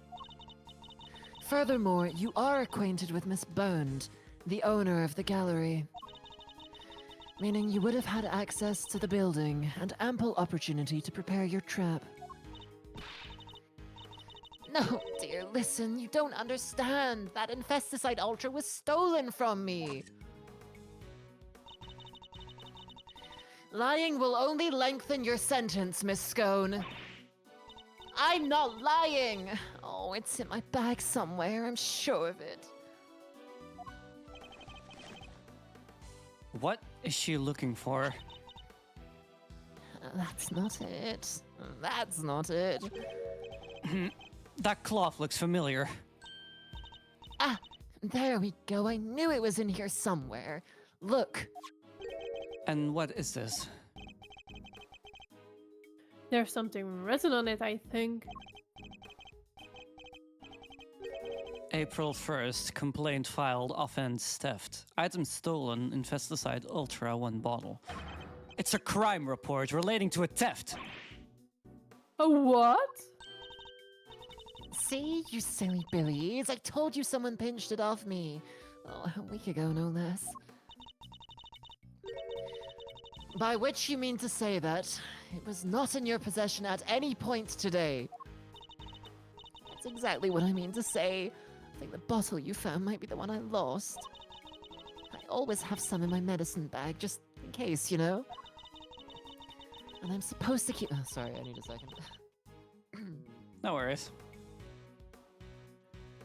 And I'm supposed to keep my bag locked up tight, but, well, I'd forget my head if it wasn't screwed on.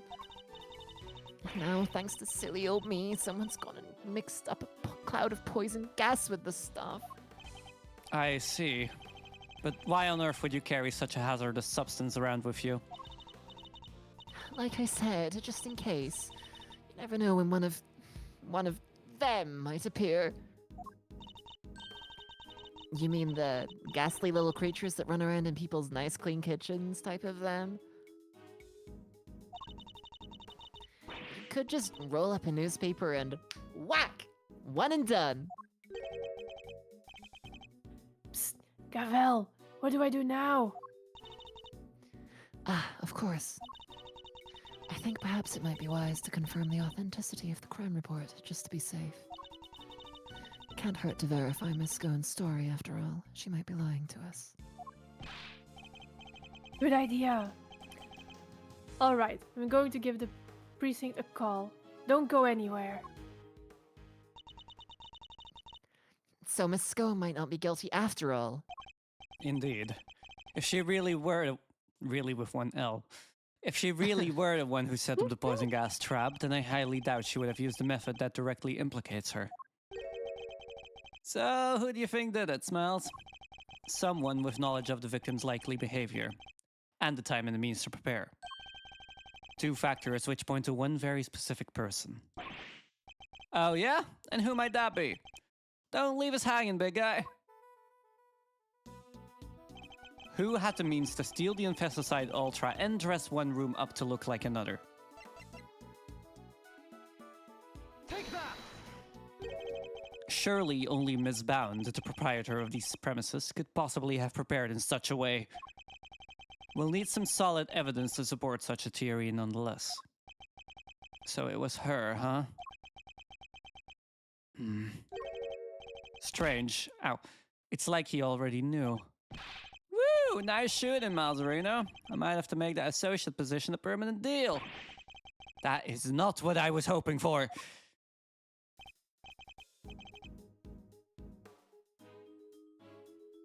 Ahem. I am back with results. The police have confirmed that the theft really was reported and logged. Which means we may have been a little hasty with some of our conclusions then. You mean that every single one of your conclusions proved to be hogwash? No, I mean, we're only just getting started. Oh, then what's our next move? Well, first we need to go and talk to Miss Bound. And then?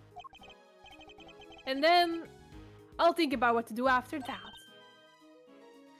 Eustace. Mr. Gusto's real destination appears to have been the Winter Wing. Perhaps it would be worth having someone investigate that room more thoroughly. Oh yeah, we should totally do that. Flatfoot, go investigate the Winter Wing. Yes, sir. Cavell, we're going to talk to Miss Bound. Very good, Eustace. We'll join you if you don't mind. I sort of do, actually. Too bad.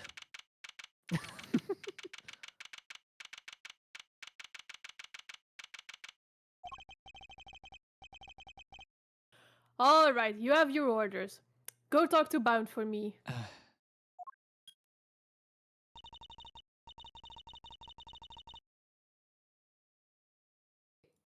Hey, Mr. Winner, weren't we going to go talk with Miss Bound ourselves?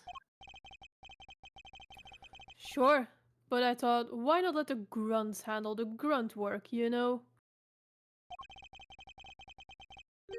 Means I can just sit back and wait for their report.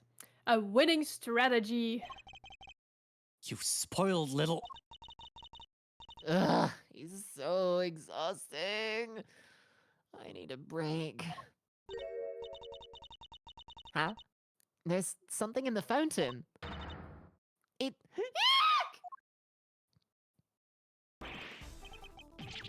It's a bunny! What on earth?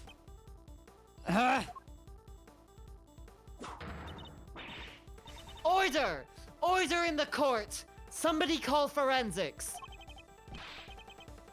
Bad news, sir. Real bad news. Order! I will have order, detective! The ice sculptures in the winter wing. They've all melted. What? Did. Huh? Say!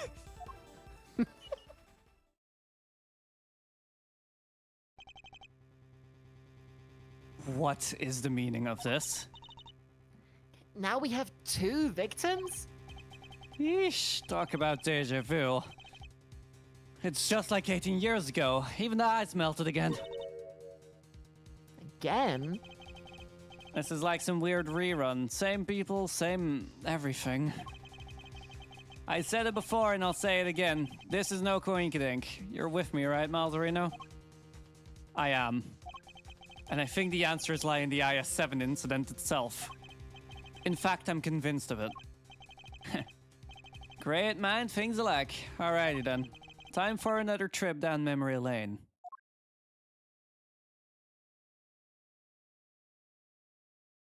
I'm going to give you guys a choice. We do either one more part today, or we keep all of it for next time, but then next time will be probably 8 hours. Probably what next time? Next time will probably be 8 hours in that case. Hmm.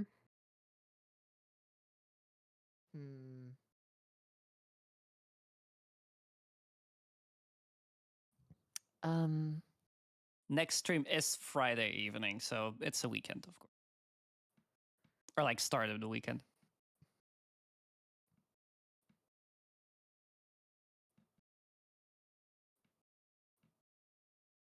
Save already in the meantime.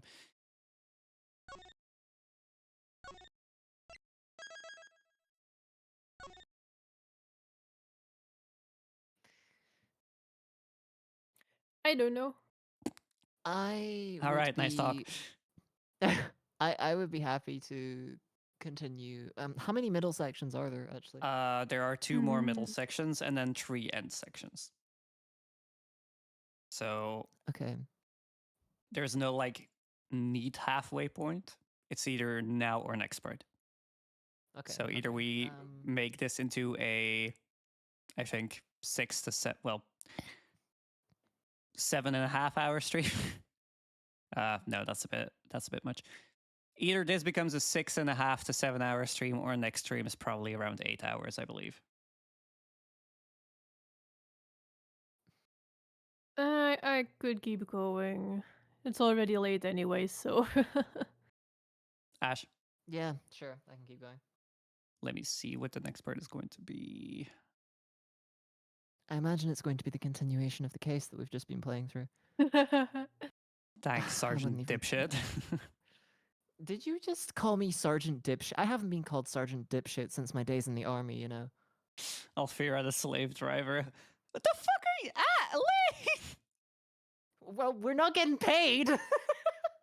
At least we got a choice. That's something. Yeah. That's it. I'm just fucking with the infinity cube. Oh, nice. I've also been fucking with my infinity cube. Yeah. I don't think Nice. there's like an actual investigation or anything for next part, so it shouldn't be too long, I hope. Oh, okay.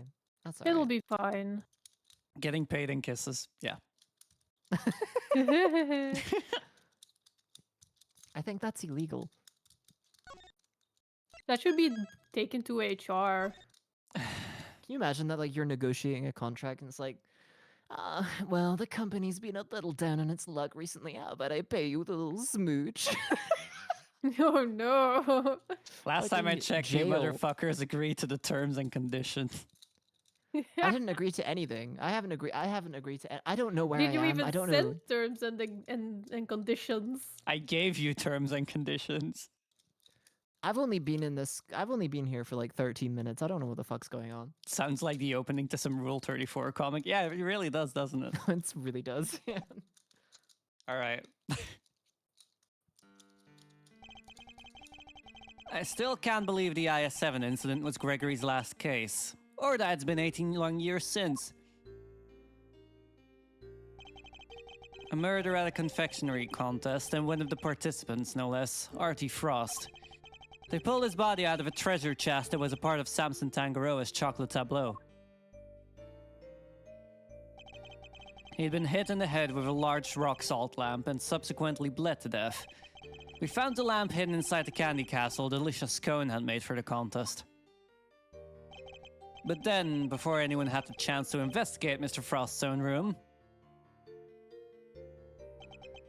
all of his icy creations had melted clean away.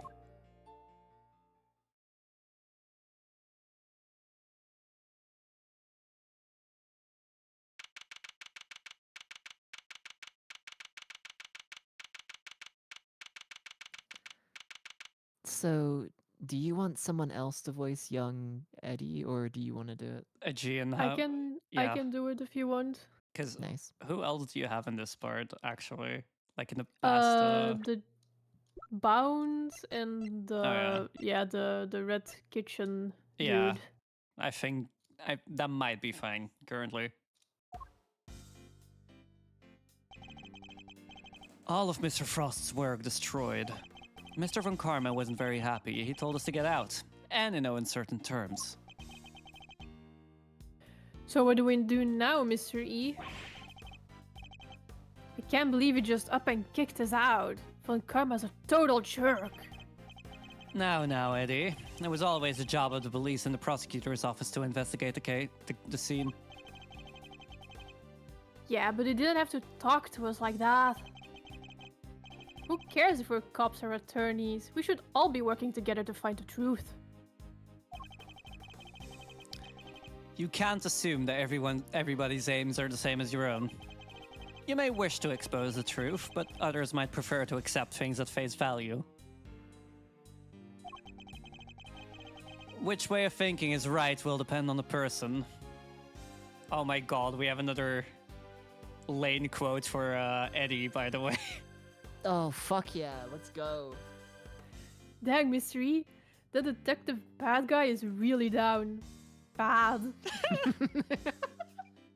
Immediate gunshot for such a horrible pun. Yeah. No, that was a good one. But what if somebody innocent ends up behind bars because no one managed to uncover the truth? It can happen. We're all human, police and prosecutors included. Which is why defense attorneys exist. Our job is to help people in such situations, to be friends to the friendless. Friends to the friendless. Now, we may not be able to investigate the Winter Wing as hoped, but that doesn't mean we give up. That was funny. But still, gunshot. You're right, Mr. E. I'm sorry. I should have thought more before I opened my big mouth. You're young, Eddie. You'll learn soon enough. I will, I promise. Oh. Mr. Edgeworth, Mr. Fender, You look like you could use a little pick-me-up. I'm afraid this is all I have, but please, by all means. Whoa, you're the best, Miss Bound.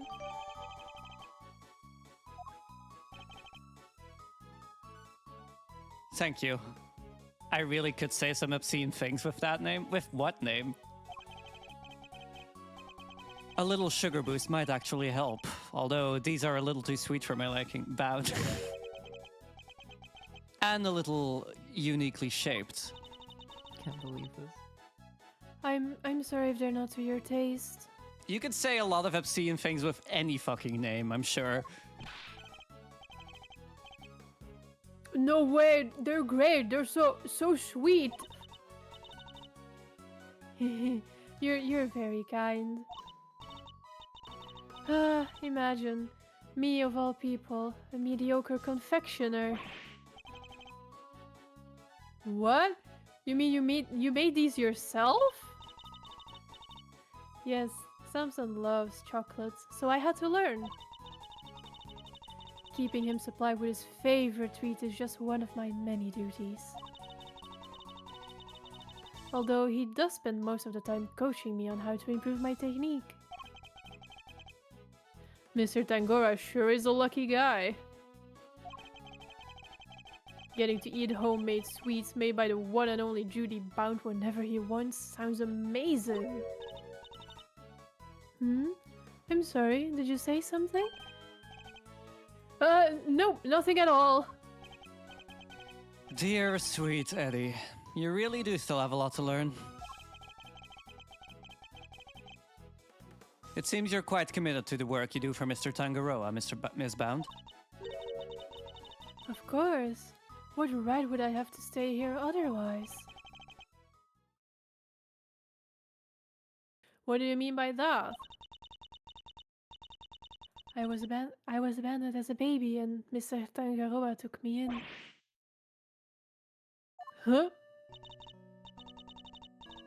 That's right. One snowy Christmas Eve, many years ago, he found me on the steps of this very mansion. He saved my life and became the father I never had. I can never repay him. So my work for him is the least I can do, and I'll be here for him as long as he needs me. That's the most beautiful thing I've ever heard. I must be getting old. I'm welling up a little myself. And to think today is Christmas Eve. It's almost Christmas. And I can't even give him his present in person. I'd do anything to save him, anything. Please, if there's something I can do to help, just say it. We're very grateful, Miss Bound. Perhaps you could help us by answering a question. Did you know the victim? Not very well, I'm afraid. Oh, but if you wanted to see some of his work, I have a picture of the sculptures he made for the final.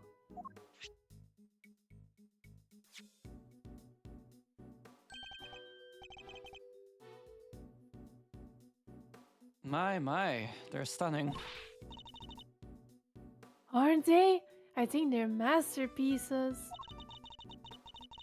Who would have thought you could make such intricate statues out of flavored ice? Samson adored them too. Oh hey, that's Taurus and Gemini, right? I didn't know you were keen on constellations and the zodiac, Eddie. Oh, I love it. The stories those stars can tell. Take Gemini, for example. See the lyre? That's what the harp is called. And the arrow and the... Hold up. The lyre doesn't have any strings. Huh. Did Mr. Frost forget to add them, maybe? That doesn't sound like something he'd forget to do. Wait, really? But I thought you just said you didn't know him very well. Oh, well, he didn't seem like the type. It seems she's got something to hide too. You took this photograph yourself, Miss Bound? Yes, I use this instant camera here. It develops the pictures as soon as you take them. It's so useful. Oh, I'd love to see it in action. Hee. Then why don't I take your picture? Yes! Come on, Mr. E, let's get a shot of the both of us. Well, alright then. It would be a shame to waste a good hair day. Ready? Say cheese.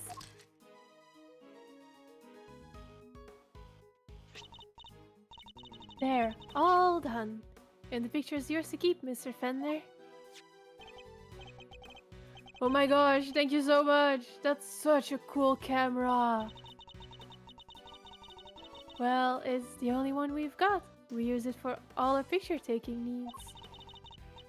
It's very convenient, but the lack of negatives is something of a shame. So there aren't any negatives for us to reference, huh? I assume Mr. Tangaroa used the same camera during the contest. Yes, you assume correctly. He used it for some work-in-progress pictures of his seascape. And later to take some photos of the other contestants' works. But didn't you take a picture of the body when you discovered it? And didn't you discover the body while the judging was still underway? Ah, yes. Samson wanted pictures of all the entrance completed rooms. But the film ran out just as he finished photographing Mr. Gusto's work. So he asked me to go put in a new cartridge. He seemed to think there should have been more shots left than there were. In other words, the film ran out sooner than expected. Yes, the number of shots he took didn't line up with the number of shots remaining. But he thought maybe he just lost track somewhere along the way. But had he really, though? I went to our living area to change the film and was passing through the fountain room on my way back, when I heard some sound of something break and collapse in Samson's room.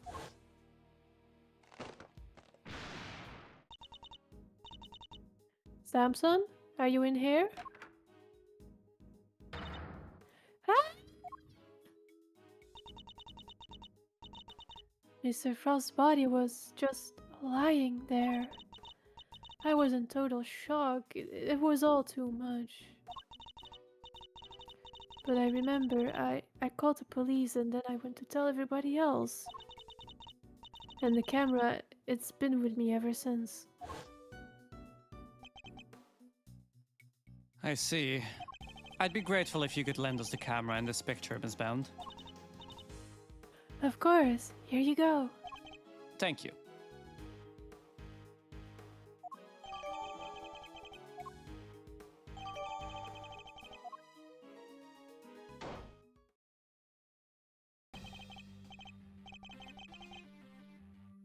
Detective Bad, Miss Cone, are you done investigating? They're done with me, that's for certain. The big meanie told me to clear off. Honestly, that mannequin's be the end of me. The cheek of him. Guess he got tired of people cluttering up his crime scene. Also, there's a new Fender quote in chat. Oh, fuck yeah. Ooh, give me a second. One. Hey, that's my joke. Bound? Mr. E, I think I heard Detective Bad mentioning that name to you earlier when you were in the confectionery castle. Do you think he may be suspecting her of being the killer? He really went on wanting to get bound. She seems like such a nice lady, though. Oh my god. That's the best fun. Holy fucking shit. Sunday is gonna be a blast at this rate. Sunday is going to be For real. For real.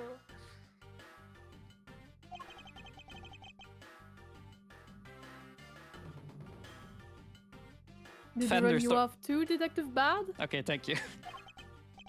Oh God, no. Alfira, are you sure you don't want me to take this one over? Yeah. Von Karma seems to think I'm a nuisance. Can't do things his way with me around. Why would Mr. Von Karma go so far as to exclude his own lead detective?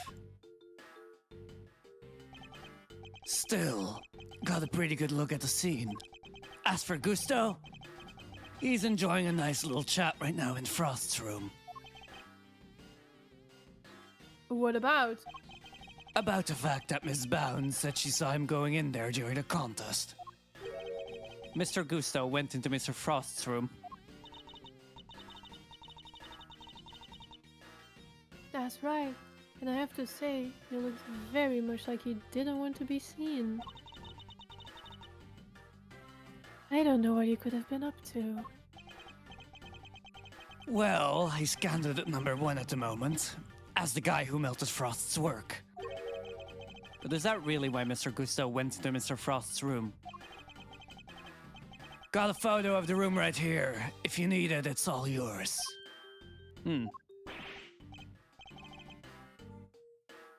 Wait, what? Why would you just give it to us? Do I gotta spell it out for you, kid? I'm offering to help you guys. I want the truth about this case to come out. Detective. Really, Detective Bad? Mr. Von Karma won't be happy about this. Yeah, well, I'm not Von Karma's stooge. If he's gonna stonewall my investigation, then I'm not gonna play by the book either. Can't let some pesky rules keep me from finding the truth. Now, can I, Mr. Edgeworth? Indeed. Thank you, Detective Bad. Wow, I can't believe you won him over, Mr. E. Well, I haven't the foggiest what you're all going on about, but here's the new friends, eh? It's definitely nice to have the good detective on our side, that's for sure. All right, let's take a look at that photograph. Here. Take a look at this photograph. This is what Frost's room looks like right now. Yikes, there's nothing left of his flavored ice sculptures but puddles. The floor appears to be completely covered in a pale blue liquid. I should compare this with the photo I just borrowed from Miss Bound. I assume that the unplugged power cord has something to do with all this. Yeah. Once that was out of the socket, the display cases lost power, and up the temperature went. It looks like they were all connected to the same power strip. Do you have any idea when it was unplugged? Nope. Still working on that. Those sculptures were beautiful. What a waste. You can say that again. I would have taken a few more bites out of them while I had the chance. So they tasted good? Oh, did they ever? I've never tried ices so scrumptious in all my life. Really? Man, I wish I could have had a bite. Well, scrumptious except for the salty bit, of course. That was unbearable. We've gone to another different part of London again. The salty bit. It's in the other photo you've got there. There? I don't know. It's in the other photo you've got there. This bit, the harpy thing. You're just going off of every English accent at this point. Yeah, I was initially aiming for the, like, you know the Rose Tyler accent? But I fucked that up immediately. That's Liverpool. No, wait, no, that's what not accent is Liverpool, that? That's like London, but not central London. Gemini's liar. Gemini, shut the fuck up. Gemini. Also, Lane, you gotta love the salty bit in your mouth. Jail. Wait, that's why it had no strings? Because you ate them? I didn't eat that much, you cheeky little devil. I told you, it was all horrible and salty. It's interesting that only one particular part of this one particular sculpture tasted different from the rest. And could somebody other than Miss Cone really be responsible for eating the rest of the strings?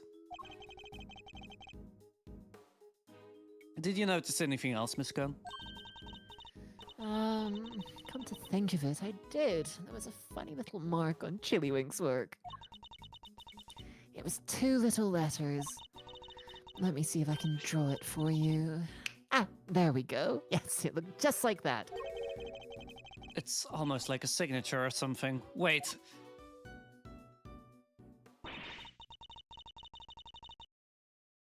I just knew Mr. Frost wouldn't have made that harp without strings. He's not the type to skip an important detail like that. I hope you don't mind me asking, Miss Bound. But are you certain you didn't know Mr. Frost particularly well? What? No, I barely knew him, I swear.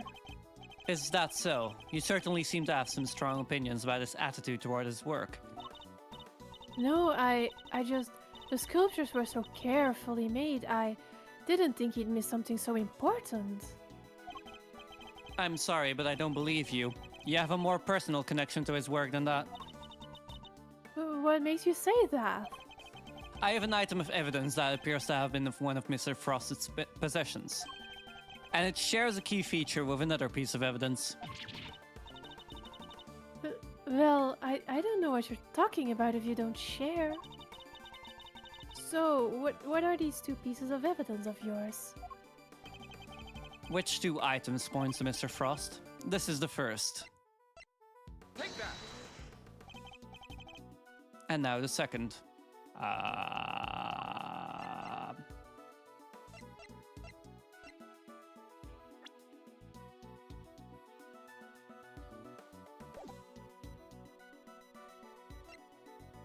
What is the second part? Actually, the statues, I guess?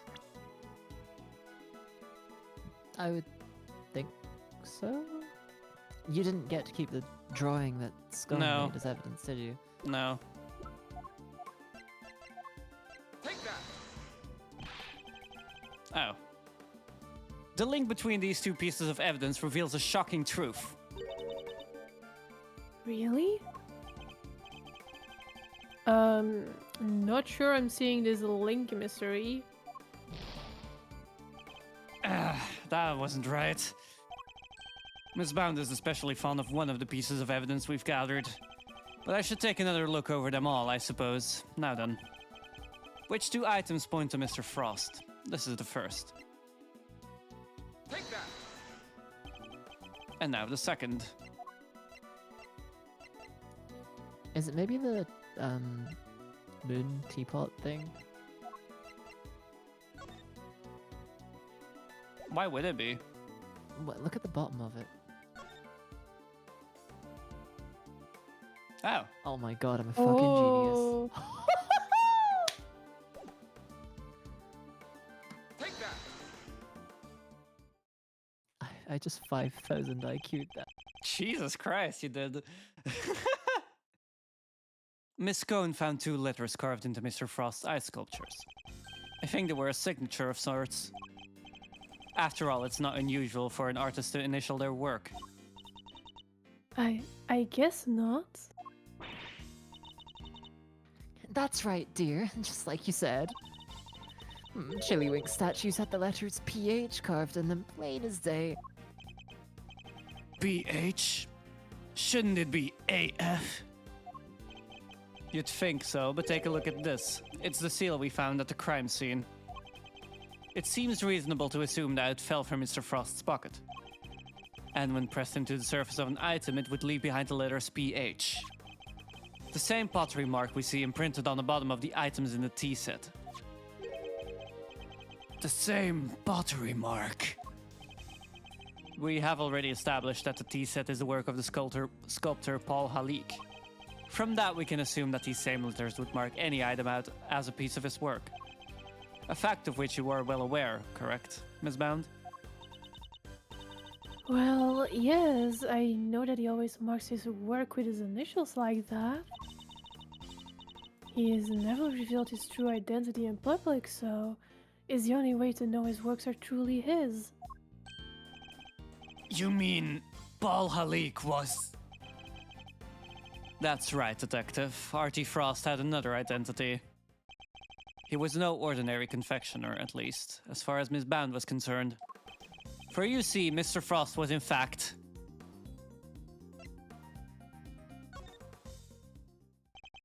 Mr. Frost was in fact none other than famed sculptor Paul Halik.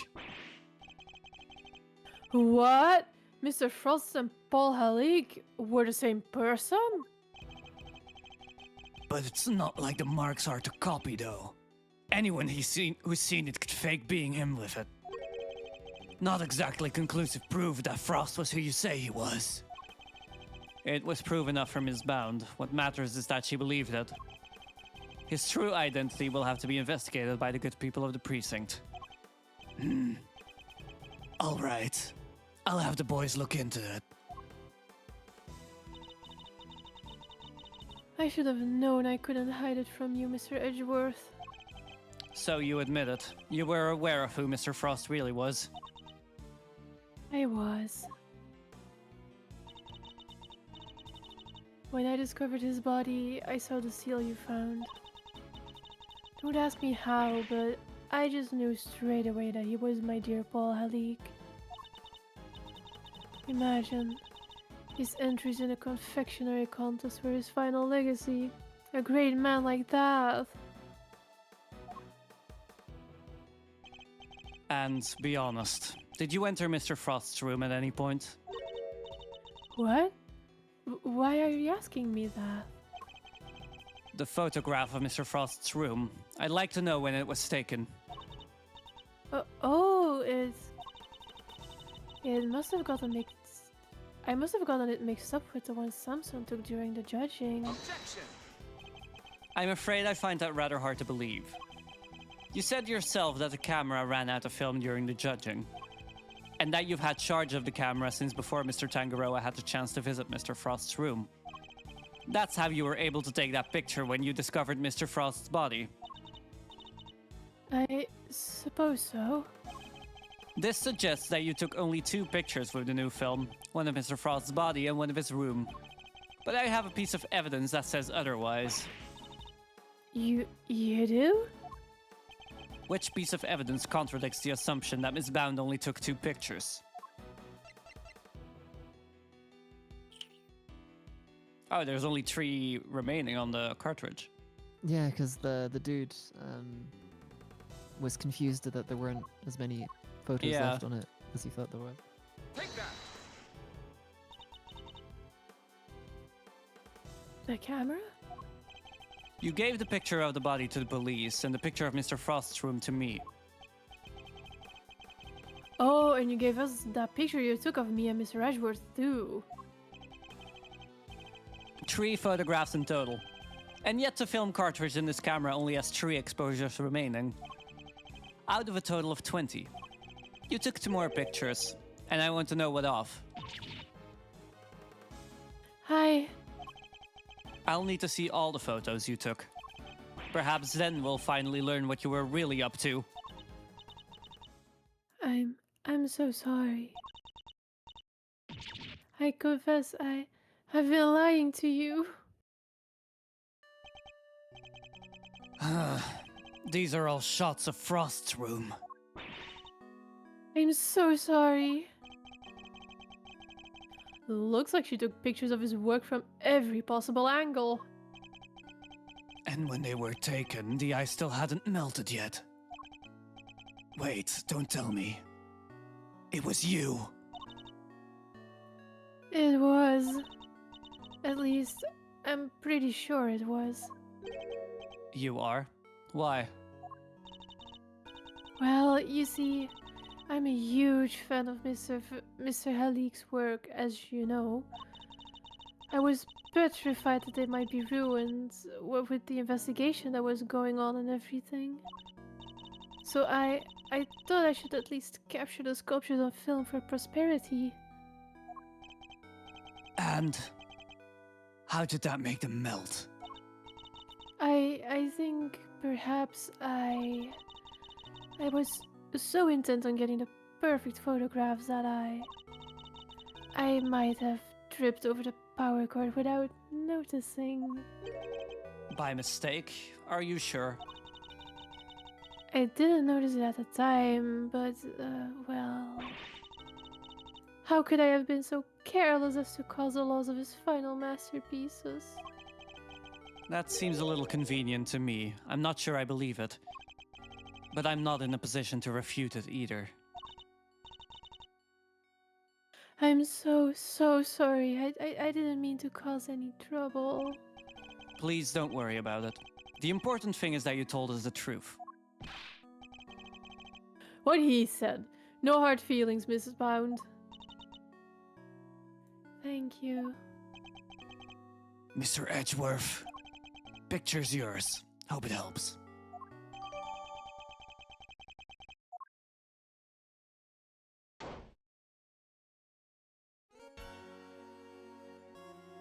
Hey, yo, Glebus, could you come take this one over for me?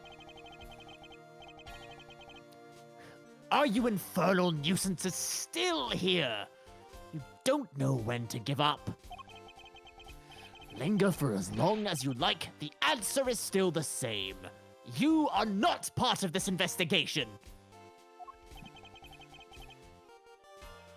Whether we're part of it or not, we'll uncover the truth nonetheless. It seems you don't know when to shut up either. But I commend you on your stubbornness.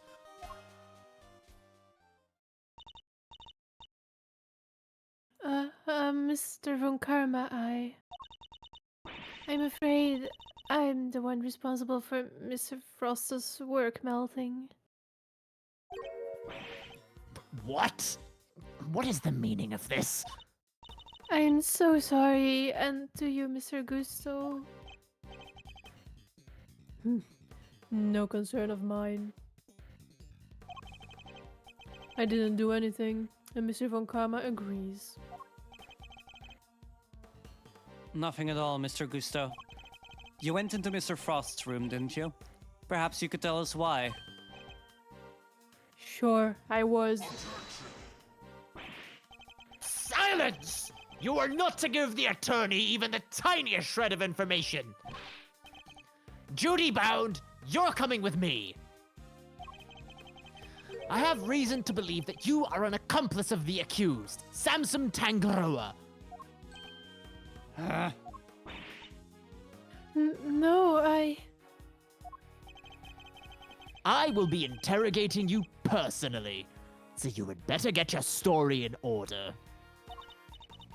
I understand. Why did I think that was me for some reason?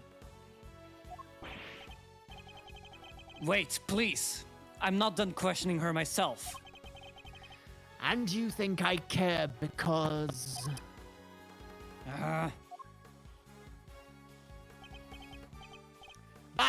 Gusto, and you, Gusto. I have questions for all of you, and I expect answers.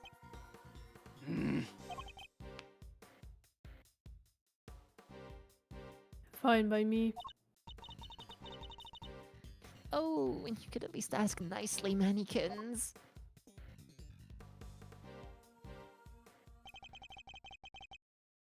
He took literally everyone with him. Indeed. Well, I suppose that means there's little point in us hanging around here either. Perhaps it's time we got going anyway. It is rather late. I hope the snow has let up. You're right. Home time. Guess my stomach's in agreement too. Alright, let's go grab a burger. Before my own stomach starts grumbling too. Sounds good to me. Let's eat up and rest up. We'll need to be fighting fit for tomorrow.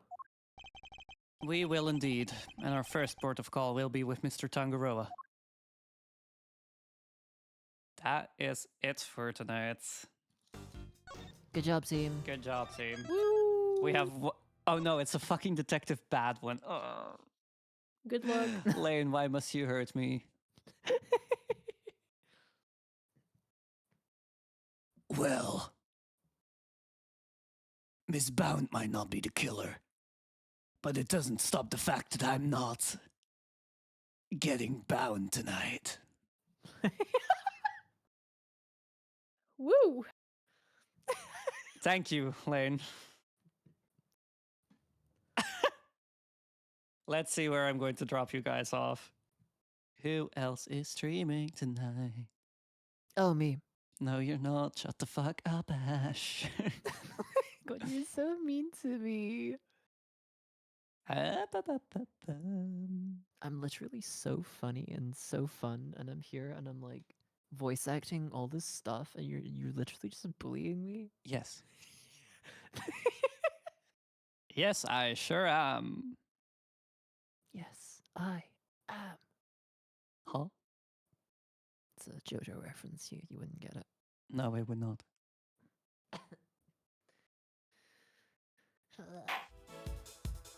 Oh my god, we don't need the trailer. Thank you. Keep forgetting that I have to turn that off. All right. We will be back on Friday, 8 p.m. for the rest of Turnabout Legacy. I'm going to mute myself for a second. We will be back on... I just said it. On Friday at 8 p.m. for the rest of Turnabout Legacy. That was it for tonight. I'm going to go back to my spaceship. I'm going to sleep. I have to be somewhere tomorrow, so pray for me. Thank you all for being here, though. I hope you had a ton of fun.